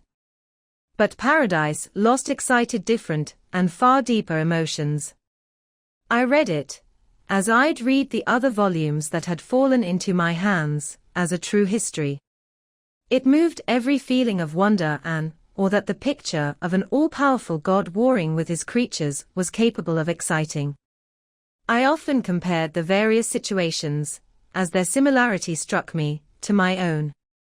Like Adam, I was apparently connected by no link to any other being in existence, but his state was far different from mine in every other respect. He'd come from God's hands as a perfect creature, happy and prosperous, protected by his Creator's special care. He was allowed to talk with and learn from beings of a superior nature, but I was wretched, helpless, and alone. Many times I considered Satan as the better symbol of my condition, because often, like him, when I saw the happiness of my protectors, the bitter poison of envy rose within me. Another circumstance strengthened and confirmed these feelings. Soon after my arrival in the shack, I discovered some papers in the pocket of the clothes I'd taken from your laboratory. At first, I'd ignored them, but now that I could read the writing, I began to study them carefully. It was your journal of the 4 months before my creation. You described in detail in these papers every step you took in the progress of your work. This history was mixed with accounts of domestic events. You certainly remember these papers. Here they are. Everything related to my cursed origin is in them. The whole detail of that series of disgusting circumstances that produced it is laid out. The most minute description of my hateful and disgusting appearance is given in language that painted your own horror and made mine permanent. I felt sick as I read. Hateful day when I received life. I exclaimed in agony. Cursed Creator! Why did you form a monster so hideous that even you turned from me in disgust? God, in pity, made man beautiful and appealing, in his own image, but my form is a filthy version of yours, more horrible even because of the resemblance. Satan had his companions, fellow devils, to admire and encourage him, but I am solitary and hated. These were the thoughts of my hours of despair and loneliness, but when I thought about the virtues of the cottagers, their kind and caring personalities, I convinced myself that when they learned about my admiration for their virtues, they would feel compassion for me and overlook my physical deformity. Could they turn from their door someone, however monstrous, who asked for their compassion and friendship? I decided, at least, not to despair, but to prepare myself in every way for a meeting with them that would decide my fate. I postponed this attempt for several more months, because the importance attached to its success filled me with fear that I would fail. Besides, I found that my understanding improved so much with each day's experience that I was unwilling to begin this task until a few more months had increased my wisdom. Several changes, meanwhile, took place in the cottage. Safie's presence spread happiness among its inhabitants, and I also found that greater abundance existed there. Felix and Agatha spent more time in fun and conversation, and were helped in their work by servants.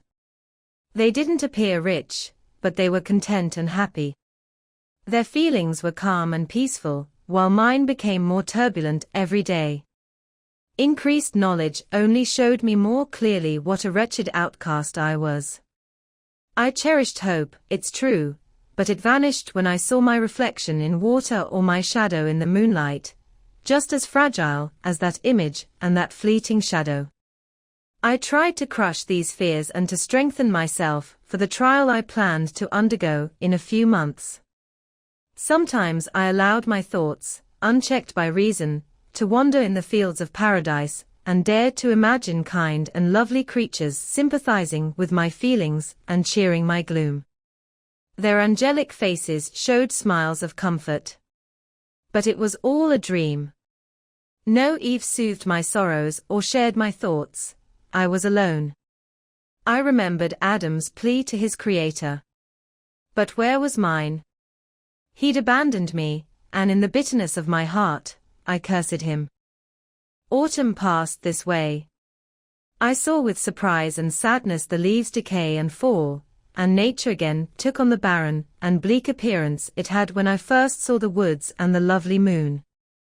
Yet I didn't mind the bleakness of the weather. I was better suited by my makeup for enduring cold than heat. But my chief delights were the sight of flowers, birds, and all the cheerful decorations of summer. When those left me, I turned with more attention to the cottagers. Their happiness wasn't decreased by summer's absence. They loved and sympathized with one another, and their joys, depending on each other, weren't interrupted by the events that took place around them. The more I saw of them, the greater my desire became to claim their protection and kindness. My heart yearned to be known and loved by these kind creatures. To see their sweet looks directed toward me with affection was the highest limit of my ambition. I didn't dare think they would turn from me with contempt and horror. The poor who stopped at their door were never driven away. I asked, it's true, for greater treasures than a little food or rest. I needed kindness and sympathy, but I didn't think myself completely unworthy of it. Winter advanced, and a complete cycle of seasons had taken place since I woke into life. My attention at this time was solely focused on my plan of introducing myself to the cottage of my protectors. I considered many plans, but the one I finally chose was to enter the house when the blind old man was alone. I was smart enough to realize that the unnatural ugliness of my appearance was the main source of horror for those who'd seen me before. My voice, although harsh, had nothing terrible in it. I thought, therefore, that if I could gain the goodwill and help of the old de Lacy in his children's absence, I might through him be tolerated by my younger protectors. One day, when the sun shone on the red leaves scattered on the ground and spread cheerfulness, though no warmth, Safie, Agatha, and Felix left on a long country walk, and the old man, at his own request, was left alone in the cottage. When his children had left, he picked up his guitar and played several sad, but sweet tunes, sweeter and sadder than I'd ever heard him play before. At first, his face was lit with pleasure, but as he continued, thoughtfulness and sadness followed. Finally, laying aside the instrument, he sat absorbed in thought. My heart beat fast. This was the hour and moment of trial that would decide my hopes or realize my fears. The servants had gone to a neighboring fair. All was silent in and around the cottage.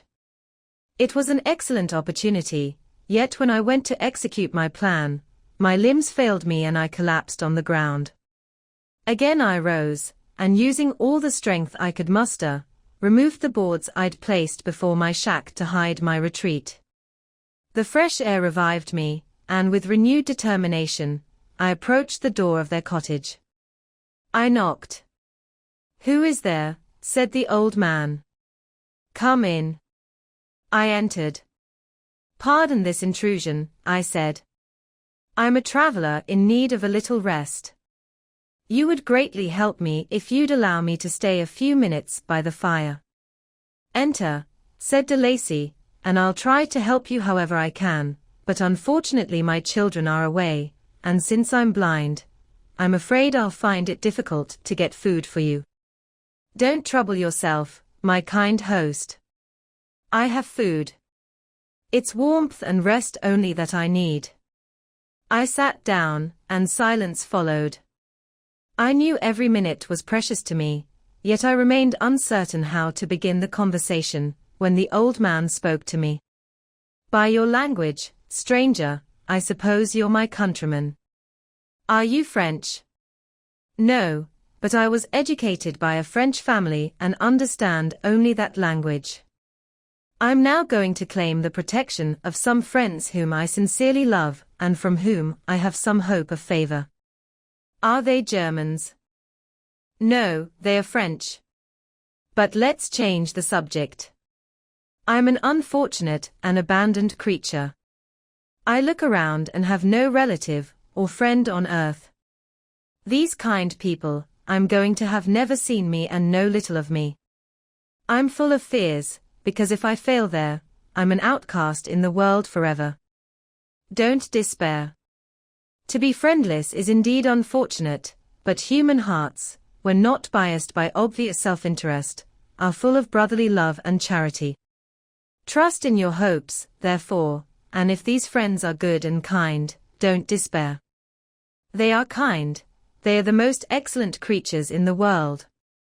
But unfortunately, they are prejudiced against me. I have good qualities. My life has been harmless so far, and to some degree beneficial. But a fatal prejudice clouds their eyes, and where they should see a feeling and kind friend, they see only a horrible monster. That is indeed unfortunate, but if you're really blameless, can't you correct their mistake? I'm about to try that task, and that's why I feel so many overwhelming terrors. I tenderly love these friends. Unknown to them, I've been doing daily kindnesses for them for many months. But they believe I wish to harm them, and it's that prejudice I wish to overcome. Where do these friends live? Near this spot. The old man paused and then continued, "If you'll openly share with me the details of your story, I perhaps may help correct their mistake. I'm blind and can't judge your appearance, but there's something in your words that convinces me you're sincere. I'm poor and an exile, but it will give me true pleasure to help a human being in any way." "Excellent man. I thank you and accept your generous offer. You lift me from the dust by this kindness, and I trust that with your help, I won't be driven from the society and sympathy of your fellow creatures." "God forbid." Even if you were really criminal, for that would only drive you to desperation, not encourage you to be virtuous. I'm also unfortunate. My family and I have been condemned, though innocent. Judge, therefore, if I don't feel for your misfortunes. How can I thank you, my best and only benefactor? From your lips, I first heard the voice of kindness directed toward me. I'll be forever grateful, and your present humanity assures me of success with those friends I'm about to meet. May I know the names and residence of these friends? I paused. This, I thought, was the moment of decision that would either take away or give me happiness forever. I struggled in vain for enough strength to answer him, but the effort destroyed all my remaining power. I collapsed on the chair and sobbed aloud. At that moment, I heard the footsteps of my younger protectors. I didn't have a moment to lose. Seizing the old man's hand, I cried, "Now is the time. Save and protect me. You and your family are the friends I seek. Don't abandon me in my hour of trial." "Great God!" exclaimed the old man. "Who are you?" At that instant, the cottage door opened and Felix, Safie, and Agatha entered. Who can describe their horror and shock at seeing me? Agatha fainted and Safie, unable to help her friend, rushed out of the cottage. Felix darted forward and with supernatural force tore me from his father, to whose knees I was clinging. In a fit of fury, he threw me to the ground and hit me violently with a stick. I could have torn him limb from limb, like a lion tears apart an antelope. But my heart sank within me as if with bitter sickness, and I held back. I saw him about to hit me again when, overcome by pain and anguish, I left the cottage, and in the general chaos escaped unnoticed to my shack. Asterisk, asterisk, asterisk. Frankenstein, Chapter 16. Cursed, cursed creator. Why did I live? Why, at that instant, didn't I extinguish the spark of existence you'd so carelessly given? I don't know. Despair hadn't yet taken possession of me, my feelings were those of rage and revenge. I could with pleasure have destroyed the cottage and its inhabitants and satisfied myself with their screams and misery.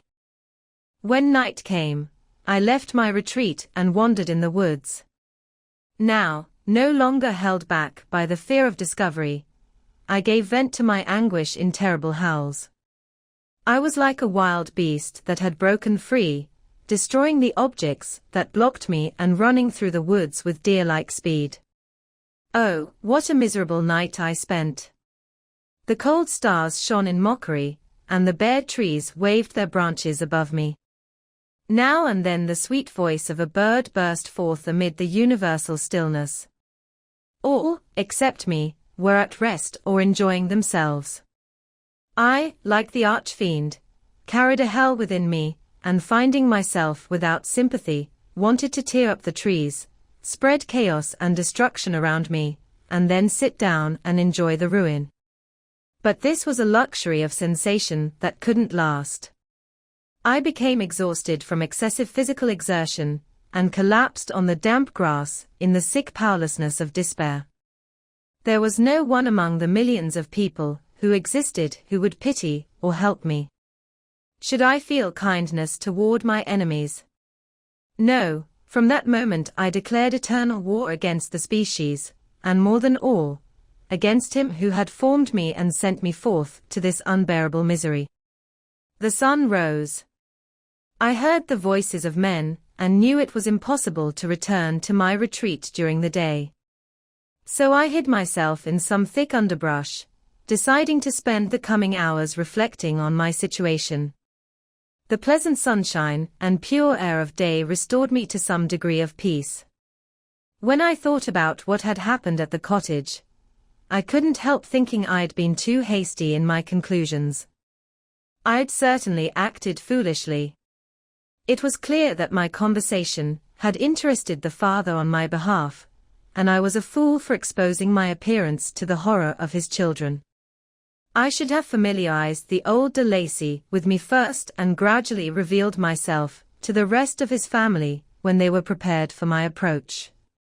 But I didn't believe my mistakes were beyond repair, and after much thought, I decided to return to the cottage, find the old man, and win him to my side through my arguments. These thoughts calmed me, and in the afternoon I fell into a deep sleep, but the fever in my blood didn't allow me peaceful dreams. The horrible scene of the previous day was forever playing before my eyes, the women fleeing and the enraged Felix tearing me from his father's feet. I woke exhausted, and finding it was already night, I crept from my hiding place and went searching for food. When my hunger was satisfied, I headed toward the familiar path that led to the cottage. All was peaceful there. I crept into my shack and remained in silent expectation of the usual hour when the family woke up. That hour passed, the sun rose high in the sky, but the cottagers didn't appear.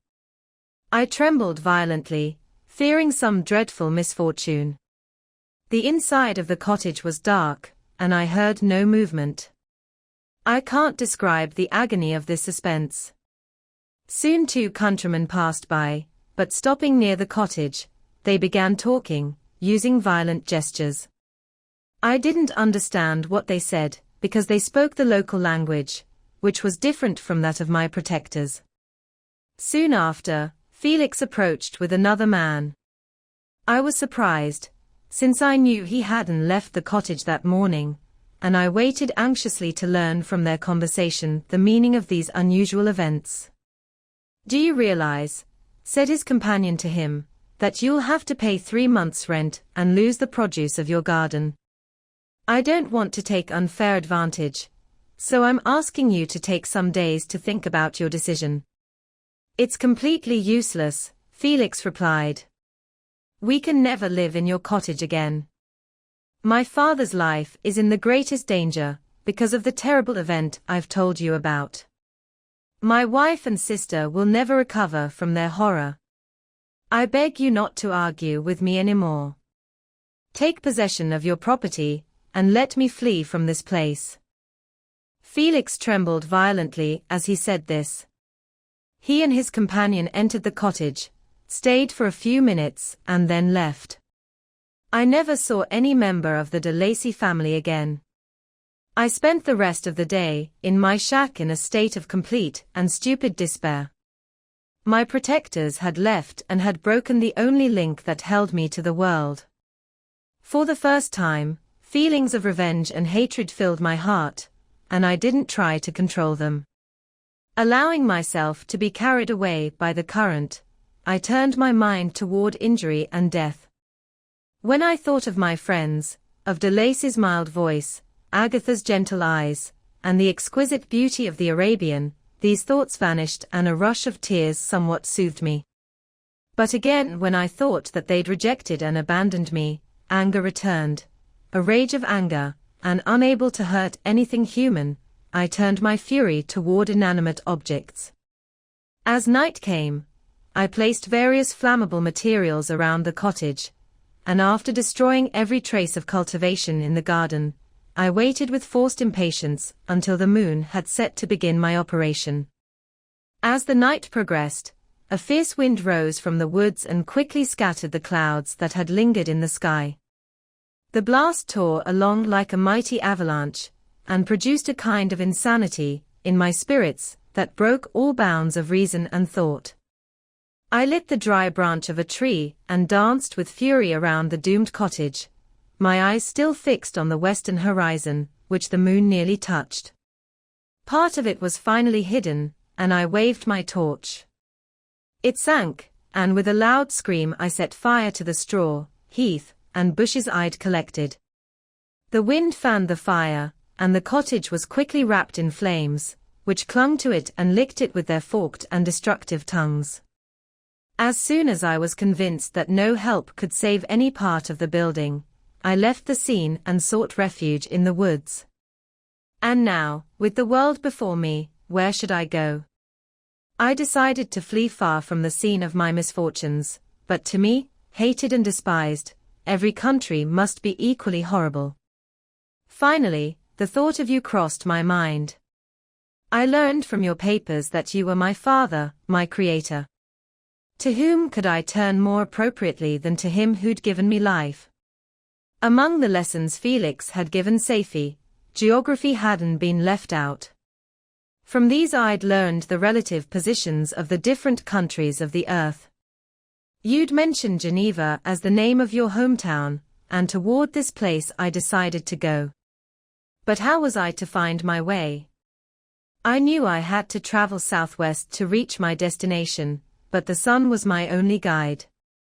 I didn't know the names of the towns I'd pass through, nor could I ask information from any human being, but I didn't despair. From you alone could I hope for help, although toward you I felt nothing but hatred. Unfeeling, heartless creator. You'd given me perceptions and passions, and then cast me abroad as an object for the scorn and horror of humanity. But only on you did I have any claim for pity and justice, and from you I determined to seek that justice I'd vainly tried to gain from any other being in human form. My travels were long and the sufferings I endured intense. It was late autumn when I left the district where I'd lived so long. I traveled only at night, afraid of encountering a human face. Nature decayed around me, and the sun became heatless. Rain and snow poured around me. Mighty rivers were frozen. The earth's surface was hard and cold and bare, and I found no shelter. O earth! How often did I curse the cause of my being? The mildness of my nature had fled, and everything within me turned to bitterness. The closer I got to your home, the more deeply I felt the spirit of revenge kindle in my heart. Snow fell and the waters hardened, but I didn't rest. A few incidents now and then guided me, and I had a map of the country, but I often wandered far from my path. The agony of my feelings allowed me no rest. No incident occurred from which my rage and misery couldn't extract fuel. But an event that happened when I arrived on the borders of Switzerland, when the sun had regained its warmth and the earth began to look green again, especially confirmed the bitterness and horror of my feelings. I generally rested during the day, and traveled only when I was protected by night from human view. One morning, however, finding that my path lay through deep woods, I dared to continue my journey after the sun had risen. The day, which was one of the first of spring, cheered even me with the loveliness of its sunshine and the mildness of the air. I felt emotions of gentleness and pleasure, long dead, revive within me. Half surprised by the novelty of these sensations, I allowed myself to be carried away by them, and forgetting my solitude and deformity, dared to be happy. Soft tears again wet my cheeks, and I even raised my moist eyes with thankfulness toward the blessed sun, which gave me such joy. I continued to wind among the paths of the woods until I came to its edge, which bordered a deep and rapid river into which many of the trees bent their branches, now budding with fresh spring. Here I paused, not sure which path to take, when I heard voices that made me hide under the shade of a cypress. I'd barely hidden when a young girl came running toward the spot where I was concealed, laughing as if she were running from someone in play. She continued along the steep sides of the river when suddenly her foot slipped and she fell into the rapid stream. I rushed from my hiding place and with extreme effort, against the force of the current, saved her and dragged her to shore. She was unconscious, and I tried by every means in my power to revive her when I was suddenly interrupted by the approach of a peasant, who was probably the person from whom she'd playfully fled.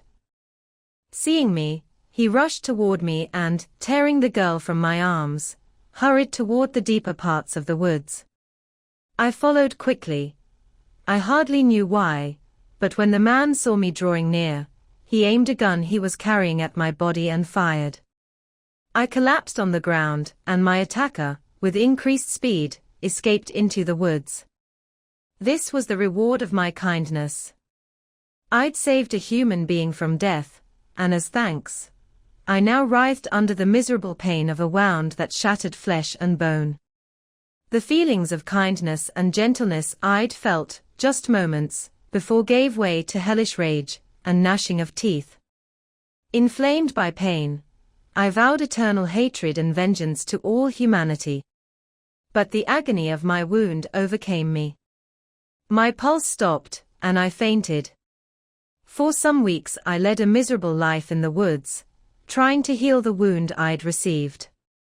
The bullet had entered my shoulder, and I didn't know whether it had stayed there or passed through. Either way, I had no means of extracting it.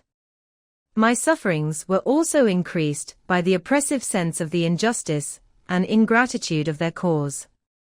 My daily vows rose for revenge, a deep and deadly revenge, such as would alone compensate for the outrages and anguish I'd endured.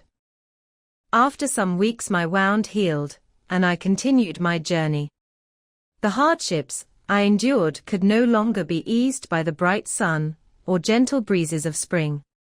All joy was just a mockery that insulted my desolate state and made me feel more painfully that I wasn't made for the enjoyment of pleasure.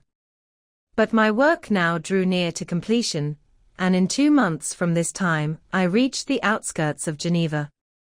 It was evening when I arrived, and I went to a hiding place among the fields that surround it to think about how I should approach you.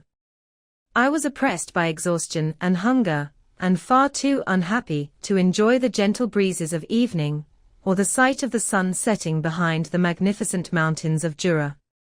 At this time a light sleep relieved me from the pain of reflection, which was disturbed by the approach of a beautiful child, who came running into the hiding place I'd chosen with all the playfulness of childhood. Suddenly, as I looked at him, an idea seized me that this little creature was unprejudiced, and had lived too short a time to have absorbed a horror of deformity. If, therefore, I could seize him and educate him as my companion and friend, I wouldn't be so alone in this populated world. Driven by this impulse, I grabbed the boy as he passed and pulled him toward me. As soon as he saw my form, he put his hands over his eyes and screamed shrilly. I forcibly pulled his hand from his face and said, "Child, what's the meaning of this? I don't intend to hurt you. Listen to me." He struggled violently. "Let me go," he cried. "Monster! Ugly wretch!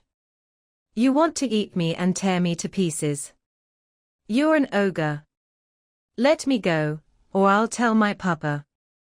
Boy, you'll never see your father again. You must come with me. Hideous monster. Let me go. My papa is a magistrate, he is Mr. Frankenstein, he will punish you. You dare not keep me. Frankenstein. Then you belong to my enemy, to him toward whom I've sworn eternal revenge. You'll be my first victim." The child still struggled and called me names that drove despair to my heart. I grabbed his throat to silence him, and in a moment he lay dead at my feet. I stared at my victim, and my heart swelled with triumph and hellish joy. Clapping my hands, I exclaimed, "I too can create devastation. My enemy isn't invincible. This death will carry despair to him, and 1,000 other miseries will torment and destroy him." As I fixed my eyes on the child, I saw something glittering on his chest. I took it. It was a portrait of a most lovely woman. Despite my hatred, it softened and attracted me. For a few moments, I gazed with delight on her dark eyes, fringed by deep lashes, and her lovely lips. But soon my rage returned. I remembered that I was forever deprived of the delights that such beautiful creatures could give, and that she whose image I looked at would, in seeing me, have changed that air of divine kindness to one expressing disgust and fear.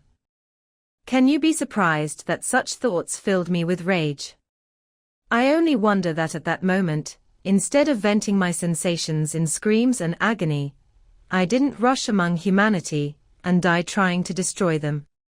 While I was overcome by these feelings, I left the spot where I'd committed the murder, and, seeking a more hidden place, I entered a barn that had seemed empty. A woman was sleeping on some straw. She was young, not as beautiful as the woman in the portrait I held, but pleasant-looking and blooming with the loveliness of youth and health. Here, I thought, is one of those whose joy-giving smiles are given to all but me. Then I bent over her and whispered, "Awake, fairest, your lover is near, he who would give his life to get one look of affection from your eyes. My beloved, awake." The sleeper stirred. A thrill of terror ran through me. What if she did wake and see me and curse me and denounce the murderer? That's certainly what she'd do if her darkened eyes opened and she saw me.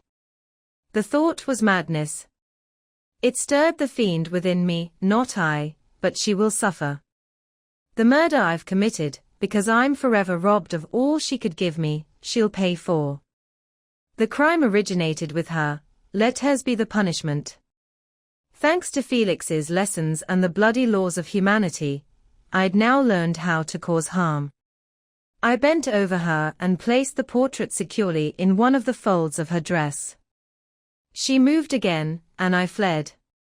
For some days I haunted the spot where these scenes had taken place, sometimes wanting to see you, sometimes determined to leave the world and its miseries forever. Finally, I wandered toward these mountains and have roamed through their vast spaces, consumed by a burning passion that only you can satisfy. We can't part until you've promised to comply with my demand. I'm alone and miserable. Humans won't associate with me, but someone as deformed and horrible as myself wouldn't deny herself to me. My companion must be of the same species and have the same defects. This being you must create. Asterisk, asterisk, asterisk. Frankenstein, Chapter 17. The being finished speaking and fixed his eyes on me, expecting a reply. But I was bewildered, confused, and unable to arrange my thoughts sufficiently to understand the full extent of his proposal. He continued. You must create a female for me with whom I can live in the exchange of those sympathies necessary for my being. This you alone can do, and I demand it of you as a right you must not refuse to grant. The latter part of his story had rekindled in me the anger that had faded while he narrated his peaceful life among the cottagers, and as he said this, I could no longer suppress the rage that burned within me. I do refuse it, I replied. And no torture will ever force a consent from me. You may make me the most miserable of men, but you'll never make me disgraceful in my own eyes. Should I create another like yourself, whose combined wickedness might devastate the world? Go away. I've answered you. You may torture me, but I'll never consent. You're wrong, replied the fiend. Instead of threatening, I'm willing to reason with you. I'm malicious because I'm miserable. Am I not shunned and hated by all humanity? You, my creator, would tear me to pieces and celebrate. Remember that, and tell me why I should pity humans more than they pity me. You wouldn't call it murder if you could throw me into one of those ice crevices and destroy my body, the work of your own hands. Should I respect humanity when it condemns me? Let them live with me in the exchange of kindness, and instead of injury, I would give them every benefit with tears of gratitude at their acceptance. But that can't be. Human senses are insurmountable barriers to our union. Yet mine won't be the submission of abject slavery. I'll revenge my injuries. If I can't inspire love, I'll cause fear, and especially toward you, my archenemy, because my creator, I swear unquenchable hatred. Be careful. I'll work at your destruction and won't finish until I make your heart desolate, so you'll curse the hour of your birth. A fiendish rage animated him as he said this. His face was wrinkled into expressions too horrible for human eyes to see, but soon he calmed himself and continued. I intended to reason. This passion is harmful to me, because you don't realize that you're the cause of its excess. If any being felt kindness toward me, I'd return it 100 For that one creature's sake, I'd make peace with the whole species. But I now indulge in dreams of happiness that can't be realized. What I ask of you is reasonable and moderate. I demand a creature of the opposite sex, but as hideous as myself. The satisfaction is small, but it's all I can receive, and it will content me. It's true, we'll be monsters, cut off from the whole world, but for that reason we'll be more attached to each other. Our lives won't be happy, but they'll be harmless and free from the misery I now feel. Oh, my Creator, make me happy. Let me feel gratitude toward you for one benefit. Let me see that I inspire the sympathy of some living thing. Don't deny me my request. I was moved. I shuddered when I thought of the possible consequences of my consent, but I felt there was some justice in his argument. His story and the feelings he now expressed proved him to be a creature of fine sensibilities, and didn't I, as his maker, owe him all the portion of happiness that was in my power to give? He saw my change of feeling and continued. If you consent, neither you nor any other human being will ever see us again. I'll go to the vast wilderness of South America. My food isn't that of humans. I don't destroy the lamb and the kid to satisfy my appetite. Acorns and berries provide me sufficient nourishment. My companion will be of the same nature as myself, and will be content with the same food. We'll make our bed of dried leaves. The sun will shine on us as on humans, and will ripen our food. The picture I present to you is peaceful and humane, and you must feel that you could only deny it out of arbitrary power and cruelty. Pitiless as you've been toward me, I now see compassion in your eyes. Let me seize this favorable moment and persuade you to promise what I so desperately desire. You propose, I replied, to flee from human habitations, to live in those wilds where the beasts of the field will be your only companions. How can you, who long for the love and sympathy of humanity, persevere in this exile? You'll return and again seek their kindness, and you'll meet with their hatred. Your evil passions will be renewed, and you'll then have a companion to help you in the task of destruction. This can't be. Stop arguing the point, because I can't consent. How changeable are your feelings? Just a moment ago, you were moved by my story, and why do you again harden yourself to my complaints? I swear to you, by the earth I inhabit and by you who made me, that with the companion you give me, I'll leave the neighborhood of humanity and live, as it may happen, in the most savage of places. My evil passions will have fled, because I'll meet with sympathy. My life will flow quietly away, and in my dying moments I won't curse my Maker. His words had a strange effect on me. I felt compassion for him and sometimes felt a wish to comfort him, but when I looked at him, when I saw the filthy mass that moved and talked, my heart sickened and my feelings changed to those of horror and hatred. I tried to suppress these sensations. I thought that since I couldn't sympathize with him, I had no right to withhold from him the small portion of happiness that was still in my power to give. You swear, I said, to be harmless, but haven't you already shown a degree of malice that should reasonably make me distrust you? Might not even this be a trick that will increase your triumph by providing a wider scope for your revenge? What's this? I won't be toyed with, and I demand an answer. If I have no ties and no affections, hatred and vice must be my lot. The love of another will destroy the cause of my crimes, and I'll become a thing whose existence everyone will be ignorant of. My vices are the children of a forced solitude that I hate, and my virtues will necessarily arise when I live in communion with an equal. I'll feel the affections of a sensitive being and become linked to the chain of existence and events from which I'm now excluded. I paused some time to reflect on all he'd told me and the various arguments he'd used. I thought of the promise of virtues he displayed at the beginning of his existence and the subsequent destruction of all kind feeling by the disgust and scorn his protectors had shown toward him. His power and threats weren't left out of my calculations. A creature who could exist in the ice caves of the glacier and hide himself from pursuit among the ridges of inaccessible cliffs was a being possessing abilities it would be useless to fight against. After a long pause of reflection, I concluded that the justice due both to him and my fellow creatures demanded that I comply with his request.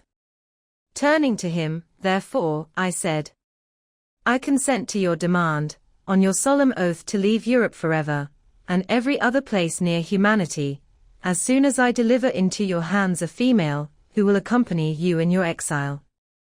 "I swear," he cried, "by the sun and by the blue sky of heaven and by the fire of love that burns in my heart, that if you grant my prayer, while they exist you'll never see me again. Return to your home and begin your work. I'll watch its progress with unbearable anxiety, and don't worry, when you're ready, I'll appear." Saying this, he suddenly left me, fearful, perhaps, of any change in my feelings. I saw him descend the mountain with greater speed than the flight of an eagle, and he was quickly lost among the waves of the sea of ice. His story had occupied the whole day, and the sun was on the edge of the horizon when he left. I knew I should hurry my descent toward the valley, since I'd soon be surrounded by darkness, but my heart was heavy and my steps slow. The work of winding among the little paths of the mountain, and placing my feet firmly as I went confused me, occupied as I was by the emotions the day's events had produced. Night was far advanced when I came to the halfway resting place, and sat down beside the fountain. The stars shone occasionally as the clouds passed over them. The dark pines rose before me, and here and there a broken tree lay on the ground. It was a scene of wonderful solemnity, and stirred strange thoughts within me. I wept bitterly, and clasping my hands in agony, I exclaimed, "Oh, stars and clouds and winds, you're all about to mock me. If you really pity me, crush sensation and memory. Let me become nothing. But if not, leave and abandon me in darkness." These were wild and miserable thoughts, but I can't describe to you how the eternal twinkling of the stars weighed on me and how I listened to every blast of wind, as if it were a dull ugly storm on its way to consume me. Morning came before I arrived at the village of Chamonix. I took no rest, but returned immediately to Geneva. Even in my own heart, I could give no expression to my sensations. They weighed on me with a mountain's weight, and their excess destroyed my agony beneath them. So I returned home, and entering the house, presented myself to the family. My haggard and wild appearance caused intense alarm, but I answered no questions, and I barely spoke. I felt as if I were placed under a curse, as if I had no right to claim their sympathies, as if I could never again enjoy companionship with them. Yet even so, I loved them to adoration, and to save them, I resolved to dedicate myself to my most hated task. The prospect of such an occupation made every other circumstance of existence pass before me like a dream, and that thought alone had to me the reality of life. Frankenstein, Chapter 18. Day after day, week after week passed after my return to Geneva, and I couldn't gather the courage to restart my work. I feared the vengeance of the disappointed fiend, yet I was unable to overcome my repugnance to the task assigned to me. I found that I couldn't create a female without again devoting several months to deep study and laborious investigation. I'd heard of some discoveries made by an English philosopher, knowledge of which was essential to my success, and I sometimes thought of getting my father's consent to visit England for this purpose. But I clung to every excuse for delay, and shrank from taking the first step in an undertaking whose immediate necessity began to seem less absolute to me. A change had indeed taken place in me. My health, which had been declining, was now much restored, and my spirits, when not checked by the memory of my unhappy promise, rose proportionally. My father saw this change with pleasure, and he turned his thoughts toward the best method of eliminating the remains of my melancholy, which every now and then would return in fits and with a consuming darkness overshadow the approaching sunshine. At these moments, I took refuge in the most complete solitude. I spent whole days on the lake alone in a little boat, watching the clouds and listening to the rippling of the waves, silent and listless. But the fresh air and bright sun seldom failed to restore me to some degree of calm, and on my return I met the greetings of my friends with a readier smile and a more cheerful heart. It was after my return from one of these wanderings that my father, calling me aside, addressed me like this. "I'm happy to notice, my dear son, that you've resumed your former pleasures and seem to be returning to yourself.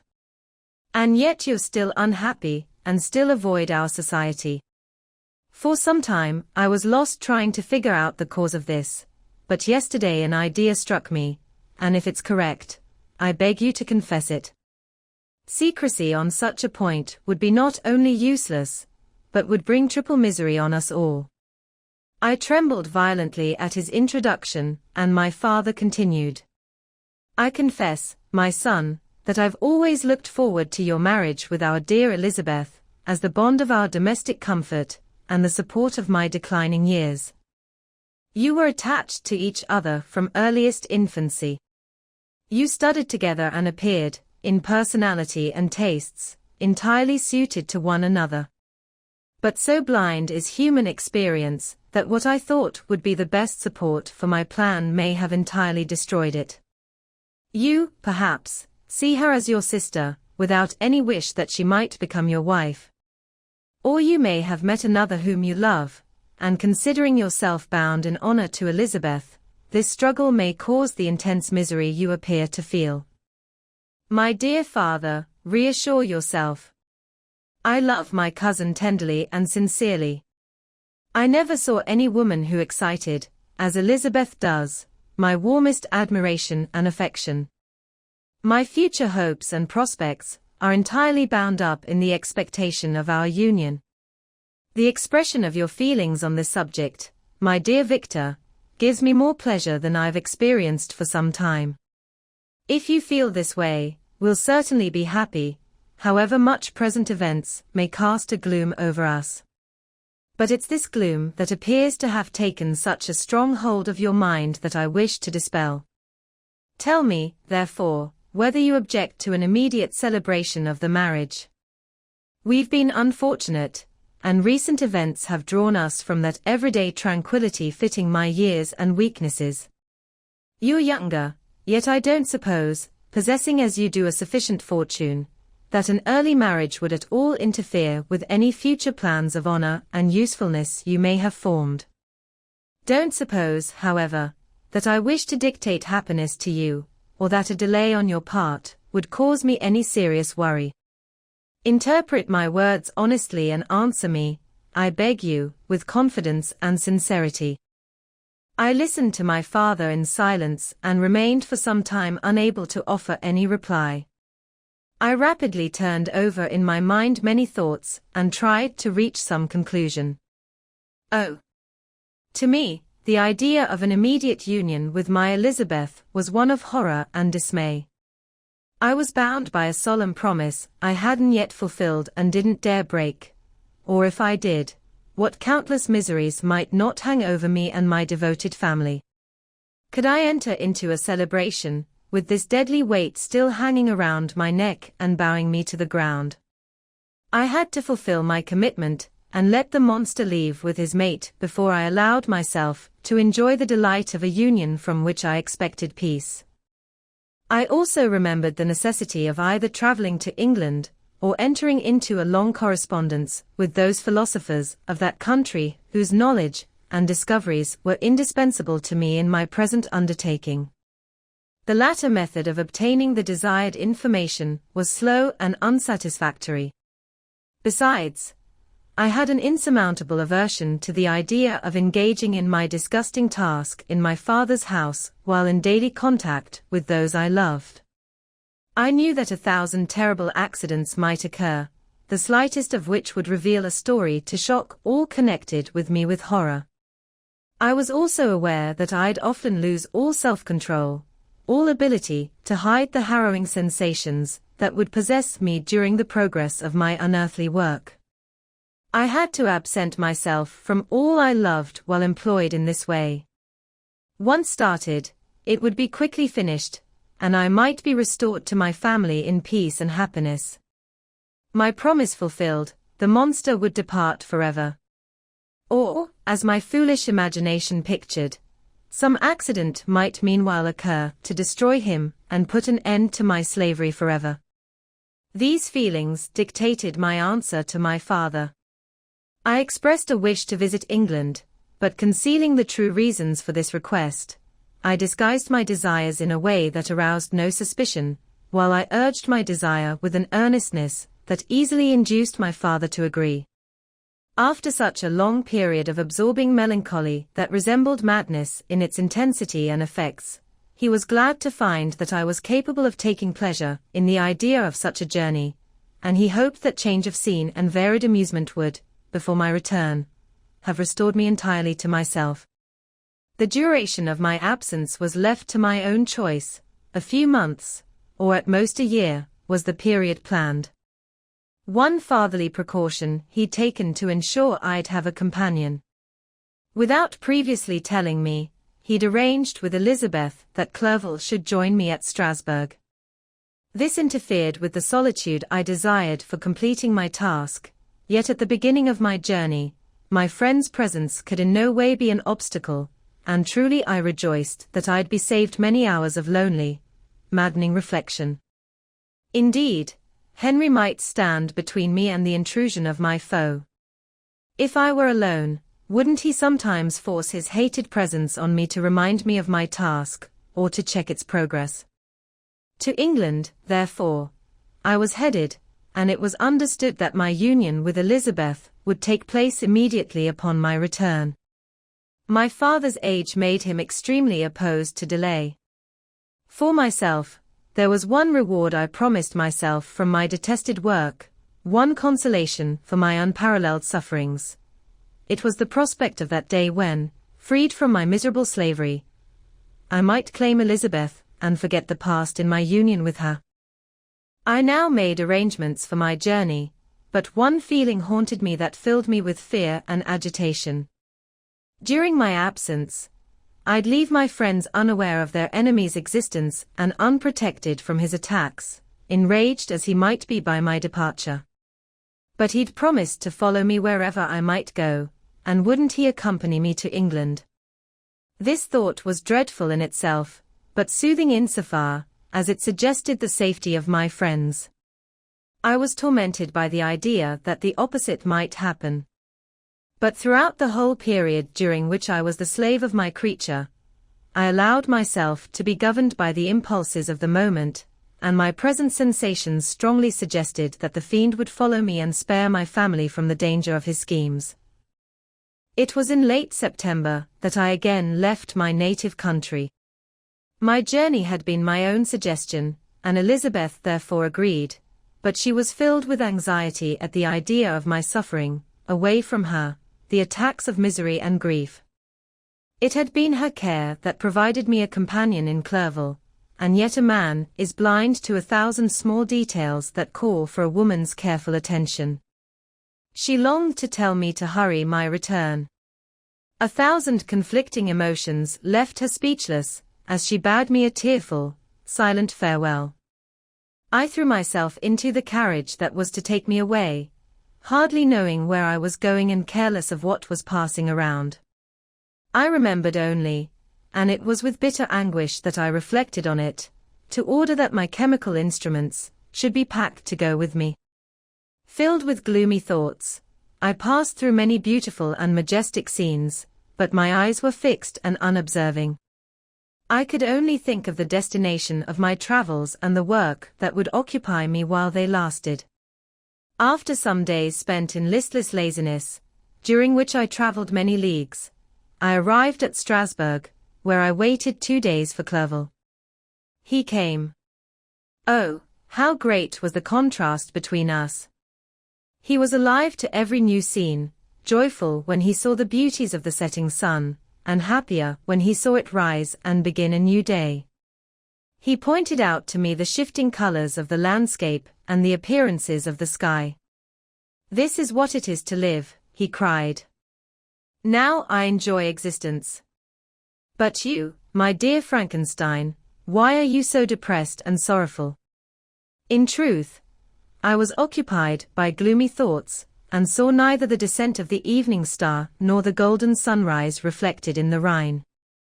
And you, my friend, would be far more entertained by Clerval's journal, who observed the scenery with an eye of feeling and delight, than in listening to my reflections. I, a miserable wretch, haunted by a curse that shut up every avenue to enjoyment. We'd agreed to descend the Rhine in a boat from Strasbourg to Rotterdam, from where we might take a ship to London. During this voyage we passed many willow-covered islands, and saw several beautiful towns. We stayed a day at Mannheim, and on the 5th day from our departure from Strasbourg, arrived at Mainz. The course of the Rhine below Mainz becomes much more picturesque. The river descends rapidly and winds between hills, not high but steep and of beautiful forms. We saw many ruined castles standing on the edges of cliffs, surrounded by black woods, high and inaccessible. This part of the Rhine indeed presents a singularly varied landscape. In one spot you view rugged hills, ruined castles overlooking tremendous precipices, with the dark Rhine rushing beneath, and on the sudden turn of a headland, flourishing vineyards with green sloping banks, and a winding river and populous towns occupy the scene. We traveled at the time of the wine harvest, and heard the song of the workers, as we glided down the stream. Even I, depressed in mind, and my spirits continually disturbed by gloomy feelings, even I was pleased. I lay at the bottom of the boat, and as I gazed on the cloudless blue sky, I seemed to drink in a tranquility I'd long been a stranger to. And if these were my sensations, who can describe those of Henry? He felt as if he'd been transported to fairyland, and enjoyed a happiness seldom experienced by humans. "I've seen," he said, "the most beautiful scenes of my own country. I've visited the lakes of Lucerne and Uy, where the snowy mountains descend almost vertically to the water, casting black and impenetrable shadows that would cause a gloomy and mournful appearance, if not for the most green islands that relieve the eye with their cheerful appearance. I've seen this lake agitated by a storm, when the wind tore up whirlwinds of water and gave you an idea of what a waterspout must be on the great ocean, and the waves dash with fury at the base of the mountain, where the priest and his mistress were overwhelmed by an avalanche, and where their dying voices are still said to be heard during the pauses of the nightly wind. I've seen the mountains of Valar and the Pays de Vaud, but this country, Victor, pleases me more than all those wonders. The mountains of Switzerland are more majestic and strange, but there's a charm in the banks of this divine river that I never before saw equaled.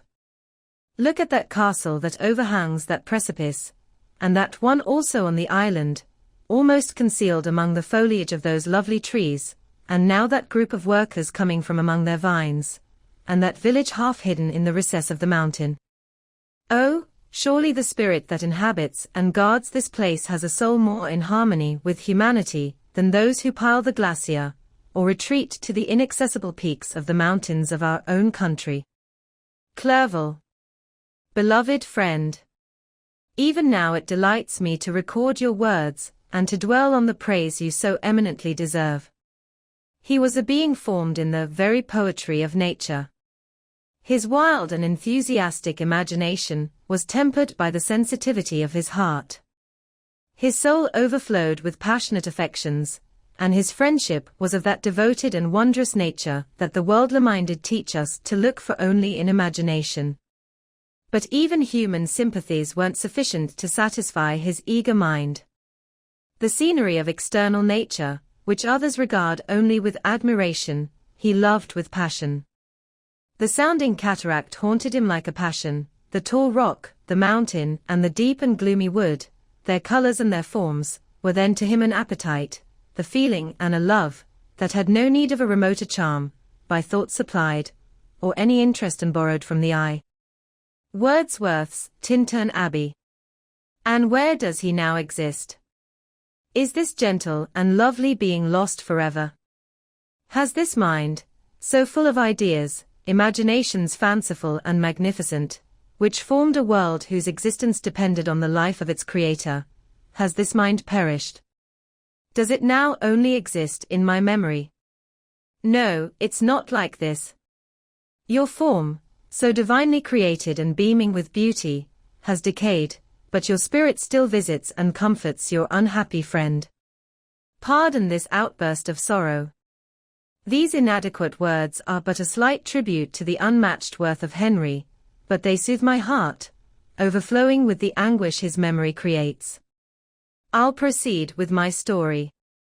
Beyond Cologne we descended to the plains of Holland, and we decided to travel by post the remainder of our way, because the wind was unfavorable and the river's current was too gentle to help us. Our journey here lost the interest arising from beautiful scenery, but we arrived in a few days at Rotterdam, from where we proceeded by sea to England. It was on a clear morning in late December that I first saw the white cliffs of Britain. The banks of the Thames presented a new scene. They were flat, but fertile, and almost every town was marked by the memory of some story. We saw Tilbury Fort and remembered the Spanish Armada, Gravesend, Woolwich, and Greenwich, places I'd heard of even in my country. At length we saw the numerous steeples of London, St. Paul's towering above all, and the tower famous in English history. Asterisk, asterisk, asterisk. Frankenstein, Chapter 19. London was our current resting point. We decided to remain several months in this wonderful and celebrated city. Clerval wanted to meet the men of genius and talent who flourished at this time, but this was a secondary goal for me. I was mainly concerned with obtaining the information necessary to complete my promise, and quickly made use of the letters of introduction I'd brought with me, addressed to the most distinguished natural philosophers. If this journey had taken place during my days of study and happiness, it would have given me inexpressible pleasure. But a curse had come over my existence, and I only visited these people for the sake of the information they might give me on the subject in which my interest was so terribly deep. Company was tiresome to me. When alone, I could fill my mind with the sights of heaven and earth. Henry's voice soothed me, and I could thus trick myself into a temporary peace. But busy, uninteresting, joyous faces brought back despair to my heart. I saw an insurmountable barrier placed between me and my fellow humans. This barrier was sealed with the blood of William and Justine, and to think about the events connected with those names filled my soul with anguish. But in Clerval I saw the image of my former self. He was curious and eager to gain experience and instruction. The difference in customs he observed was to him an inexhaustible source of instruction and amusement. He was also pursuing a goal he'd long had in mind. His plan was to visit India, believing that his knowledge of its various languages, and his understanding of its society, could materially assist the progress of European colonization and trade. Only in Britain could he further the execution of his plan. He was constantly busy, and the only check to his enjoyment was my sorrowful and dejected mind. I tried to hide this as much as possible, so I wouldn't prevent him from the pleasures natural to someone entering a new scene of life, undisturbed by any care or bitter memory. I often refused to accompany him, claiming another commitment, so I could remain alone. I also now began to collect the materials necessary for my new creation, and this was to me like the torture of single drops of water continually falling on the head. Every thought devoted to it was an extreme anguish, and every word I spoke about it caused my lips to quiver and my heart to pound. After spending some months in London, we received a letter from a person in Scotland who'd formerly visited us at Geneva. He mentioned the beauties of his native country and asked if these weren't sufficient attractions to induce us to extend our journey as far north as Perth, where he lived. Clerval eagerly wanted to accept this invitation, and I, although I hated society, wished to see again mountains and streams and all the wondrous works with which nature adorns her chosen dwelling places. We'd arrived in England at the beginning of October, and it was now February.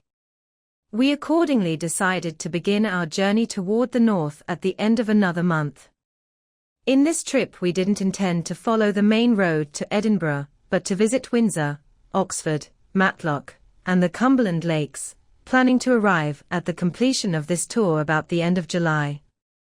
I packed up my chemical instruments and the materials I'd collected, planning to finish my work in some obscure corner of the Northern Highlands of Scotland. We left London on March 27 and remained a few days at Windsor, wandering in its beautiful forest. This was a new scene to us mountaineers.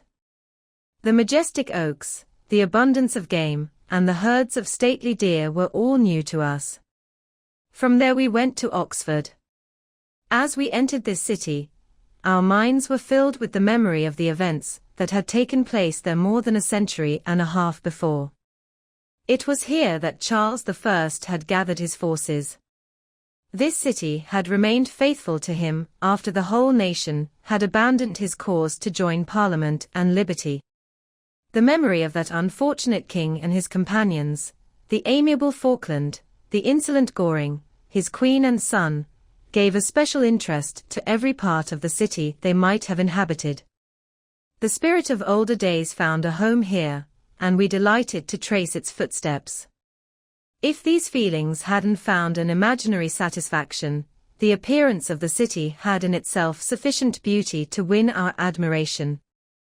The colleges are ancient and picturesque. The streets are almost magnificent, and the lovely Isis, which flows beside it through meadows of exquisite greenery, spreads into a placid expanse of water that reflects its majestic assembly of towers, spires, and domes, nestled among ancient trees. I enjoyed this scene, yet my enjoyment was embittered both by the memory of the past and the anticipation of the future. I was made for peaceful happiness. During my youth, discontent never visited my mind, and if I was ever overcome by boredom, the sight of what is beautiful in nature, or the study of what is excellent and sublime in human productions, could always interest my heart and give energy to my spirits. But I'm a blasted tree. The lightning bolt has entered my soul, and I felt then that I'd survive to exhibit what I'll soon cease to be, a miserable spectacle of wrecked humanity, pitiable to others and intolerable to myself. We spent a considerable time at Oxford, wandering around and trying to identify every spot that might relate to the most inspiring period of English history. Our little voyages of discovery were often extended by the successive objects that presented themselves. We visited the tomb of the illustrious Hampden, and the field on which that patriot fell. For a moment my soul was elevated from its degrading and miserable fears to contemplate the divine ideas of liberty and self-sacrifice of which these sites were the monuments and reminders. For an instant I dared to shake off my chains and look around me with a free and lofty spirit, but the iron had eaten into my flesh, and I sank again, trembling and hopeless, into my miserable self. We left Oxford with regret and proceeded to Matlock, which was our next resting place. The countryside near this village resembled, to a greater degree, the scenery of Switzerland, but everything is on a smaller scale, and the green hills lack the crown of distant white Alps that always accompany the pine mountains of my native country. We visited the wondrous cave and the little natural history displays where the curiosities are arranged in the same manner as in the collections at Servox and Chamonix. The latter name made me tremble when pronounced by Henry, and I hurried to leave Matlock, with which that terrible scene was thus associated. From Derby, still travelling northward, we spent 2 months in Cumberland and Westmoreland. I could now almost imagine myself among the Swiss mountains. The little patches of snow that still lingered on the northern sides of the mountains, the lakes, and the rushing of the rocky streams were all familiar and dear sights to me. Here also we made some acquaintances, who almost managed to trick me into happiness. Clerval's delight was proportionally greater than mine. His mind expanded in the company of talented men, and he found in his own nature greater capacities and resources than he could have imagined himself to possess while he associated with his inferiors. I could spend my life here, he said to me, and among these mountains I'd scarcely regret Switzerland and the Rhine. But he found that a traveller's life includes much pain amid its enjoyments. His feelings are forever stretched, and when he begins to sink into rest, he finds himself obliged to leave what he rests in with pleasure for something new, which again engages his attention, and which he also abandons for other novelties. We'd scarcely visited the various lakes of Cumberland and Westmoreland and formed an affection for some of the inhabitants, when the time of our appointment with our Scottish friend approached, and we left them to travel on. For my part, I wasn't sorry. I'd now neglected my promise for some time, and I feared the effects of the demon's disappointment. He might remain in Switzerland and wreak his vengeance on my relatives. This idea pursued me and tormented me at every moment from which I might otherwise have snatched rest and peace. I waited for my letters with feverish impatience. If they were delayed, I was miserable and overcome by 1,000 fears, and when they arrived and I saw the handwriting of Elizabeth, or my father, I hardly dared to read and learn my fate. Sometimes I thought the fiend followed me and might speed my delay by murdering my companion. When these thoughts possessed me, I wouldn't leave Henry for a moment, but followed him like his shadow to protect him from the imagined rage of his destroyer. I felt as if I'd committed some great crime, the consciousness of which haunted me. I was guiltless, but I'd indeed brought down a horrible curse upon my head, as deadly as that of crime. I visited Edinburgh with listless eyes and mind, and yet that city might have interested the most unfortunate being. Clerval didn't like it as much as Oxford, because the antiquity of the latter city was more pleasing to him. But the beauty and regularity of Edinburgh's new town, its romantic castle and its surroundings, the most delightful in the world, Arthur's Seat, St. Bernard's Well, and the Pentland Hills, compensated him for the change and filled him with cheerfulness and admiration. But I was impatient to arrive at the end of my journey. We left Edinburgh in a week, passing through Cooper, St. Andrews, and along the banks of the Tay to Perth, where our friend expected us. But I was in no mood to laugh and talk with strangers, or enter into their feelings or plans with the good humour expected from a guest, and so I told Clerval that I wished to tour Scotland alone. You, I said, enjoy yourself, and let this be our meeting place. I may be absent a month or 2, but don't interfere with my movements, I beg you. Leave me to peace and solitude for a short time, and when I return, I hope it will be with a lighter heart, more compatible with your own temperament. Henry wanted to dissuade me, but seeing me determined on this plan, he stopped arguing. He begged me to write often.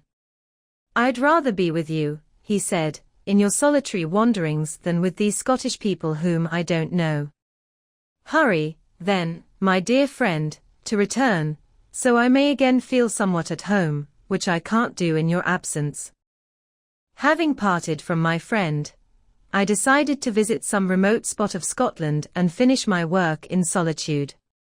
I didn't doubt that the monster followed me and would reveal himself to me when I'd finished, so he could receive his companion. With this resolution, I travelled through the Northern Highlands and settled on one of the remotest of the Orkney Islands as the scene of my work. It was a place suited for such a task, being hardly more than a rock whose high sides were continually beaten by the waves.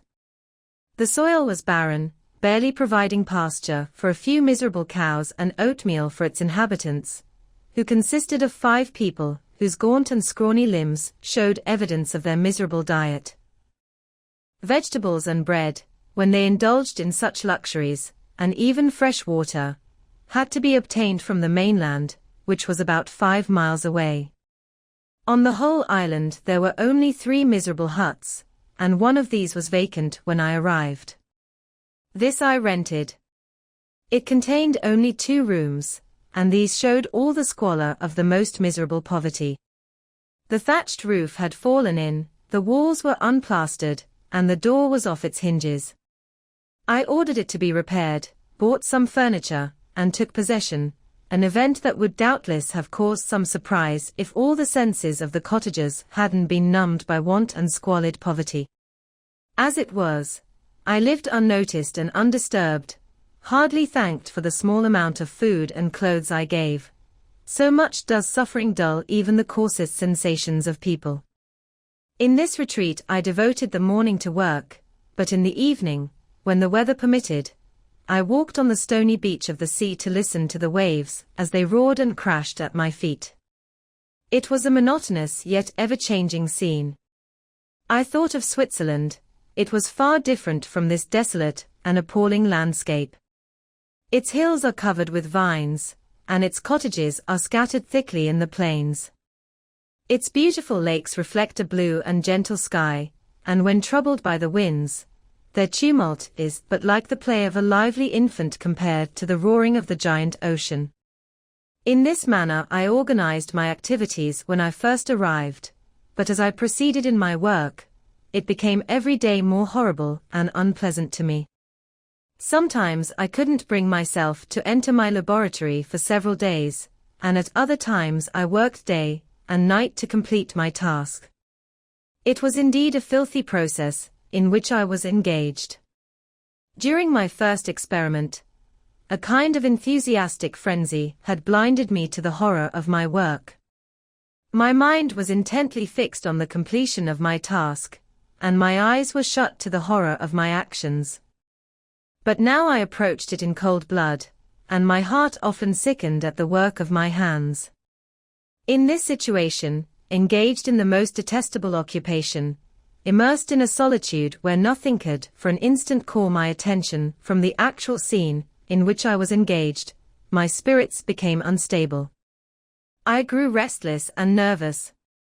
Every moment I feared to meet my persecutor. Sometimes I sat with my eyes fixed on the ground, afraid to raise them in case they should encounter the object I so much dreaded to see. I feared to wander from the sight of my fellow creatures in case, when alone, he should come to claim his companion. Meanwhile I worked on, and my task was already considerably advanced. I looked toward its completion with a trembling and eager hope, which I didn't dare question, but which was mixed with vague premonitions of evil that made my heart sicken within me.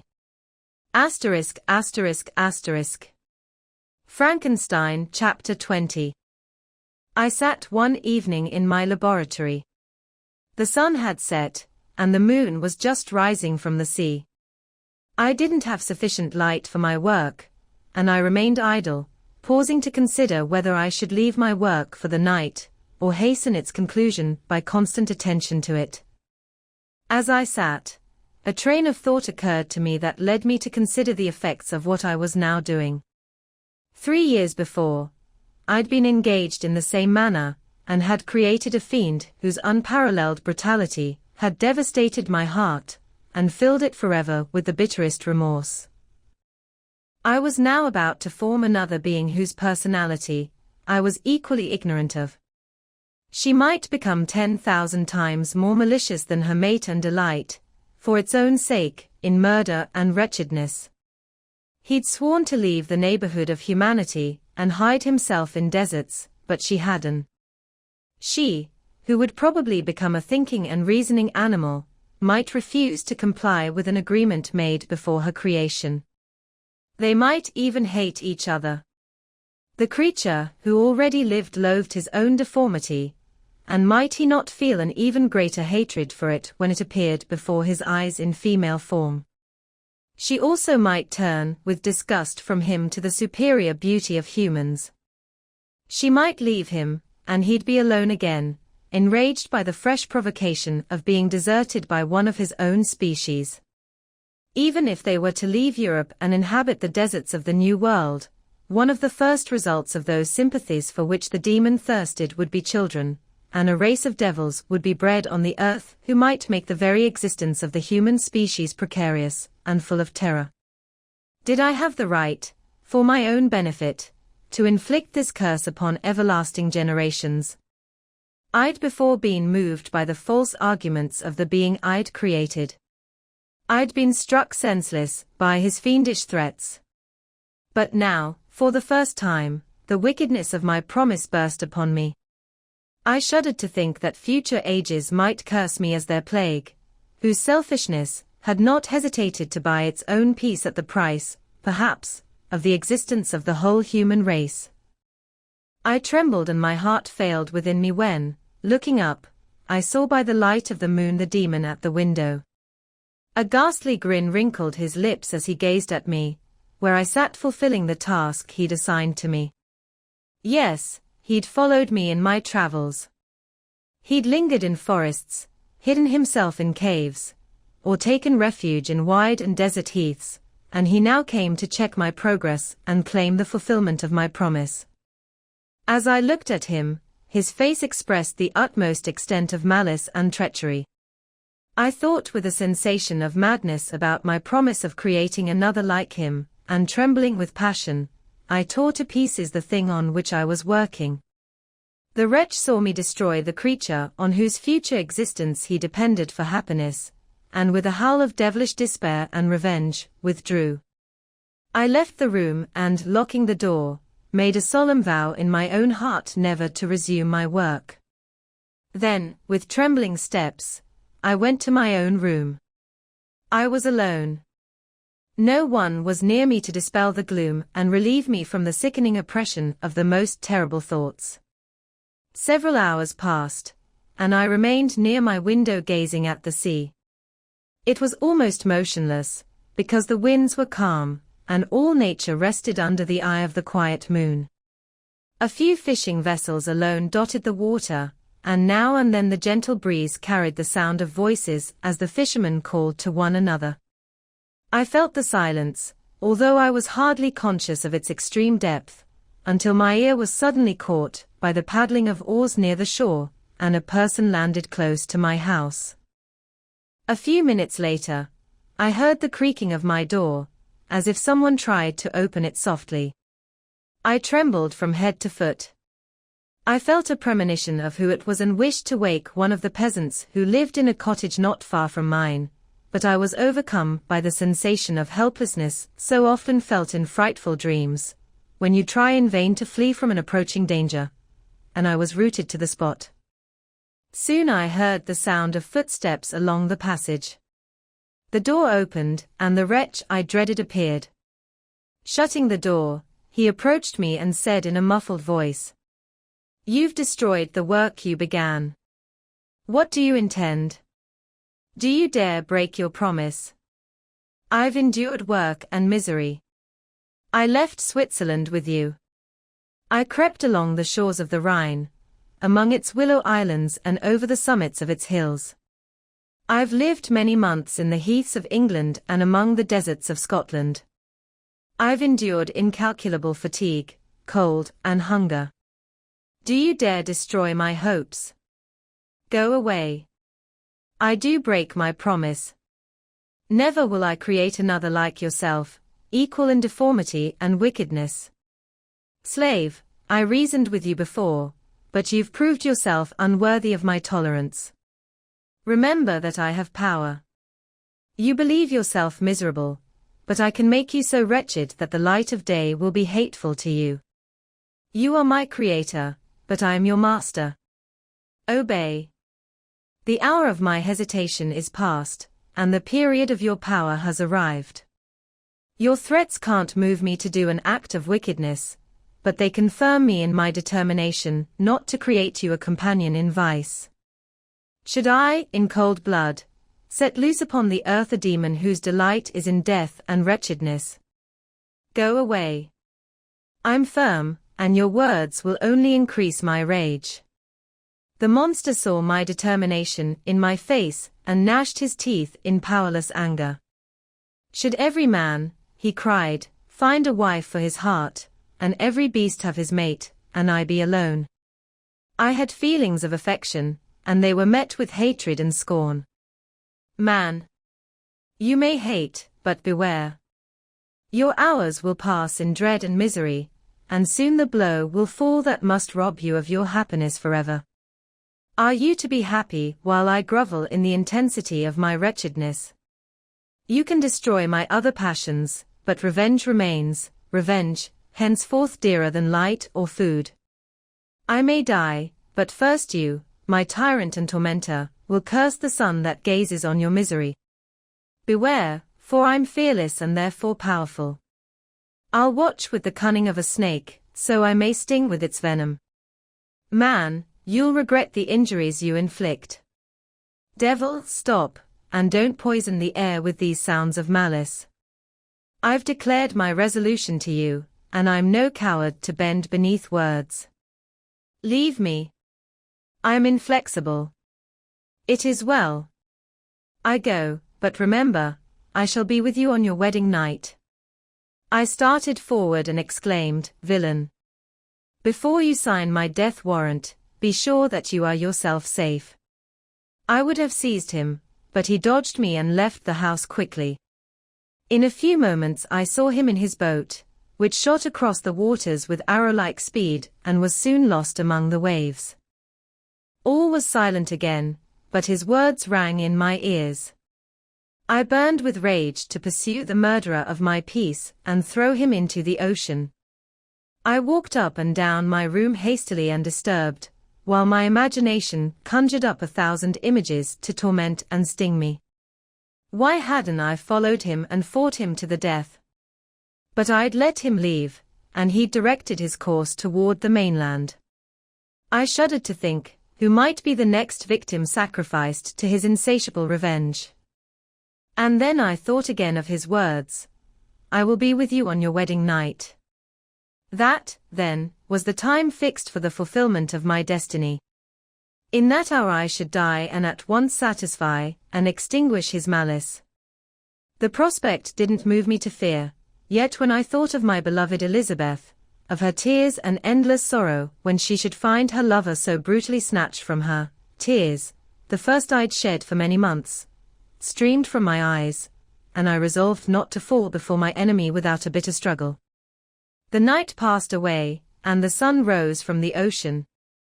My feelings became calmer, if it may be called calmness, when the violence of rage sinks into the depths of despair. I left the house, the horrible scene of last night's conflict, and walked on the beach of the sea, which I almost saw as an insurmountable barrier between me and my fellow creatures. Indeed, a wish that such should prove true crossed my mind. I wanted to spend my life on that barren rock, wearily, it's true, but uninterrupted by any sudden shock of misery. If I returned, it would be to be sacrificed, or to see those I most loved die under the grasp of a demon I'd myself created. I walked around the island like a restless ghost, separated from all it loved and miserable in the separation. When it became noon and the sun rose higher, I lay down on the grass and was overcome by a deep sleep. I'd been awake the whole previous night, my nerves were agitated, and my eyes inflamed from watching and misery. The sleep into which I now sank refreshed me, and when I woke, I again felt as if I belonged to a race of human beings like myself, and I began to reflect on what had passed with greater calm. Yet still the fiend's words rang in my ears like a death knell. They seemed like a dream, yet distinct and oppressive as reality. The sun had descended far, and I still sat on the shore, satisfying my appetite, which had become ravenous, with an oat cake, when I saw a fishing boat land close to me, and one of the men brought me a package. It contained letters from Geneva and one from Clerval begging me to join him. He said he was wasting his time fruitlessly where he was, that letters from the friends he'd made in London requested his return to complete the negotiations they'd entered into for his Indian enterprise. He could no longer delay his departure, but since his journey to London might be followed, even sooner than he now expected, by his longer voyage, he begged me to spend as much time with him as I could spare. He asked me, therefore, to leave my solitary island and meet him at Perth, so we might travel south together. This letter to some degree recalled me to life, and I decided to leave my island at the end of 2 days. Yet before I left, there was a task to perform that I shuddered to think about. I had to pack up my chemical instruments, and for that purpose I had to enter the room that had been the scene of my hateful work, and I had to handle those tools the sight of which was sickening to me. The next morning at daybreak, I summoned sufficient courage, and unlocked the door of my laboratory. The remains of the half-finished creature I'd destroyed lay scattered on the floor, and I almost felt as if I'd mangled the living flesh of a human being. I paused to collect myself and then entered the room. With trembling hand I carried the instruments out of the room, but I reflected that I shouldn't leave the remains of my work to excite the horror and suspicion of the peasants. So I put them into a basket with a great quantity of stones, and tying them up, decided to throw them into the sea that very night.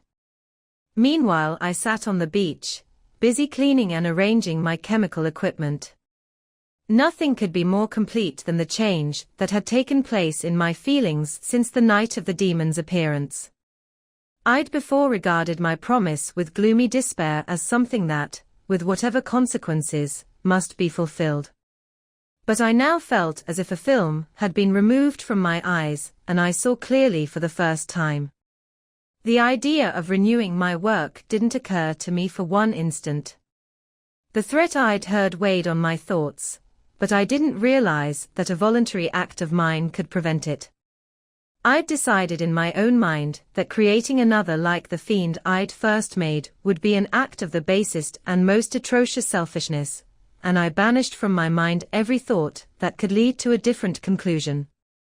Between 2 and 3 in the morning the moon rose, and I then, putting my basket aboard a little boat, sailed out about 4 miles from the shore. The scene was perfectly solitary. A few boats were returning toward land, but I sailed away from them. I felt as if I was about to commit a dreadful crime, and avoided with shuddering anxiety any encounter with my fellow creatures. At one time the moon, which had been clear before, was suddenly covered by a thick cloud, and I took advantage of the moment of darkness, and threw my basket into the sea. I listened to the gurgling sound as it sank and then sailed away from the spot. The sky became cloudy, but the air was pure, although chilled by the northeast breeze that was then rising. But it refreshed me and filled me with such pleasant sensations that I decided to prolong my stay on the water. Fixing the rudder in a direct position, I stretched myself at the bottom of the boat. Clouds hid the moon, everything was obscure, and I heard only the sound of the boat as its keel cut through the waves. The murmur lulled me, and in a short time I fell soundly asleep. I don't know how long I remained in this situation, but when I woke I found the sun had already risen considerably. The wind was high, and the waves continually threatened the safety of my little boat. I found that the wind was from the northeast, and must have driven me far from the coast from which I had embarked. I tried to change my course, but quickly found that if I made the attempt again, the boat would instantly fill with water. In this situation, my only option was to sail before the wind. I confess I felt a few sensations of terror. I had no compass and was so poorly acquainted with the geography of this part of the world that the sun was of little help to me. I might be driven into the wide Atlantic and feel all the tortures of starvation, or be swallowed up in the immeasurable waters that roared and buffeted around me. I'd already been out many hours and felt the torment of a burning thirst, a preview of my other sufferings. I looked at the heavens, which were covered by clouds that flew before the wind, only to be replaced by others. I looked at the sea, it was to be my grave. "Fiend," I exclaimed, "your task is already fulfilled." I thought of Elizabeth, of my father, and of Clerval, all left behind, on whom the monster might satisfy his bloodthirsty and merciless passions. This idea plunged me into such a despairing and frightful reverie that even now, when the scene is about to close before me forever, I shudder to think of it. Some hours passed like this, but gradually, as the sun declined toward the horizon, the wind died away into a gentle breeze and the sea became free from breakers. But these gave place to a heavy swell. I felt sick and could barely hold the rudder, when suddenly I saw a line of high land toward the south. Almost exhausted as I was by fatigue, and the dreadful suspense I'd endured for several hours, this sudden certainty of life rushed like a flood of warm joy to my heart, and tears gushed from my eyes. How changeable are our feelings, and how strange is that clinging love we have of life even in the midst of misery. I made another sail with part of my dress, and eagerly steered my course toward the land. It had a wild and rocky appearance, but as I approached nearer I easily saw the traces of cultivation. I saw vessels near the shore and found myself suddenly transported back to the neighborhood of civilized humanity.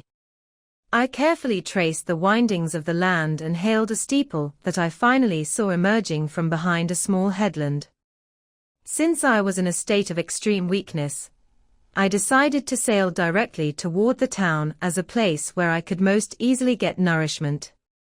Fortunately, I had money with me. As I turned the headland, I saw a small neat town and a good harbor, which I entered, my heart bounding with joy at my unexpected escape. As I was busy securing the boat and arranging the sails, several people crowded toward the spot. They seemed very surprised at my appearance, but instead of offering me any help, they whispered together with gestures that at any other time might have produced in me a slight sensation of alarm. As it was, I merely noticed that they spoke English, and I therefore addressed them in that language. "My good friends," I said, "will you be so kind as to tell me the name of this town and inform me where I am?" "You'll know that soon enough," replied a man with a hoarse voice. "Maybe you've come to a place that won't prove much to your taste, but you won't be consulted about your lodgings, I promise you." I was extremely surprised to receive such a rude answer from a stranger, and I was also disturbed to see the frowning and angry faces of his companions. "Why do you answer me so roughly?" I replied. "Surely it's not the custom of Englishmen to receive strangers so inhospitably." "I don't know," said the man, "what the custom of the English may be, but it's the custom of the Irish to hate villains." While this strange dialogue continued, I noticed the crowd rapidly increase. Their faces expressed a mixture of curiosity and anger, which annoyed and somewhat alarmed me. I asked the way to the inn, but no one replied. I then moved forward, and a murmuring sound arose from the crowd as they followed and surrounded me, when an unpleasant-looking man approached, tapped me on the shoulder, and said, "Come, sir, you must follow me to Mr. Kerwin's to give an account of yourself." "Who is Mr. Kerwin? Why am I to give an account of myself? Isn't this a free country?" "Yes, sir, free enough for honest folks.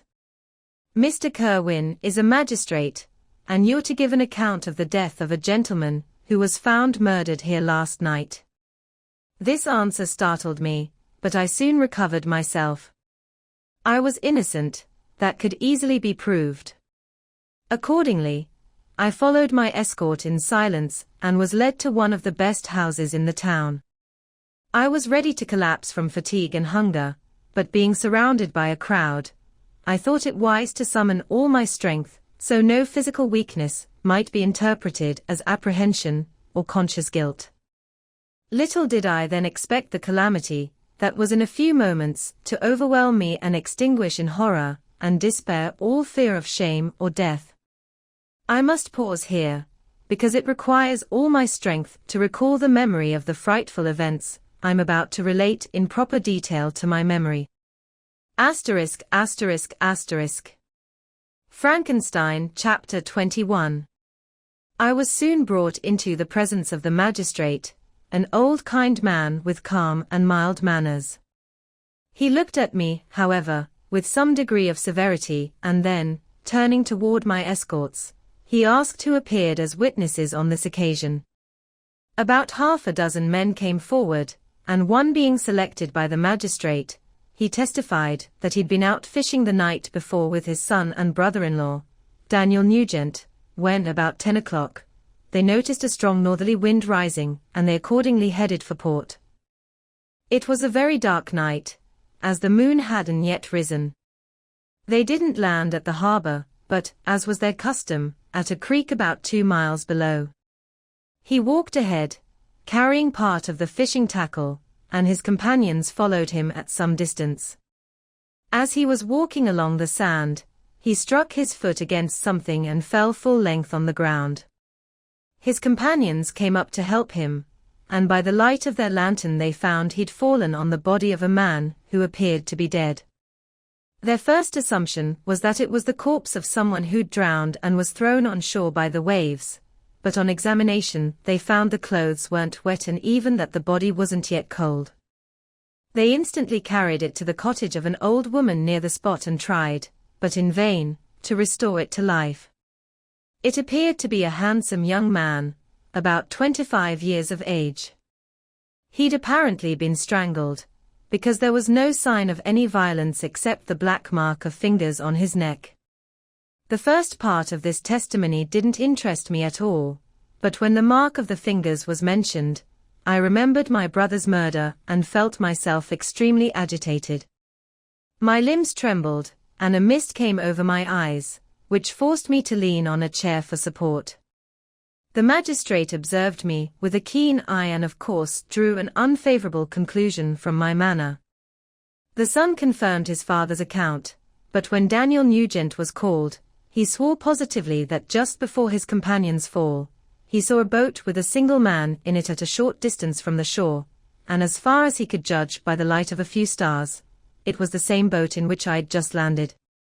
A woman testified that she lived near the beach, and was standing at the door of her cottage, waiting for the fisherman's return, about an hour before she heard of the body's discovery, when she saw a boat with only one man in it push off from that part of the shore where the corpse was later found. Another woman confirmed the account of the fisherman bringing the body into her house. It wasn't cold. They put it into a bed and rubbed it, and Daniel went to the town for a doctor, but life was quite gone. Several other men were questioned about my landing, and they agreed that with the strong north wind that had risen during the night, it was very probable I'd been beaten about for many hours, and had been forced to return nearly to the same spot from which I'd departed.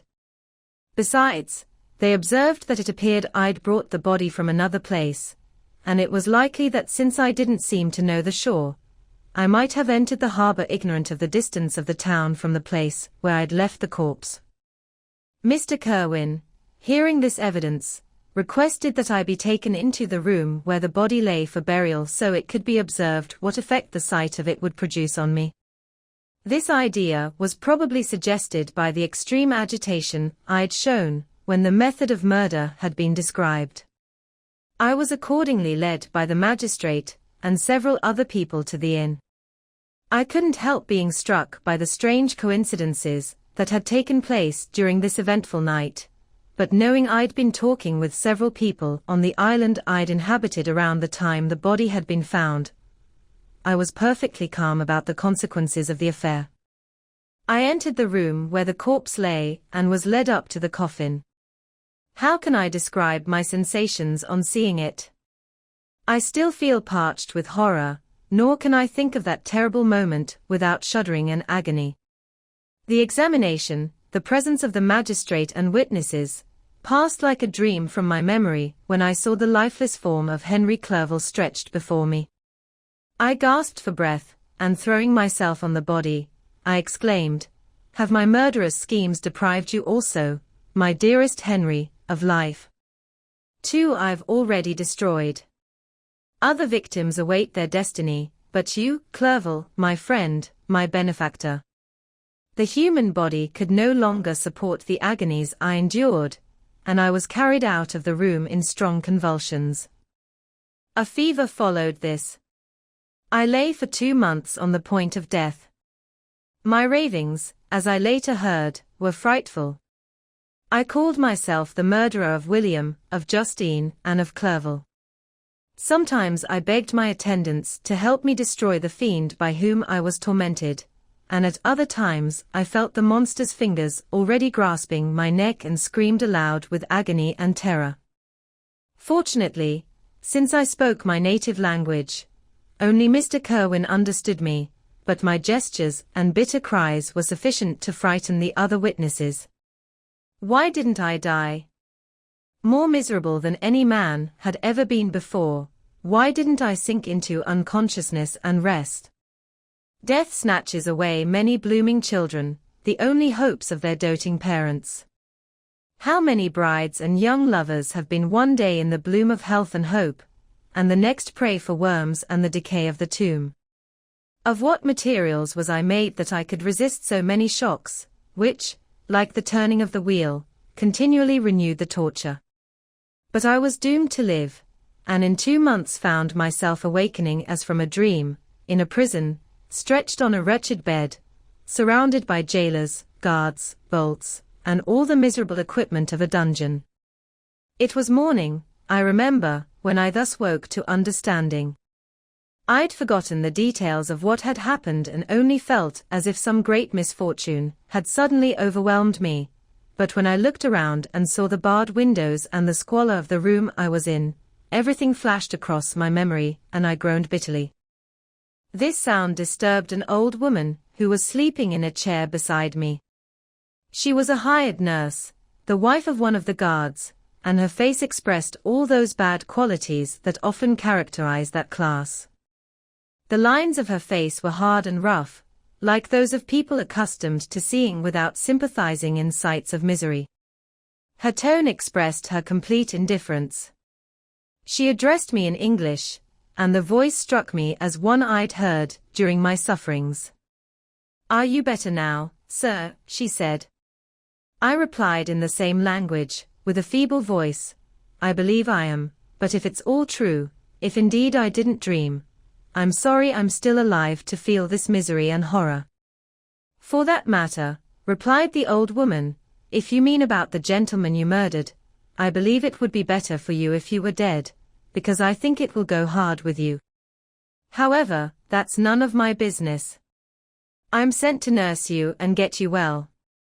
I do my duty with a safe conscience. It would be good if everybody did the same."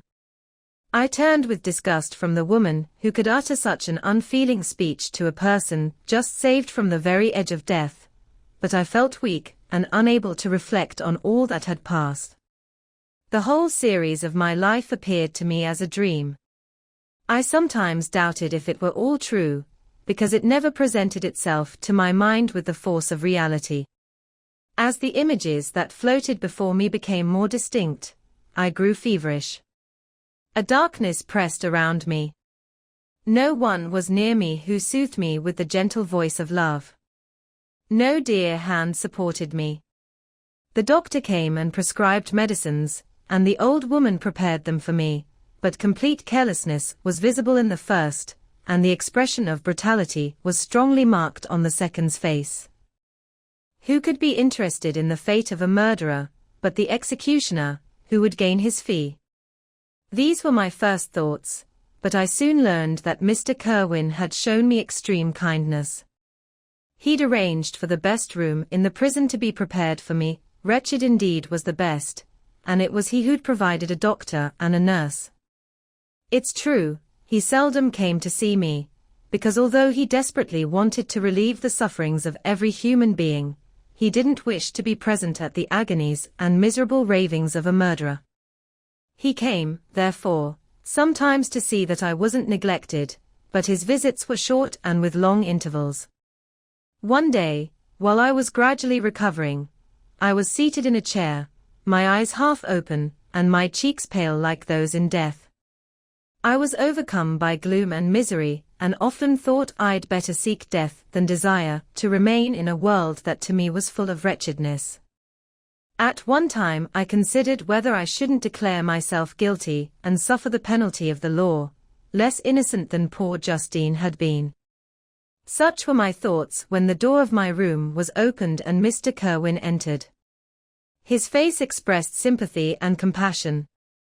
He drew a chair close to mine and addressed me in French.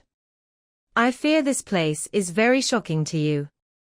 Can I do anything to make you more comfortable?" "I thank you, but all you mention is nothing to me. On the whole earth there's no comfort I'm capable of receiving. I know that a stranger's sympathy can be of little relief to one beaten down, as you are, by such strange misfortune. But you will, I hope, soon leave this melancholy place, because doubtless evidence can easily be brought to free you from the criminal charge. That's my least concern. I am, by a course of strange events, become the most miserable of mortals. Persecuted and tortured as I am and have been, can death be any evil to me? Nothing indeed could be more unfortunate and agonizing than the strange events that have lately occurred.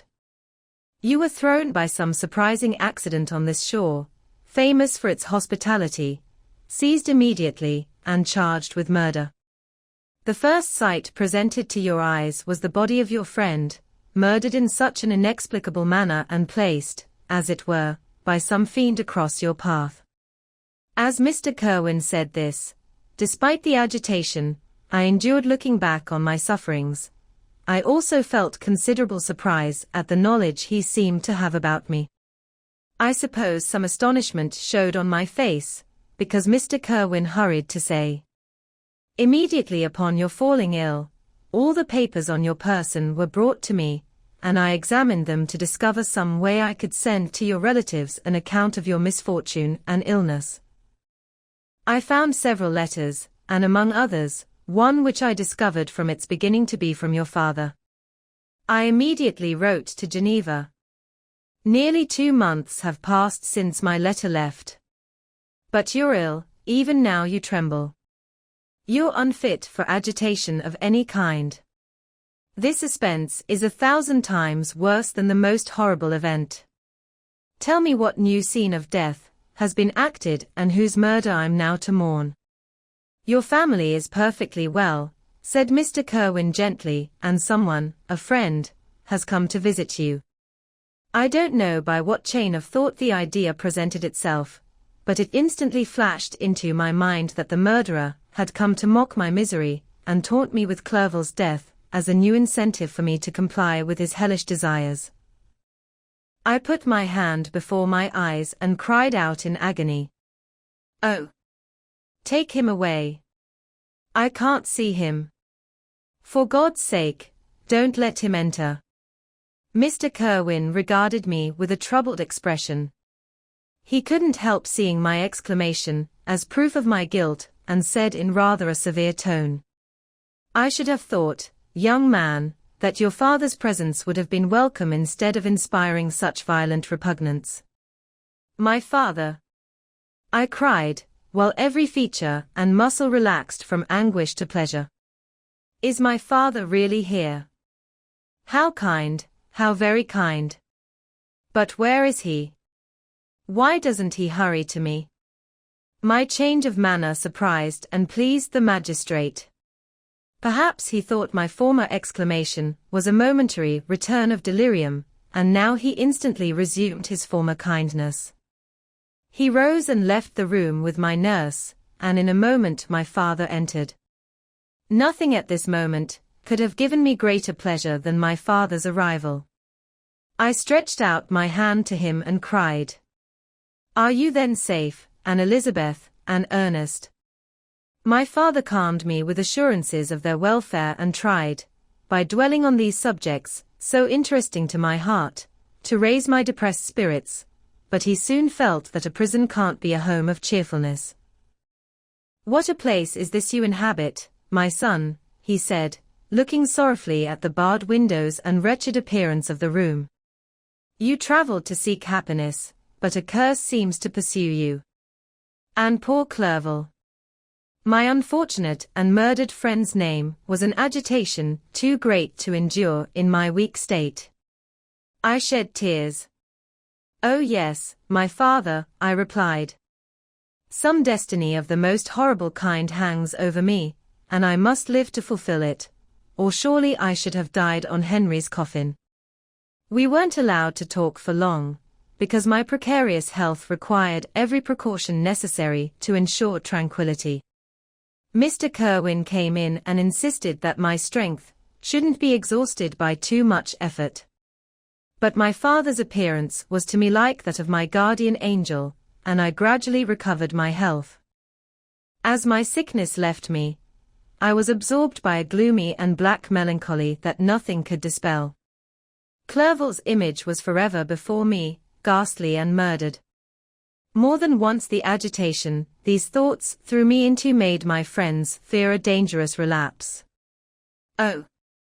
Why did they preserve such a miserable and detested life? It was surely so I might fulfill my destiny, which is now drawing to a close. Soon, oh very soon, will death extinguish these throbbings and relieve me from the mighty weight of anguish that bears me to the dust, and in receiving justice's punishment, I'll also sink to rest. Then the appearance of death was distant, although the wish was ever present to my thoughts, and I often sat for hours motionless and speechless, wishing for some mighty revolution that might bury me and my destroyer in its ruins. The season of the court sessions approached.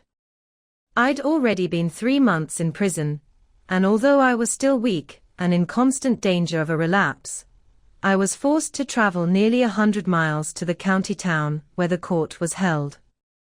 Mr. Kerwin took care of collecting witnesses and arranging my defense. I was spared the disgrace of appearing publicly as a criminal, since the case wasn't brought before the court that decides on life and death. The grand jury rejected the charges when it was proved I was on the Orkney Islands at the hour my friend's body was found, and 2 weeks after my transfer, I was freed from prison. My father was thrilled to find me freed from the troubles of a criminal charge, that I was again allowed to breathe fresh air and permitted to return to my native country. I didn't share these feelings, because to me the walls of a dungeon or a palace were equally hateful.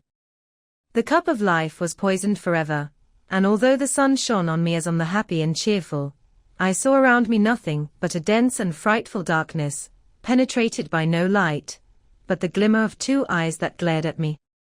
Sometimes they were the expressive eyes of Henry, dying, the dark pupils nearly covered by the lids and the long black lashes that fringed them.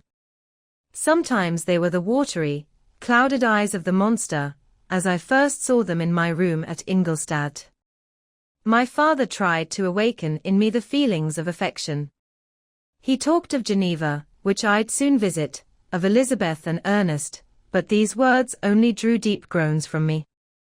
Sometimes, indeed, I felt a wish for happiness and thought with melancholy delight of my beloved cousin, or longed with a consuming homesickness to see once more the blue lake and rapid Rhone, that had been so dear to me in early childhood, but my general state of feeling was a numbness in which a prison was as welcome a residence as the most divine scene in nature, and these moods were seldom interrupted except by fits of anguish and despair.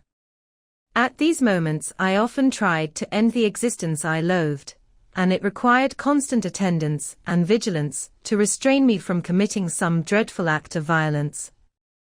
Yet one duty remained to me, the memory of which finally triumphed over my selfish despair. It was necessary that I return without delay to Geneva to watch over the lives of those I so fondly loved and to lie in wait for the murderer, so that if any chance led me to the place of his concealment, or if he dared again to harm me by his presence, I might with unfailing aim put an end to the existence of the monstrous image to which I had given the mockery of a soul still more monstrous. My father still wanted to delay our departure, fearful I couldn't sustain the hardships of a journey, because I was a shattered wreck, the shadow of a human being. My strength was gone. I was a mere skeleton, and fever night and day preyed on my wasted body. Still, as I urged our leaving Ireland with such anxiety and impatience, my father thought it best to agree. We took passage aboard a vessel bound for Le Havre, and sailed with a fair wind from the Irish shores. It was midnight. I lay on the deck looking at the stars and listening to the crashing of the waves.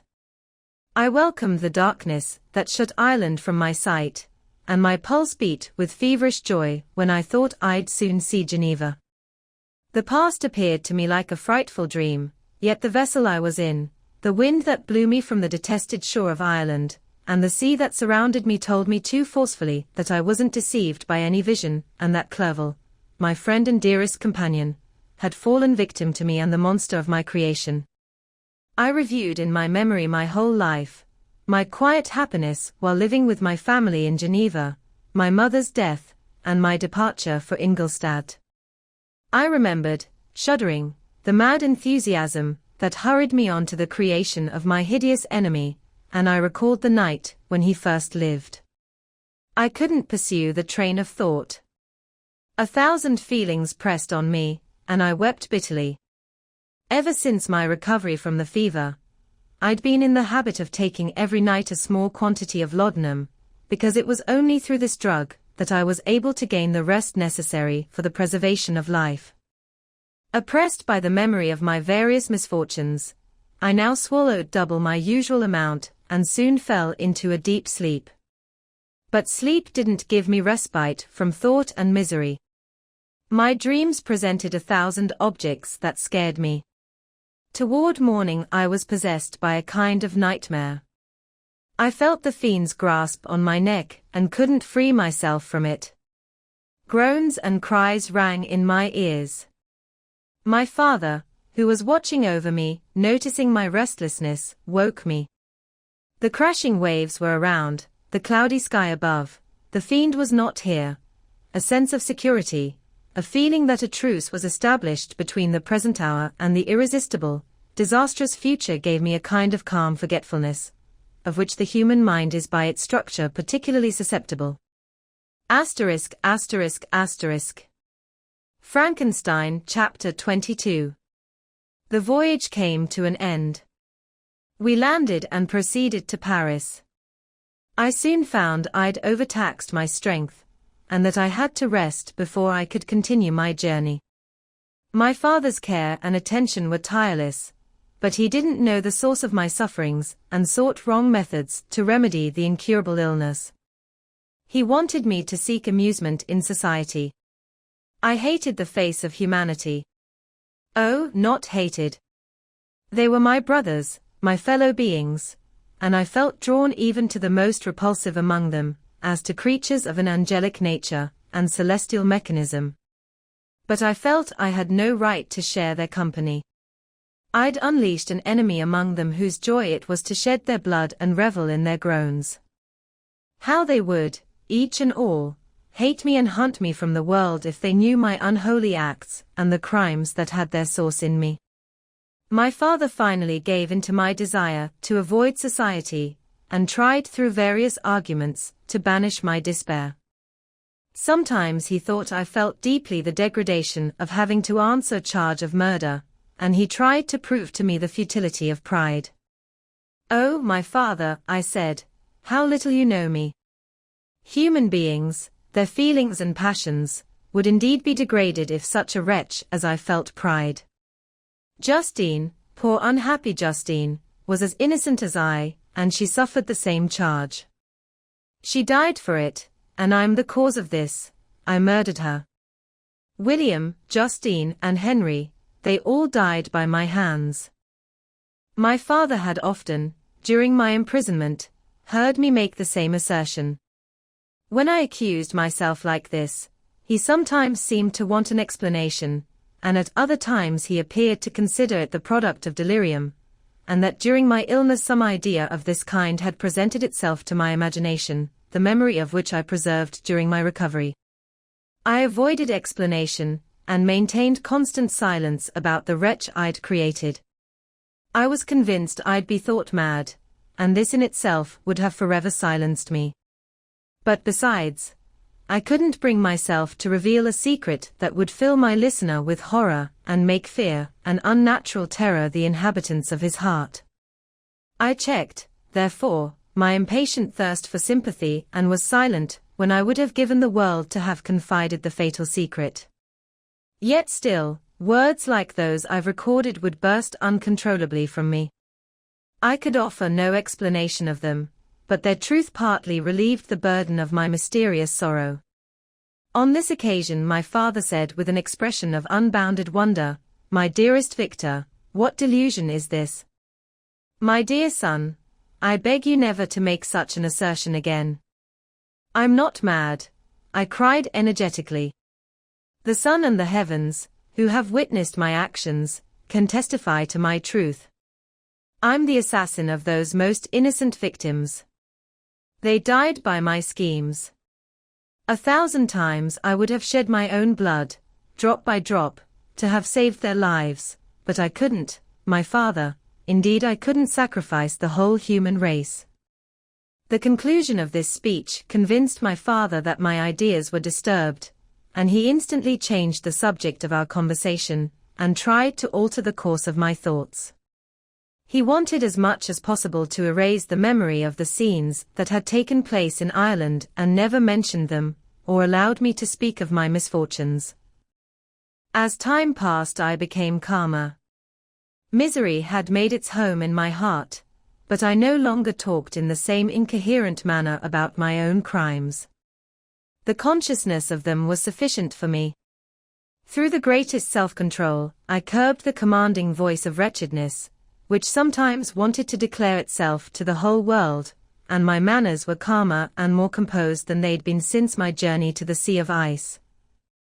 A few days before we left Paris on our way to Switzerland, I received the following letter from Elizabeth. "My dear friend, it gave me the greatest pleasure to receive a letter from my uncle dated at Paris. You're no longer at a terrible distance, and I may hope to see you in less than 2 weeks. My poor cousin, how much you must have suffered. I expect to see you looking even sicker than when you left Geneva. This winter has been spent most miserably, tortured as I've been by anxious suspense, yet I hope to see peace in your face and to find that your heart is not totally empty of comfort and tranquility.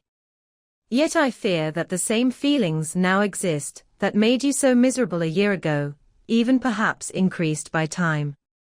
I wouldn't disturb you at this time, when so many misfortunes weigh upon you, but a conversation I had with my uncle before his departure makes some explanation necessary before we meet." Explanation. You may possibly say, what can Elizabeth have to explain? If you really say this, my questions are answered and all my doubts satisfied. But you're distant from me, and it's possible that you may dread and yet be pleased with this explanation. Given the probability of this being the case, I don't dare any longer postpone writing what, during your absence, I've often wished to express to you but have never had the courage to begin. You well know, Victor, that our union had been the favorite plan of your parents ever since our infancy. We were told this when young and taught to look forward to it as an event that would certainly take place. We were affectionate playmates during childhood, and I believe, dear and valued friends to each other as we grew older. But as brother and sister often have a lively affection toward each other without desiring a more intimate union, may not such also be our case? Tell me, dearest Victor. Answer me, I beg you by our mutual happiness, with simple truth, do you not love another? You've traveled. You've spent several years of your life at Ingolstadt, and I confess to you, my friend, that when I saw you last autumn so unhappy, fleeing to solitude from everyone's society, I couldn't help supposing that you might regret our connection, and believe yourself bound in honor to fulfill your parents' wishes, although they opposed your inclinations. But this is false reasoning. I confess to you, my friend, that I love you and that in my dreams of the future you've been my constant friend and companion. But it's your happiness I desire, as well as my own, when I declare to you that our marriage would make me eternally miserable unless it were your own free choice. Even now I cry to think that, beaten down as you are by the cruelest misfortunes, you may suppress, by the word honor, all hope of that love and happiness that would alone restore you to yourself. I, who have such an unselfish affection for you, may increase your miseries tenfold by being an obstacle to your wishes. Oh, Victor, be assured that your cousin and playmate has too sincere a love for you not to be made miserable by this supposition. Be happy, my friend, and if you obey me in this one request, remain satisfied that nothing on earth will have the power to interrupt my peace. Don't let this letter disturb you. Don't answer tomorrow, or the next day, or even until you come, if it will give you pain. My uncle will send me news of your health, and if I see but one smile on your lips when we meet, caused by this or any other effort of mine, I'll need no other happiness. Elizabeth Lavenza. Geneva, May 18, 17. This letter revived in my memory what I'd forgotten, the fiend's threat. I will be with you on your wedding night. Such was my sentence, and on that night the demon would employ every art to destroy me and tear me from the glimpse of happiness that promised partly to console my sufferings. On that night he determined to complete his crimes by my death. Well, so be it. A deadly struggle would then certainly take place, in which if he were victorious I'd be at peace and his power over me would be at an end.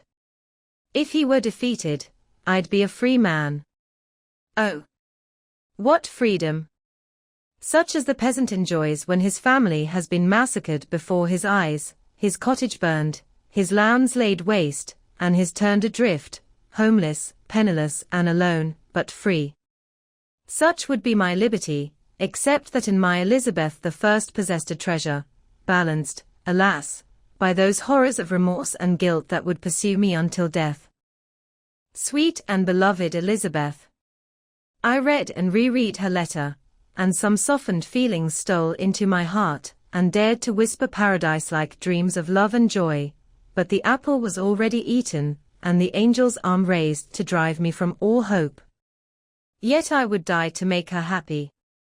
If the monster executed his threat, death was inevitable. Yet again, I considered whether my marriage would hasten my fate. My destruction might indeed arrive a few months sooner, but if my torturer suspected I postponed it, influenced by his threats, he'd surely find other and perhaps more dreadful means of revenge. He'd vowed to be with me on my wedding night, yet he didn't consider that threat as binding him to peace in the meantime. As if to show me he wasn't yet satisfied with blood, he'd murdered Clerval immediately after announcing his threats. I decided, therefore, that if my immediate union with my cousin would contribute to either her happiness, or my father's, my adversary's designs against my life shouldn't delay it a single hour. In this state of mind I wrote to Elizabeth. My letter was calm and affectionate. I fear, my beloved girl, I said, little happiness remains for us on earth, yet all that I may one day enjoy is centered in you. Chase away your idle fears.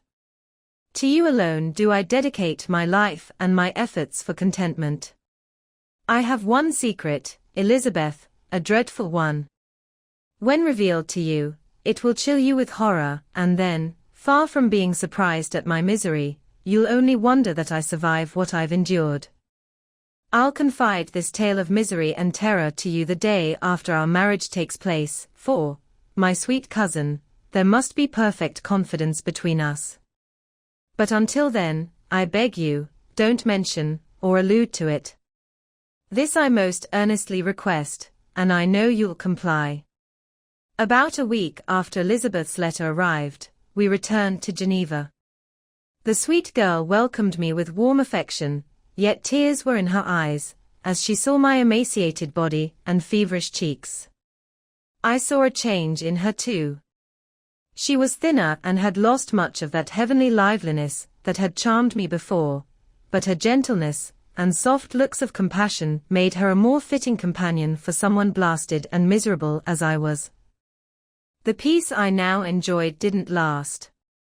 Memory brought madness with it, and when I thought of what had passed, a real insanity possessed me.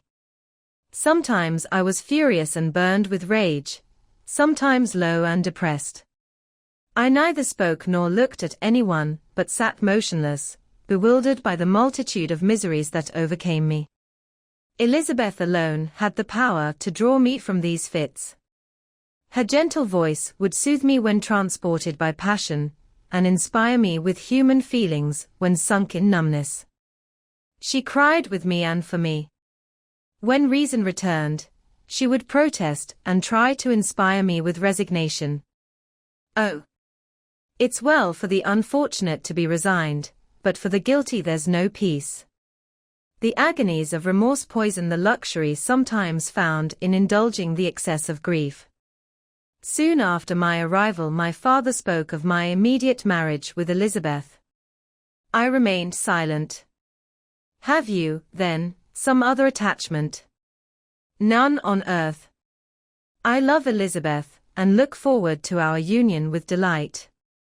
Let the day therefore be set, and on it I'll dedicate myself, in life or death, to the happiness of my cousin. My dear Victor, don't speak like this. Heavy misfortunes have fallen on us, but let us only cling closer to what remains and transfer our love for those we've lost to those who still live. Our circle will be small, but bound close by the ties of affection and mutual misfortune. And when time has softened your despair, new and dear objects of care will be born to replace those of whom we've been so cruelly deprived. Such were my father's lessons. But to me the memory of the threat returned. You can't wonder that, all-powerful as the fiend had been in his deeds of blood, I should almost regard him as invincible, and that when he'd pronounced the words, "I shall be with you on your wedding night," I should regard the threatened fate as unavoidable. But death was no evil to me if the loss of Elizabeth were balanced with it, and I therefore, with a content and even cheerful face, agreed with my father that if my cousin would consent, the ceremony should take place in 10 days, and thus put, as I imagined, the seal on my fate. Great God! If for one instant I'd thought what might be the hellish intention of my fiendish adversary, I would rather have banished myself forever from my native country, and wandered as a friendless outcast over the earth, than have consented to this miserable marriage. But, as if possessed of magic powers, the monster had blinded me to his real intentions, and when I thought I'd prepared only my own death, I hastened that of a far dearer victim. As the period set for our marriage drew nearer, whether from cowardice, or a prophetic feeling, I felt my heart sink within me. But I concealed my feelings with an appearance of happiness, that brought smiles and joy to my father's face, but hardly deceived Elizabeth's ever-watchful and more perceptive eye. She looked forward to our union with calm contentment, not without a little fear that past misfortunes had impressed, that what now appeared certain and tangible happiness might soon dissolve into an airy dream and leave no trace, but deep and everlasting regret. Preparations were made for the event, congratulatory visits were received, and all wore a smiling appearance. I shut up, as well as I could, in my own heart the anxiety that preyed there and entered with seeming enthusiasm into my father's plans, although they might only serve as the decorations of my tragedy. Through my father's efforts, part of Elizabeth's inheritance had been restored to her by the Austrian government. A small property on the shores of Como belonged to her. It was agreed that immediately after our union we'd go to Villa Lavenza, and spend our first days of happiness beside the beautiful lake near which it stood. In the meantime, I took every precaution to defend myself in case the fiend should openly attack me. I carried pistols and a dagger constantly, and was ever on watch to prevent trickery, and by these means gained a greater degree of peace. Indeed, as the period approached, the threat appeared more as a delusion, not to be regarded as worthy to disturb my peace, while the happiness I hoped for in my marriage wore a greater appearance of certainty, as the day set for its celebration drew nearer, and I heard it continually spoken of as an event that no accident could possibly prevent. Elizabeth seemed happy. My calm behavior contributed greatly to calm her mind. But on the day that was to fulfill my wishes and my destiny, she was melancholy, and a premonition of evil pervaded her. Perhaps she also thought of the dreadful secret I'd promised to reveal to her the following day. My father was meanwhile overjoyed, and in the bustle of preparation, only recognized in his niece's melancholy the shyness of a bride.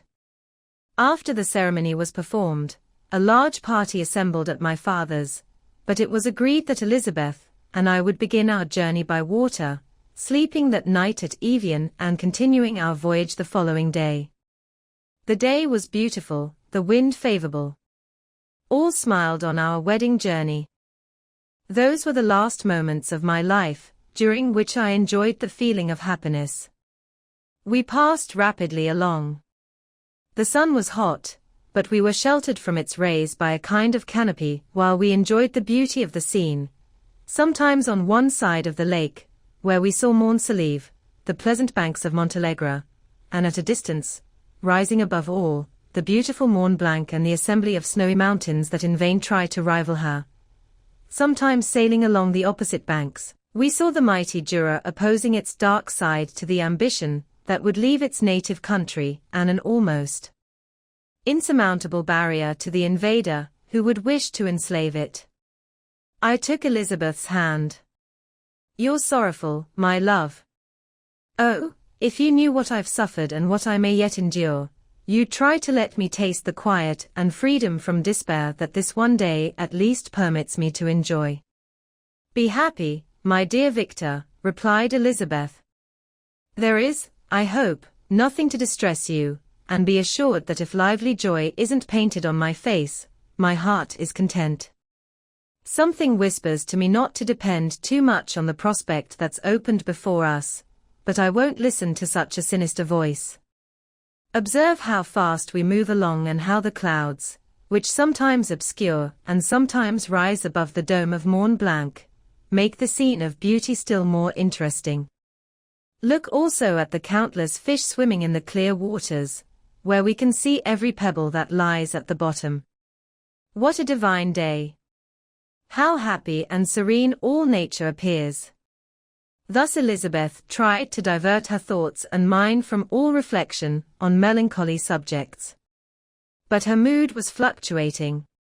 Joy for a few instants shone in her eyes, but it continually gave way to distraction and daydreaming.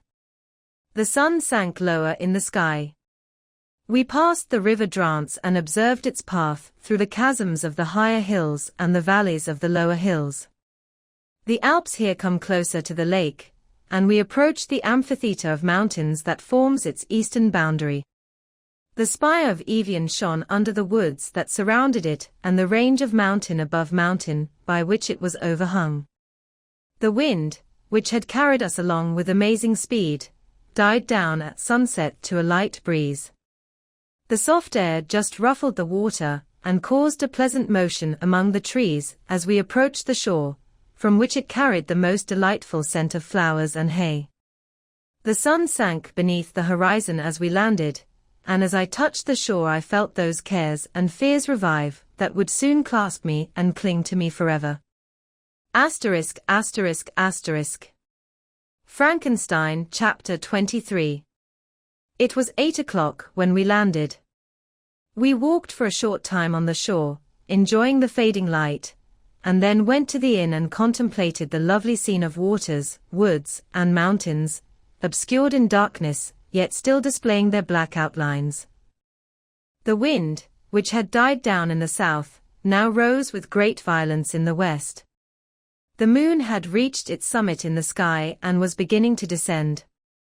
The clouds swept across it faster than the flight of the vulture and dimmed its rays, while the lake reflected the scene of the busy heavens, made even busier by the restless waves that were beginning to rise. Suddenly a heavy storm of rain descended. I'd been calm during the day, but as soon as night obscured the shapes of objects, 1,000 fears arose in my mind. I was anxious and watchful, while my right hand grasped a pistol hidden in my jacket. Every sound terrified me, but I resolved that I'd sell my life dearly and not shrink from the conflict until my own life, or that of my adversary, was extinguished. Elizabeth observed my agitation for some time in timid and fearful silence, but there was something in my glance that communicated terror to her, and trembling, she asked, "What is it that agitates you, my dear Victor? What is it you fear?" "Oh, peace, peace, my love," I replied. "This night, and all will be safe, but this night is dreadful, very dreadful." I spent an hour in this state of mind when suddenly I realized how fearful the combat I momentarily expected would be to my wife, and I earnestly begged her to go to bed, resolving not to join her until I had obtained some knowledge about my enemy's location. She left me, and I continued for some time walking up and down the passages of the house, and inspecting every corner that might provide a hiding place to my adversary. But I discovered no trace of him, and was beginning to think that some fortunate chance had prevented the execution of his threats, when suddenly I heard a shrill and dreadful scream. It came from the room Elizabeth had gone to. As I heard it, the whole truth rushed into my mind, my arms dropped, the motion of every muscle and fiber was suspended. I could feel the blood trickling in my veins and tingling in the extremities of my limbs. This state lasted only for an instant. The scream was repeated, and I rushed into the room. Great God! Why didn't I then die? Why am I here to relate the destruction of the best hope and the purest creature on earth? She was there, lifeless and inanimate, thrown across the bed, her head hanging down and her pale and distorted features half covered by her hair.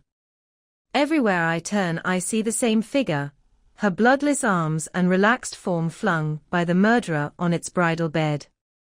Could I behold this and live? Oh!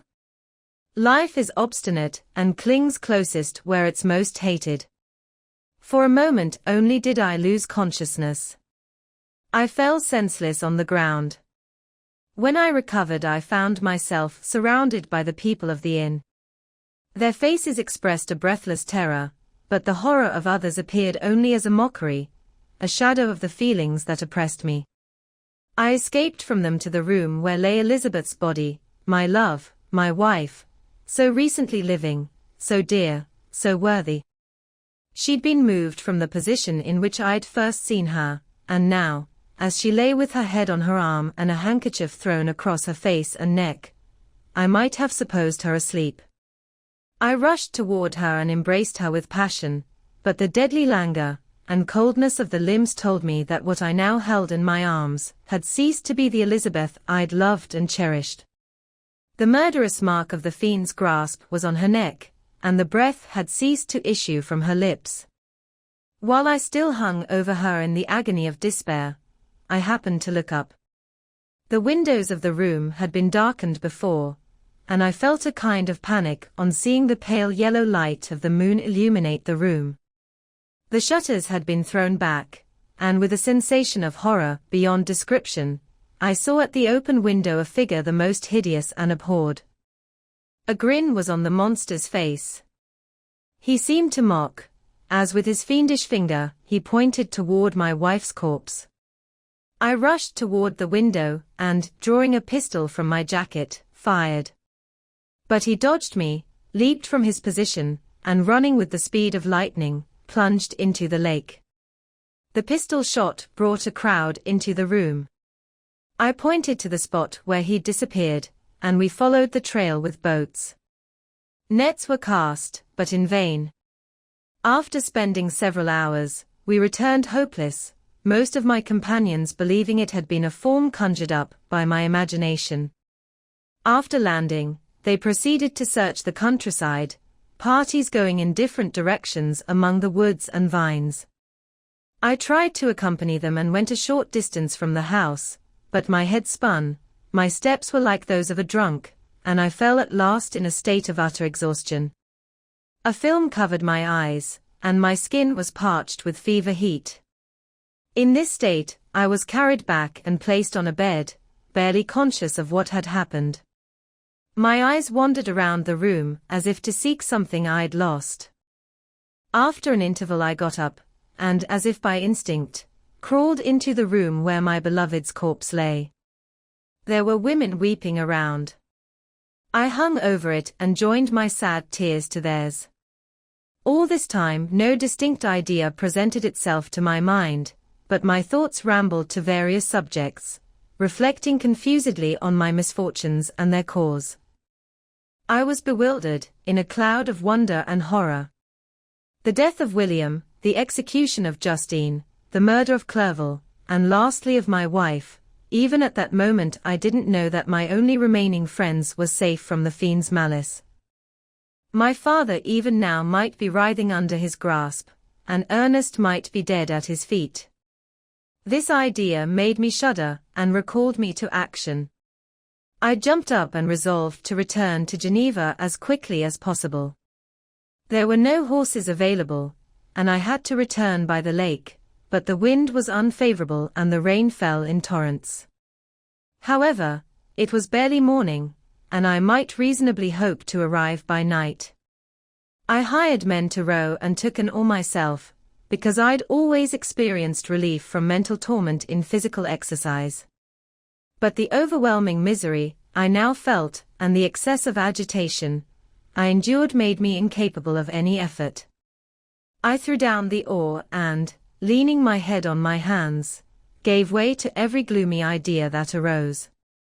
If I looked up, I saw scenes familiar to me in my happier time, and which I'd contemplated just the day before in the company of her who was now only a shadow and a memory. Tears streamed from my eyes. The rain had stopped for a moment, and I saw the fish play in the waters as they'd done a few hours before. They'd then been observed by Elizabeth. Nothing is so painful to the human mind as a great and sudden change. The sun might shine or the clouds might lower, but nothing could appear to me as it had the day before. A fiend had snatched from me every hope of future happiness. No creature had ever been so miserable as I was. So frightful an event is unique in human history. But why should I dwell on the incidents that followed this last overwhelming event? Mine has been a tale of horrors. I've reached their peak, and what I must now relate can only be tedious to you. Know that, one by one, my friends were snatched away. I was left desolate. My own strength is exhausted, and I must tell in a few words what remains of my hideous story. I arrived at Geneva. My father and Ernest still lived, but the former collapsed under the news I brought. I see him now, excellent and venerable old man. His eyes wandered in emptiness, because they'd lost their charm and their delight, his Elizabeth, his more than daughter, whom he adored with all the affection a man feels who, in the decline of life, having few attachments, clings more earnestly to those that remain. Cursed be the fiend that brought misery on his grey hairs and doomed him to waste away in wretchedness. He couldn't live under the horrors that were piled around him. The springs of existence suddenly gave way. He was unable to rise from his bed, and in a few days he died in my arms. What then became of me? I don't know. I lost sensation, and chains and darkness were the only objects that pressed on me. Sometimes, indeed, I dreamed I wandered in flowery meadows and pleasant valleys with the friends of my youth, but I woke and found myself in a dungeon. Melancholy followed, but gradually I gained a clear understanding of my miseries and situation, and was then released from my prison. They'd called me mad, and for many months, as I understood, a solitary cell had been my home. Liberty, however, had been a useless gift to me if I hadn't, as I awakened to reason, at the same time awakened to revenge. As the memory of past misfortunes pressed on me, I began to think about their cause, the monster I'd created, the miserable demon I'd sent abroad into the world for my destruction. I was possessed by a maddening rage when I thought of him and desperately wanted to have him within my grasp, to wreak a great and decisive revenge on his cursed head. Nor did my hate long confine itself to useless wishes. I began to think about the best means of capturing him, and for this purpose, about a month after my release, I went to a criminal judge in the town and told him I had an accusation to make, that I knew the destroyer of my family, and that I required him to use his full authority for the arrest of the murderer. The magistrate listened to me with attention and kindness. "Be assured, sir," he said, "no pains or efforts on my part will be spared to discover the villain." "I thank you," I replied. "Listen, therefore, to the statement I have to make. It's indeed a tale so strange that I should fear you wouldn't believe it if there weren't something in truth that, however wonderful, forces conviction. The story is too connected to be mistaken for a dream, and I have no motive for lying." My manner as I addressed him was impressive but calm. I'd formed in my own heart a resolution to pursue my destroyer to death, and this purpose quieted my agony and temporarily reconciled me to life. I now told my history briefly, but with firmness and precision, marking the dates with accuracy, and never deviating into insult or exclamation. The magistrate appeared at first perfectly incredulous, but as I continued he became more attentive and interested. I saw him sometimes shudder with horror. At other times a lively surprise, unmixed with disbelief, was painted on his face. When I'd concluded my story, I said, "This is the being I accuse, and for whose capture and punishment I call on you to use your full power. It's your duty as a magistrate, and I believe and hope that your feelings as a human won't revolt from performing those functions on this occasion." This address caused a considerable change in my listener's expression. He'd heard my story with that half kind of belief given to a tale of spirits and supernatural events, but when he was called on to act officially in consequence, the full tide of his incredulity returned. He, however, answered mildly, "I'd willingly give you every aid in your pursuit, but the creature you speak of appears to have powers that would defy all my efforts. Who can follow an animal that can cross the sea of ice, and inhabit caves and dens where no human would venture? Besides, some months have passed since his crimes were committed, and no one can guess where he's wandered or what region he now inhabits. I don't doubt that he hovers near the spot I inhabit, and if he's indeed taken refuge in the Alps, he may be hunted like the chamois and destroyed as a beast of prey. But I see your thoughts. You don't believe my story, and don't intend to pursue my enemy with the punishment he deserves." As I spoke, rage sparkled in my eyes. The magistrate was intimidated. "You're mistaken," he said. "I'll exert myself, and if it's in my power to seize the monster, be assured he'll suffer punishment proportionate to his crimes. But I fear, from what you've yourself described as his abilities, that this will prove impractical. Thus, while every proper measure is pursued, you should prepare yourself for disappointment."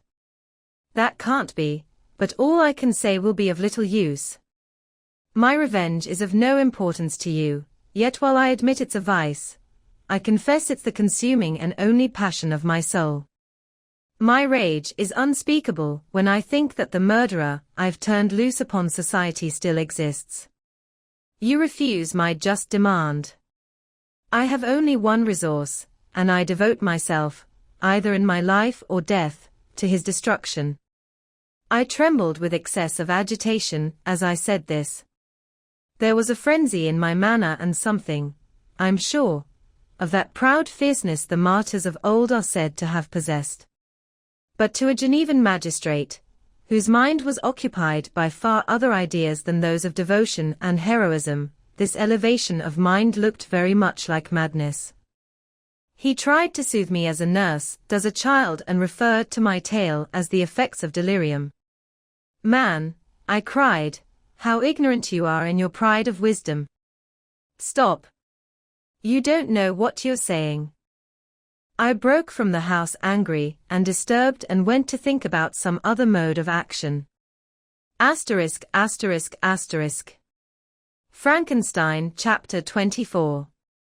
My present situation was one in which all voluntary thought was swallowed up and lost. I was hurried away by fury. Revenge alone gave me strength and composure. It shaped my feelings and allowed me to be calculating and calm at times when otherwise delirium or death would have been my lot. My first resolution was to leave Geneva forever. My country, which when I was happy and beloved was dear to me, now in my adversity became hateful. I provided myself with a sum of money, together with a few jewels that had belonged to my mother, and departed.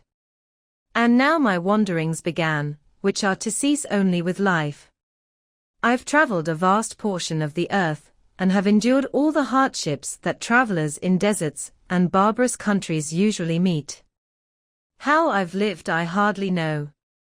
Many times I've stretched my failing limbs on the sandy plain and prayed for death. But revenge kept me alive. I didn't dare die and leave my adversary living. When I left Geneva, my first task was to gain some clue by which I might trace the steps of my fiendish enemy. But my plan was unsettled, and I wandered many hours around the outskirts of the town, uncertain what path I should pursue. As night approached, I found myself at the entrance of the cemetery where William, Elizabeth, and my father rested. I entered it and approached the tomb that marked their graves. Everything was silent except the leaves of the trees, which were gently stirred by the wind. The night was nearly dark, and the scene would have been solemn and affecting even to an uninterested observer. The spirits of the departed seemed to flit around and cast a shadow, which was felt, but not seen, around the head of the mourner. The deep grief this scene had at first excited quickly gave way to rage and despair. They were dead, and I lived. Their murderer also lived, and to destroy him I had to drag out my weary existence. I knelt on the grass and kissed the earth, and with quivering lips exclaimed, "By the sacred earth on which I kneel, by the shades that wander near me, by the deep and eternal grief I feel, I swear, and by you, O night, and the spirits that preside over you, to pursue the demon who caused this misery until he or I perish in mortal combat. For this purpose I'll preserve my life. To execute this dear revenge I'll again see the sun and walk on the green grass of earth, which otherwise would vanish from my eyes forever. And I call on you, spirits of the dead, and on you, wandering ministers of vengeance, to aid and guide me in my work. Let the cursed and hellish monster drink deep of agony. Let him feel the despair that now torments me." I'd begun my oath with solemnity, and an awe that almost assured me the shades of my murdered friends heard and approved my devotion, but the furies possessed me as I concluded, and rage choked my speech. I was answered through the stillness of night by a loud and fiendish laugh. It rang in my ears long and heavily. The mountains echoed it, and I felt as if all hell surrounded me with mockery and laughter. Surely in that moment I should have been possessed by frenzy and destroyed my miserable existence, but my vow was heard and I was reserved for vengeance. The laughter died away, when a well-known and hated voice, apparently close to my ear, addressed me in an audible whisper, "I'm satisfied, miserable wretch.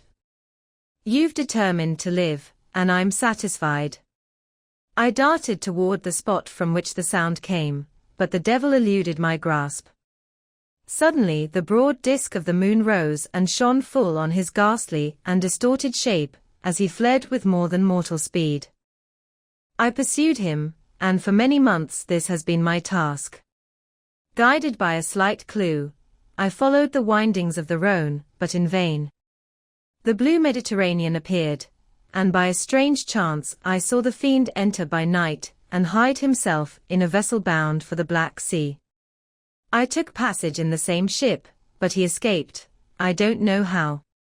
Among the wilds of Tartary and Russia, although he still evaded me, I've always followed his track. Sometimes the peasants, scared by this horrid apparition, informed me of his path. Sometimes he himself, who feared that if I lost all trace of him I'd despair and die, left some mark to guide me. The snows descended on my head, and I saw the print of his huge step on the white plain. To you, first entering life, to whom care is new and agony unknown, how can you understand what I've felt and still feel? Cold, want, and fatigue were the least pains I was destined to endure. I was cursed by some devil and carried about with me my eternal hell. Yet still a spirit of good followed and directed my steps, and when I most complained would suddenly rescue me from seemingly insurmountable difficulties. Sometimes, when nature, overcome by hunger, sank under exhaustion, a meal was prepared for me in the desert that restored and inspired me. The food was indeed coarse, such as the peasants of the country ate, but I don't doubt it was placed there by the spirits I'd invoked to aid me. Often, when all was dry, the sky cloudless, and I was parched by thirst, a slight cloud would dim the sky, shed a few drops that revived me and vanish. I followed, when I could, the courses of rivers, but the demon generally avoided these, because it was here that the country's population mainly gathered.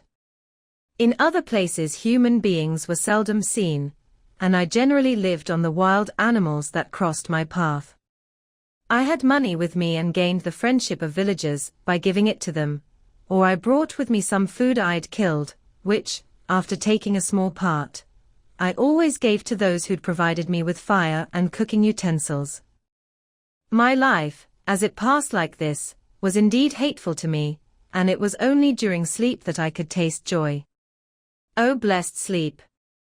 Often, when most miserable, I sank to rest, and my dreams lulled me even to rapture. The spirits that guarded me had provided these moments, or rather hours, of happiness, so I might retain strength to fulfill my pilgrimage. Deprived of this respite, I would have sunk under my hardships. During the day, I was sustained and inspired by the hope of night, because in sleep I saw my friends, my wife, and my beloved country. Again I saw the kind face of my father, heard the silver tones of Elizabeth's voice, and saw Clerval enjoying health and youth. Often, when wearied by a toilsome march, I convinced myself I was dreaming until night should come and I'd then enjoy reality, in the arms of my dearest friends. What agonizing fondness did I feel for them! How did I cling to their dear forms, as sometimes they haunted even my waking hours, and convince myself they still lived.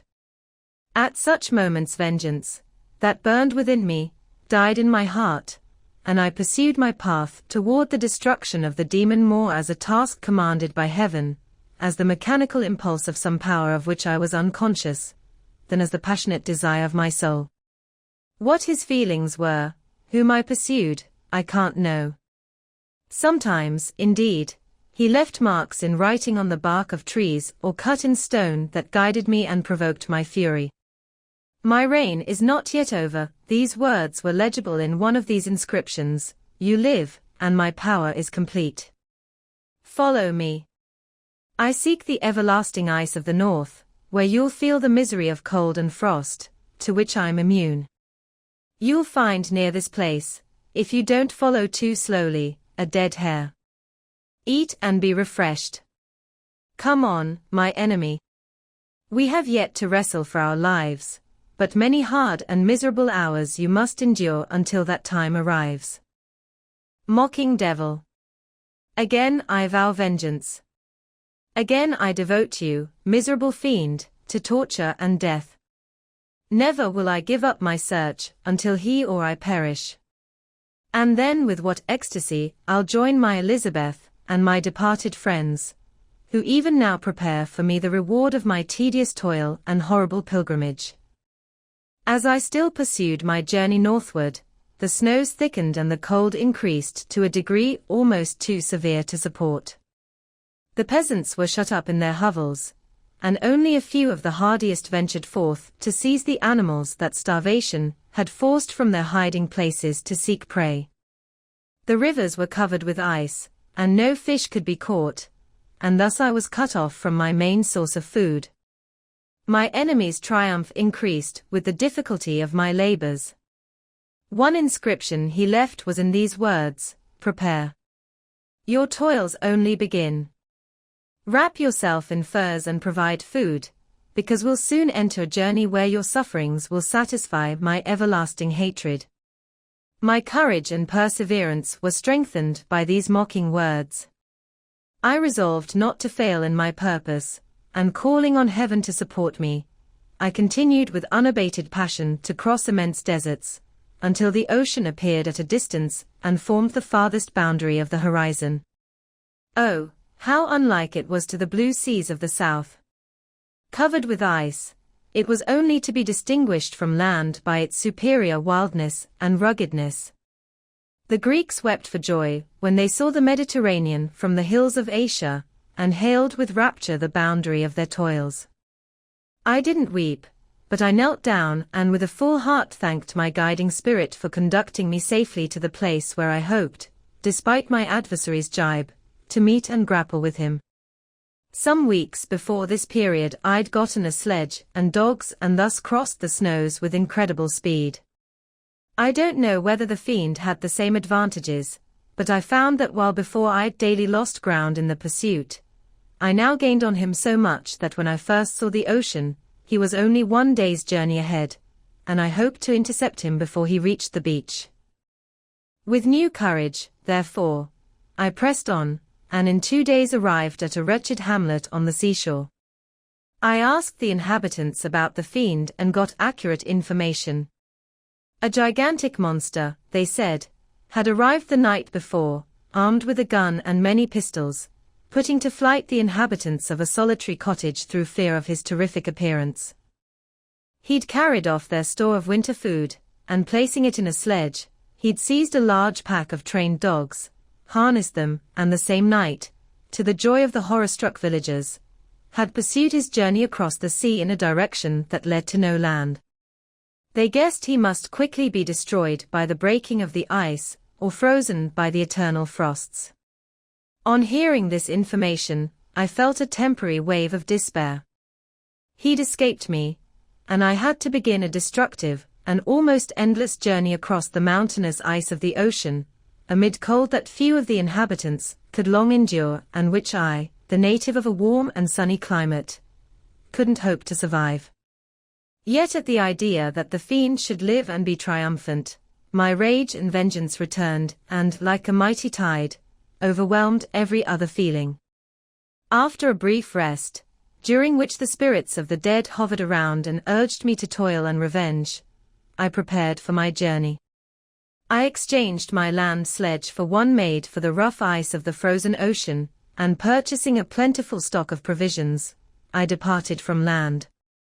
I can't guess how many days have passed since then, but I've endured misery that nothing but the eternal feeling of just retribution burning within my heart could have enabled me to support.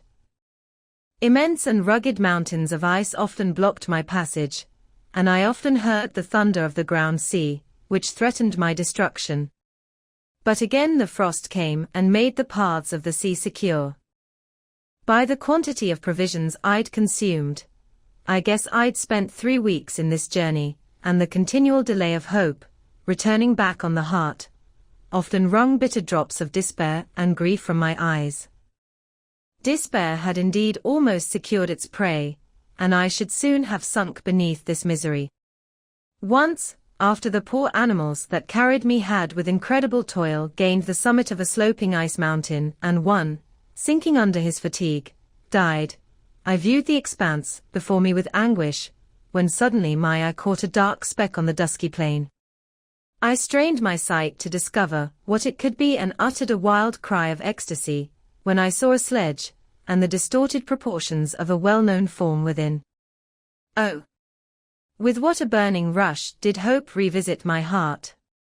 Warm tears filled my eyes, which I hastily wiped away so they wouldn't obstruct the view I had of the demon, but still my sight was dimmed by the burning drops, until, giving way to the emotions that oppressed me, I wept aloud. But this was not the time for delay. I freed the dogs from their dead companion, gave them a plentiful portion of food, and after an hour's rest, which was absolutely necessary yet bitterly irksome to me, I continued my route. The sledge was still visible, nor did I again lose sight of it except at moments when for a short time some ice rock concealed it with its intervening crags. I indeed visibly gained on it, and when, after nearly 2 days' journey, I saw my enemy at no more than a mile away, my heart bounded within me. But now, when I appeared almost within grasp of my foe, my hopes were suddenly extinguished, and I lost all trace of him more completely than I ever had before. A ground sea was heard. The thunder of its progress, as the waters rolled and swelled beneath me, became every moment more ominous and terrific. I pressed on, but in vain. The wind arose, the sea roared, and as with the mighty shock of an earthquake, it split and cracked with a tremendous and overwhelming sound. The work was soon finished. In a few minutes a tumultuous sea rolled between me and my enemy, and I was left drifting on a scattered piece of ice, that was continually shrinking and thus preparing for me a hideous death. In this manner many appalling hours passed. Several of my dogs died, and I myself was about to sink under the accumulation of distress, when I saw your vessel riding at anchor, and offering me hopes of rescue and life. I had no idea that vessels ever came so far north, and was astounded at the sight. I quickly destroyed part of my sledge to make oars, and by these means was able, with infinite fatigue, to move my ice raft toward your ship. I determined, if you were going south, still to trust myself to the mercy of the seas rather than abandon my purpose. I hoped to persuade you to grant me a boat, with which I could pursue my enemy. But your direction was northward. You took me aboard when my strength was exhausted, and I would soon have sunk under my multiple hardships into a death I still dread, because my task is unfulfilled. Oh! When will my guiding spirit, in conducting me to the demon, allow me the rest I so much desire? Or must I die and he yet live?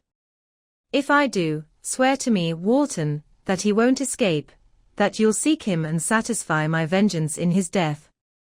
And do I dare ask you to undertake my pilgrimage, to endure the hardships I've undergone? No, I'm not so selfish.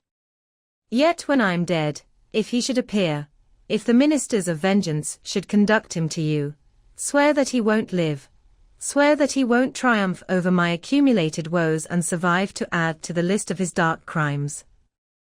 He's eloquent and persuasive, and once his words even had power over my heart, but trust him not. His soul is as hellish as his form, full of treachery and fiend-like malice. Don't hear him. Call on the names of William, Justine, Clerval, Elizabeth, my father, and of the wretched Victor, and thrust your sword into his heart. I'll hover near and direct the steel right. Asterisk, asterisk, asterisk. Walton, in continuation. August 26, 17. You've read this strange and terrific story, Margaret, and don't you feel your blood freeze with horror, like that which even now curdles mine? Sometimes, seized with sudden agony, he couldn't continue his tale.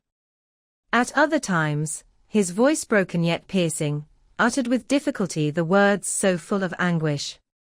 His fine and lovely eyes were now lit up with indignation, now subdued to downcast sorrow, and quenched in infinite wretchedness. Sometimes he controlled his face and tone and related the most horrible incidents, with a tranquil voice, suppressing every mark of agitation. Then, like a volcano bursting forth, his face would suddenly change to an expression of the wildest rage, as he shrieked out curses on his persecutor.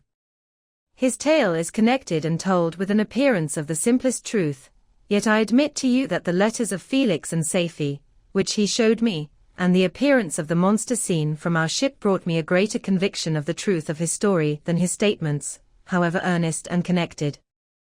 Such a monster really exists. I can't doubt it, yet I'm lost in surprise and admiration. Sometimes I tried to get from Frankenstein the details of his creature's formation, but on this point he was impenetrable. "Are you mad, my friend?" he said. "Or where does your senseless curiosity lead you? Would you also create for yourself and the world a demonic enemy? Peace, peace. Learn from my miseries and don't seek to increase your own." Frankenstein discovered I made notes about his history. He asked to see them and then himself corrected and expanded them in many places, but mainly in giving life and spirit to the conversations he held with his enemy. "Since you've preserved my story," he said, "I wouldn't want a mutilated one to go down to posterity." Thus a week has passed while I've listened to the strangest tale imagination ever formed. My thoughts and every feeling of my soul have been absorbed by the interest in my guest that this tale, and his own elevated and gentle manners have created. I wish to soothe him, yet can I counsel one so infinitely miserable, so destitute of every hope of consolation, to live? Oh, no. The only joy he can now know will be when he composes his shattered spirit to peace and death. Yet he enjoys one comfort, the offspring of solitude and delirium.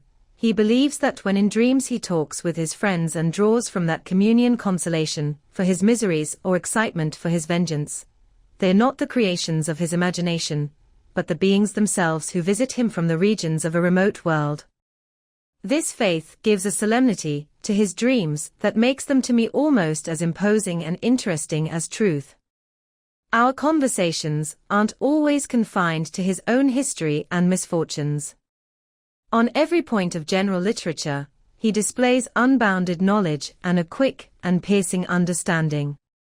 His eloquence is forceful and touching. I can't hear him when he relates a pathetic incident, or tries to move the passions of pity or love without tears.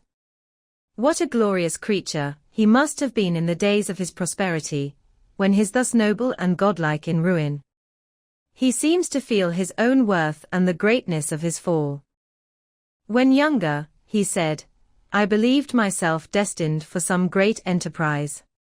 My feelings are profound, but I possessed a coolness of judgment that fitted me for illustrious achievements. This sense of the worth of my nature supported me when others would have been oppressed, because I thought it criminal to throw away in useless grief those talents that might be useful to my fellow creatures. When I reflected on the work I'd completed, no less than the creation of a sensitive and rational animal, I couldn't rank myself with the herd of common dreamers. But this thought, which supported me at the beginning of my career, now serves only to plunge me lower in the dust. All my speculations and hopes are as nothing, and like the archangel who aspired to omnipotence, I am chained in an eternal hell. My imagination was vivid, yet my powers of analysis and application were intense. By the union of these qualities, I conceived the idea, and executed the creation of a man. Even now I can't recall without passion my dreams while the work was incomplete. I walked heaven in my thoughts, now exulting in my powers, now burning with the idea of their effects. From my infancy, I was filled with high hopes and lofty ambition, but how am I sunk? Oh, my friend, if you'd known me as I once was, you wouldn't recognize me in this state of degradation. Despondency rarely visited my heart. A high destiny seemed to bear me on, until I fell, never again to rise. Must I then lose this admirable being? I've longed for a friend. I've sought one who would sympathize with and love me. Look, on these desert seas I've found such a one, but I fear I've gained him only to know his value and lose him. I'd reconcile him to life, but he rejects the idea. I thank you, Walton, he said, for your kind intentions toward such a miserable wretch, but when you speak of new ties and fresh affections, do you think any can replace those who are gone? Can any man be to me as Clerval was, or any woman another Elizabeth? Even where the affections aren't strongly moved by any superior excellence, the companions of our childhood always possess a certain power over our minds that hardly any later friend can obtain. They know our infant dispositions, which, however they may be modified later, are never eradicated, and they can judge our actions with more certain conclusions about the integrity of our motives. A sister or brother can never, unless indeed such symptoms have been shown early, suspect the other of fraud or false dealing, when another friend, however strongly attached, may, despite himself, be viewed with suspicion. But I enjoyed friends dear not only through habit and association, but from their own merits, and wherever I am, the soothing voice of my Elizabeth and the conversation of Clerval will be forever whispered in my ear. They are dead, and only one feeling in such solitude can persuade me to preserve my life. If I were engaged in any high undertaking, or design filled with extensive utility to my fellow creatures, then could I live to fulfill it. But such is not my destiny. I must pursue and destroy the being to whom I gave existence. Then my lot on earth will be fulfilled and I may die. ******. My beloved sister. September 2nd. I write to you, surrounded by peril and ignorant whether I am ever doomed to see again dear England and the dearer friends that inhabit it. I'm surrounded by mountains of ice that admit no escape and threaten every moment to crush my vessel. The brave fellows I've persuaded to be my companions look toward me for aid, but I have none to give. There's something terribly appalling in our situation, yet my courage and hopes don't desert me. Yet it's terrible to reflect that the lives of all these men are endangered through me. If we're lost, my mad schemes are the cause. And what, Margaret, will be the state of your mind? You won't hear of my destruction, and you'll anxiously await my return. Years will pass, and you'll have visits of despair, and yet be tortured by hope. Oh, my beloved sister, the sickening failure of your heartfelt expectations is, in prospect, more terrible to me than my own death. But you have a husband and lovely children. You may be happy. Heaven bless you and make you so. My unfortunate guest regards me with the tenderest compassion. He tries to fill me with hope and talks as if life were a possession he valued. He reminds me how often the same accidents have happened to other navigators who've attempted this sea, and despite myself, he fills me with cheerful predictions. Even the sailors feel the power of his eloquence. When he speaks, they no longer despair. He rouses their energies, and while they hear his voice they believe these vast mountains of ice are molehills that will vanish before human resolutions. These feelings are temporary. Each day of delayed expectation fills them with fear, and I almost dread a mutiny caused by this despair. September 5th. A scene has just passed of such uncommon interest that, although it's highly probable these papers may never reach you, yet I can't resist recording it. We're still surrounded by mountains of ice, still in imminent danger of being crushed in their collision. The cold is excessive, and many of my unfortunate comrades have already found a grave in this scene of desolation. Frankenstein has daily declined in health.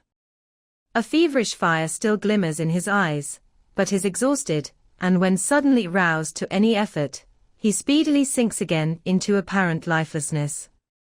I mentioned in my last letter the fears I had of a mutiny.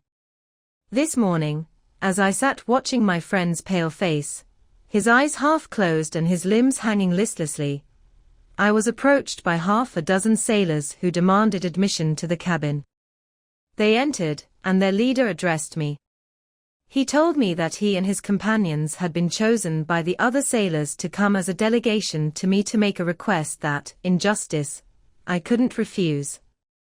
We were trapped in ice and would probably never escape, but they feared that if, as was possible, the ice should melt and a free passage be opened, I'd be rash enough to continue my voyage and lead them into fresh dangers after they might happily have survived this. They insisted, therefore, that I promise solemnly that if the vessel should be freed, I'd instantly direct my course south. This speech troubled me. I hadn't despaired, nor had I yet conceived the idea of returning if set free. Yet could I, in justice or even in possibility, refuse this demand?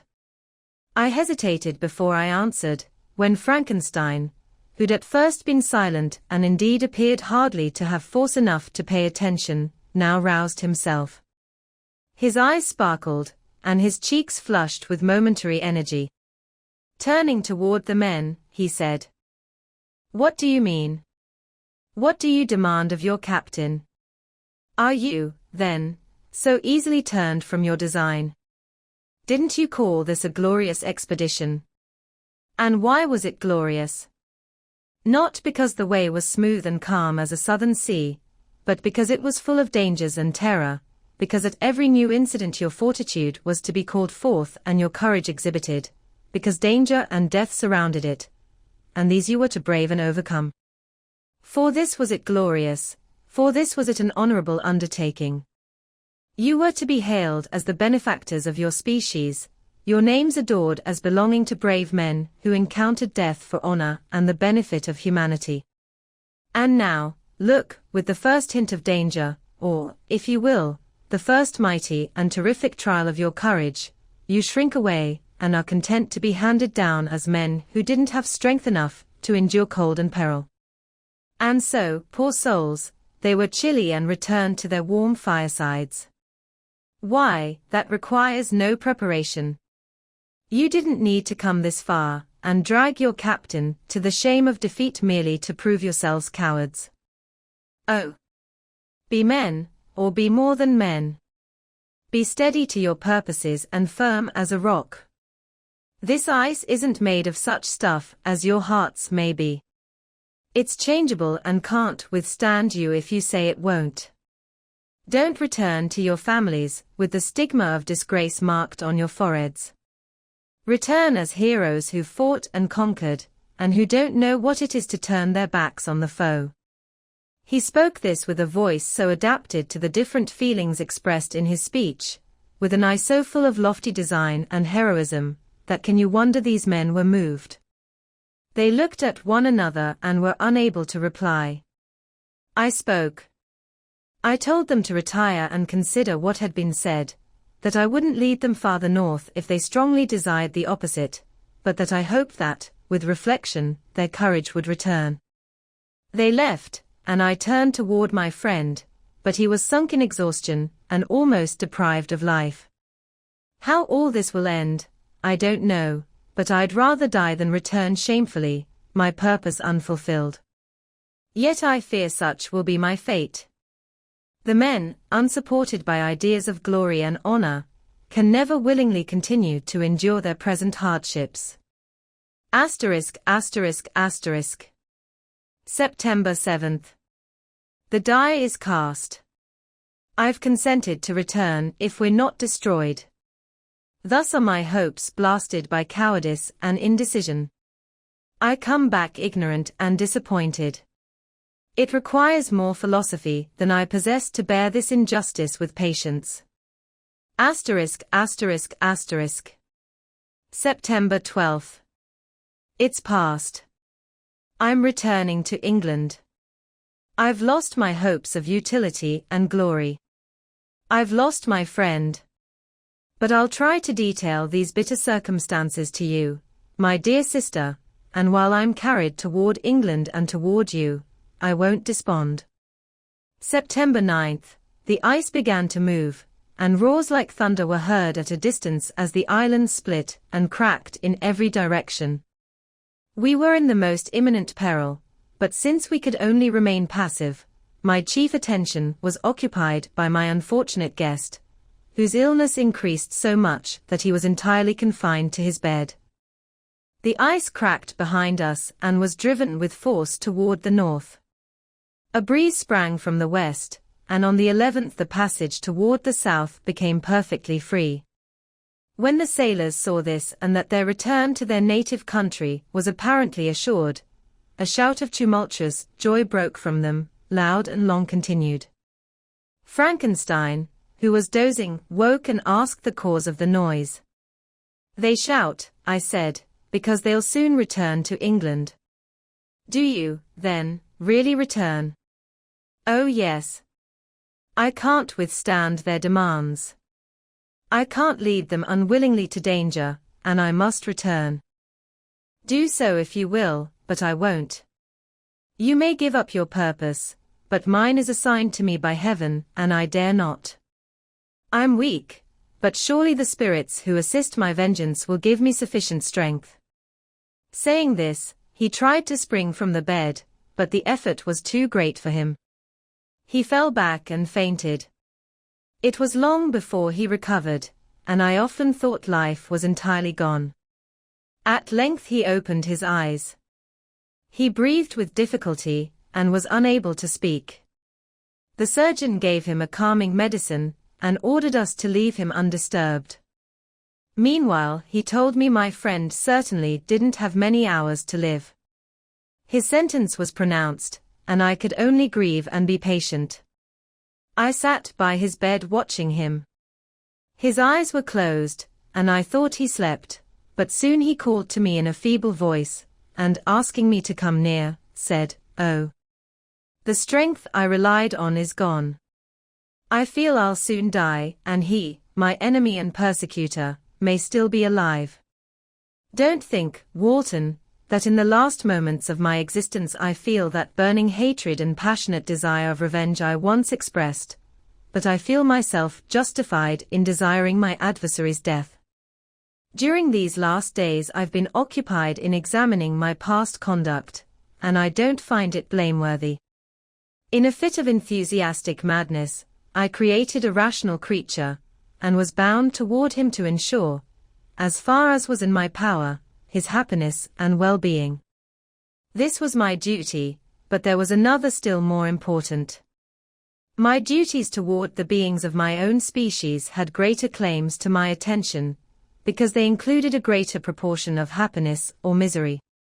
Urged by this view, I refused, and I did right in refusing, to create a companion for the first creature. He showed unparalleled malice and selfishness in evil. He destroyed my friends. He devoted to destruction beings who possessed exquisite sensations, happiness, and wisdom. I don't know where this thirst for vengeance may end. Miserable himself, that he may make no other wretched, he ought to die. The task of his destruction was mine, but I failed. When motivated by selfish and vicious motives, I asked you to undertake my unfinished work, and I renew this request now, when I'm only induced by reason and virtue. Yet I can't ask you to renounce your country and friends to fulfill this task, and now that you're returning to England, you'll have little chance of meeting him. But the consideration of these points and the weighing of what you may consider your duties, I leave to you. My judgment and ideas are already disturbed by death's near approach. I don't dare ask you to do what I think right, because I may still be misled by passion. That he should live to be an instrument of mischief disturbs me. In other respects, this hour, when I momentarily expect my release, is the only happy one I've enjoyed for several years. The forms of the beloved dead flit before me, and I hasten to their arms. Farewell, Walton. Seek happiness in tranquility and avoid ambition, even if it's only the apparently innocent one of distinguishing yourself in science and discoveries. Yet why do I say this? I've myself been blasted in these hopes, yet another may succeed. His voice became fainter as he spoke, and at length, exhausted by his effort, he sank into silence.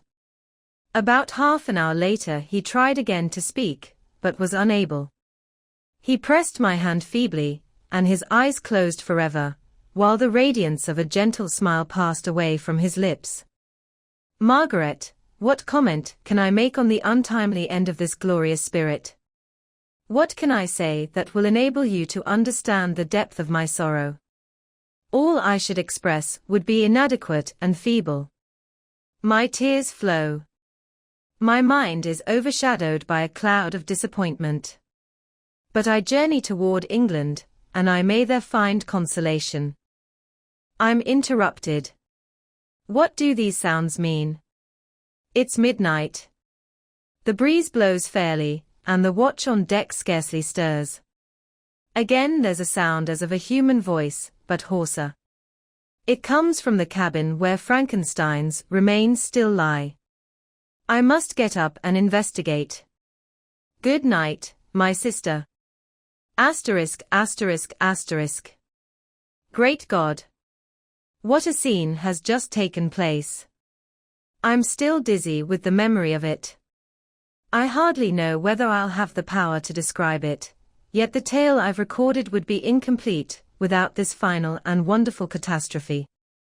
I entered the cabin where lay the remains of my ill-fated and admirable friend.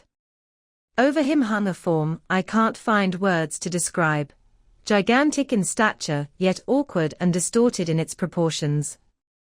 As he hung over the coffin, his face was concealed by long locks of ragged hair, but one vast hand was extended, in color and apparent texture like that of a mummy. When he heard the sound of my approach, he stopped uttering exclamations of grief and horror, and sprang toward the window. Never did I see a vision so horrible as his face, of such loathsome yet appalling hideousness. I shut my eyes involuntarily and tried to remember what my duties were with regard to this destroyer. I called on him to stay. He paused, looking at me with wonder, and again turning toward his creator's lifeless form. He seemed to forget my presence, and every feature and gesture seemed motivated by the wildest rage of some uncontrollable passion. That is also my victim, he exclaimed. In his murder my crimes are completed. The miserable series of my being is wound to its close. Oh, Frankenstein! Generous and self-devoted being! What does it matter that I now ask you to pardon me? I, who irretrievably destroyed you by destroying all you loved. Oh! He's cold, he can't answer me. His voice seemed suffocated, and my first impulses, which had suggested to me the duty of obeying my friend's dying request to destroy his enemy, were now suspended by a mixture of curiosity and compassion. I approached this tremendous being.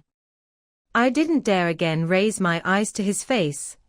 There was something so scaring and unearthly in his ugliness. I tried to speak, but the words died away on my lips. The monster continued to utter wild and incoherent self-reproaches. At length I gathered resolution to address him in a pause of the storm of his passion. Your repentance, I said, is now useless.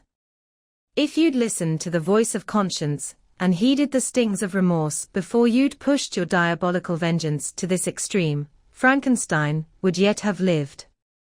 And do you dream, said the demon. Do you think I was then dead to agony and remorse? He continued, pointing to the corpse, he didn't suffer in the completion of the deed. Oh! Not the 10,000th portion of the anguish that was mine during the lingering detail of its execution. A frightful selfishness hurried me on, while my heart was poisoned with remorse. Do you think Clerval's groans were music to my ears? My heart was made to be susceptible of love and sympathy, and when wrenched by misery to vice and hatred, it didn't endure the violence of the change without torture such as you can't even imagine. After Clerval's murder I returned to Switzerland, heartbroken and overcome. I pitied Frankenstein. My pity amounted to horror. I hated myself.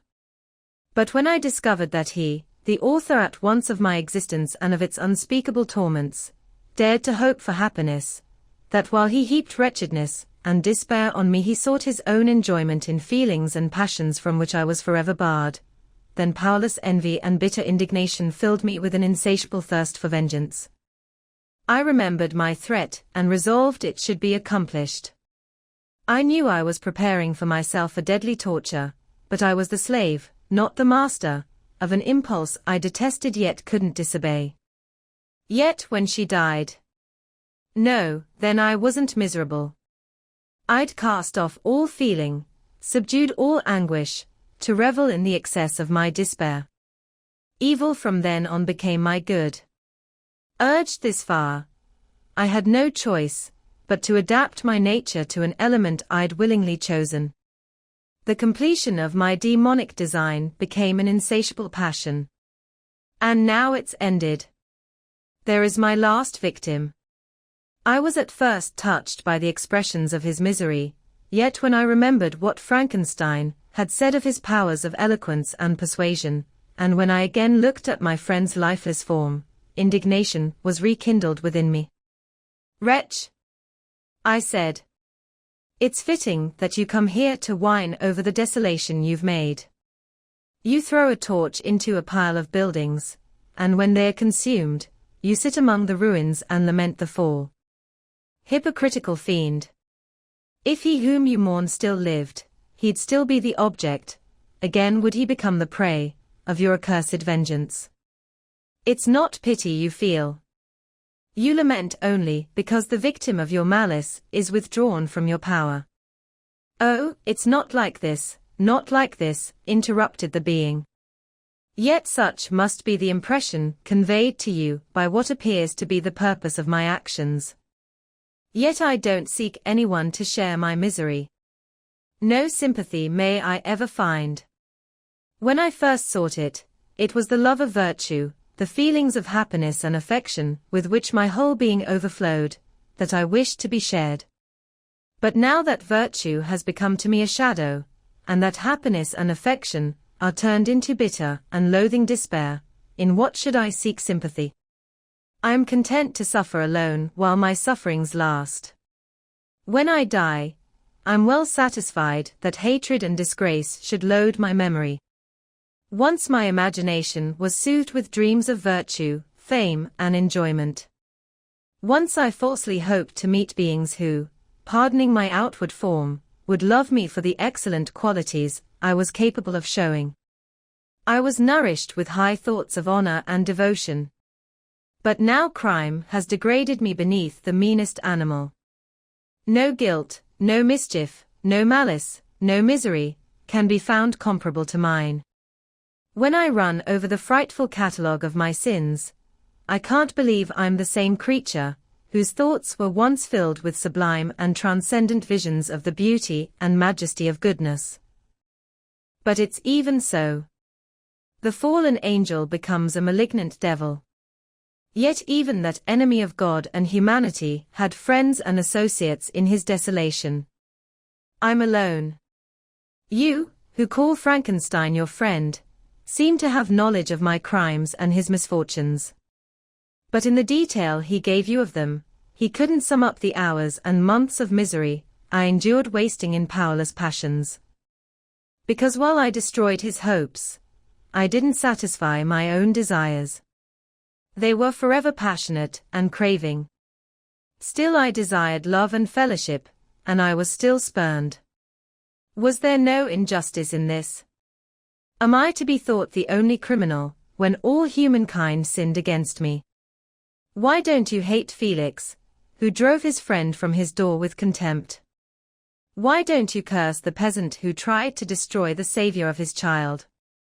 No, these are virtuous and pure beings. I, the miserable and abandoned, am an abortion to be spurned at, kicked, and trampled on. Even now my blood boils at the memory of this injustice. But it's true that I'm a wretch. I've murdered the lovely and the helpless. I've strangled the innocent as they slept and grasped to death the throat of one who never injured me, or any other living thing. I've devoted my Creator, the perfect specimen of all that's worthy of love and admiration among men, to misery. I've pursued him even to that irreparable ruin. There he lies, white and cold in death. You hate me, but your hatred can't equal that with which I regard myself. I look at the hands that executed the deed. I think of the heart in which the imagination of it was conceived and long for the moment when these hands will meet my eyes, when that imagination will haunt my thoughts no more. Don't fear that I'll be the instrument of future mischief. My work is nearly complete. Neither your death nor any man's is needed to complete the series of my being and accomplish what must be done, but it requires my own. Don't think I'll be slow to perform this sacrifice. I'll leave your vessel on the ice raft that brought me here, and will seek the most northern extremity of the globe. I'll collect my funeral pile and burn to ashes this miserable body, so its remains may give no light to any curious and unholy wretch who would create another such as I've been. I'll die. I'll no longer feel the agonies that now consume me or be the prey of feelings unsatisfied yet unquenched. He who called me into being is dead, and when I'm no more, the very memory of us both will quickly vanish. I'll no longer see the sun, or stars, or feel the winds play on my cheeks. Light, feeling, and sense will pass away, and in this condition I must find my happiness. Some years ago, when the images this world offers first opened to me, when I felt the cheering warmth of summer, and heard the rustling of leaves and the singing of birds, and these were all to me, I would have wept to die. Now it's my only consolation. Polluted by crimes and torn by the bitterest remorse, where can I find rest but in death? Farewell. I leave you, and in you the last of humankind these eyes will ever see. Farewell, Frankenstein. If you were yet alive and still cherished a desire of revenge against me, it would be better satisfied in my life than in my destruction. But it wasn't so.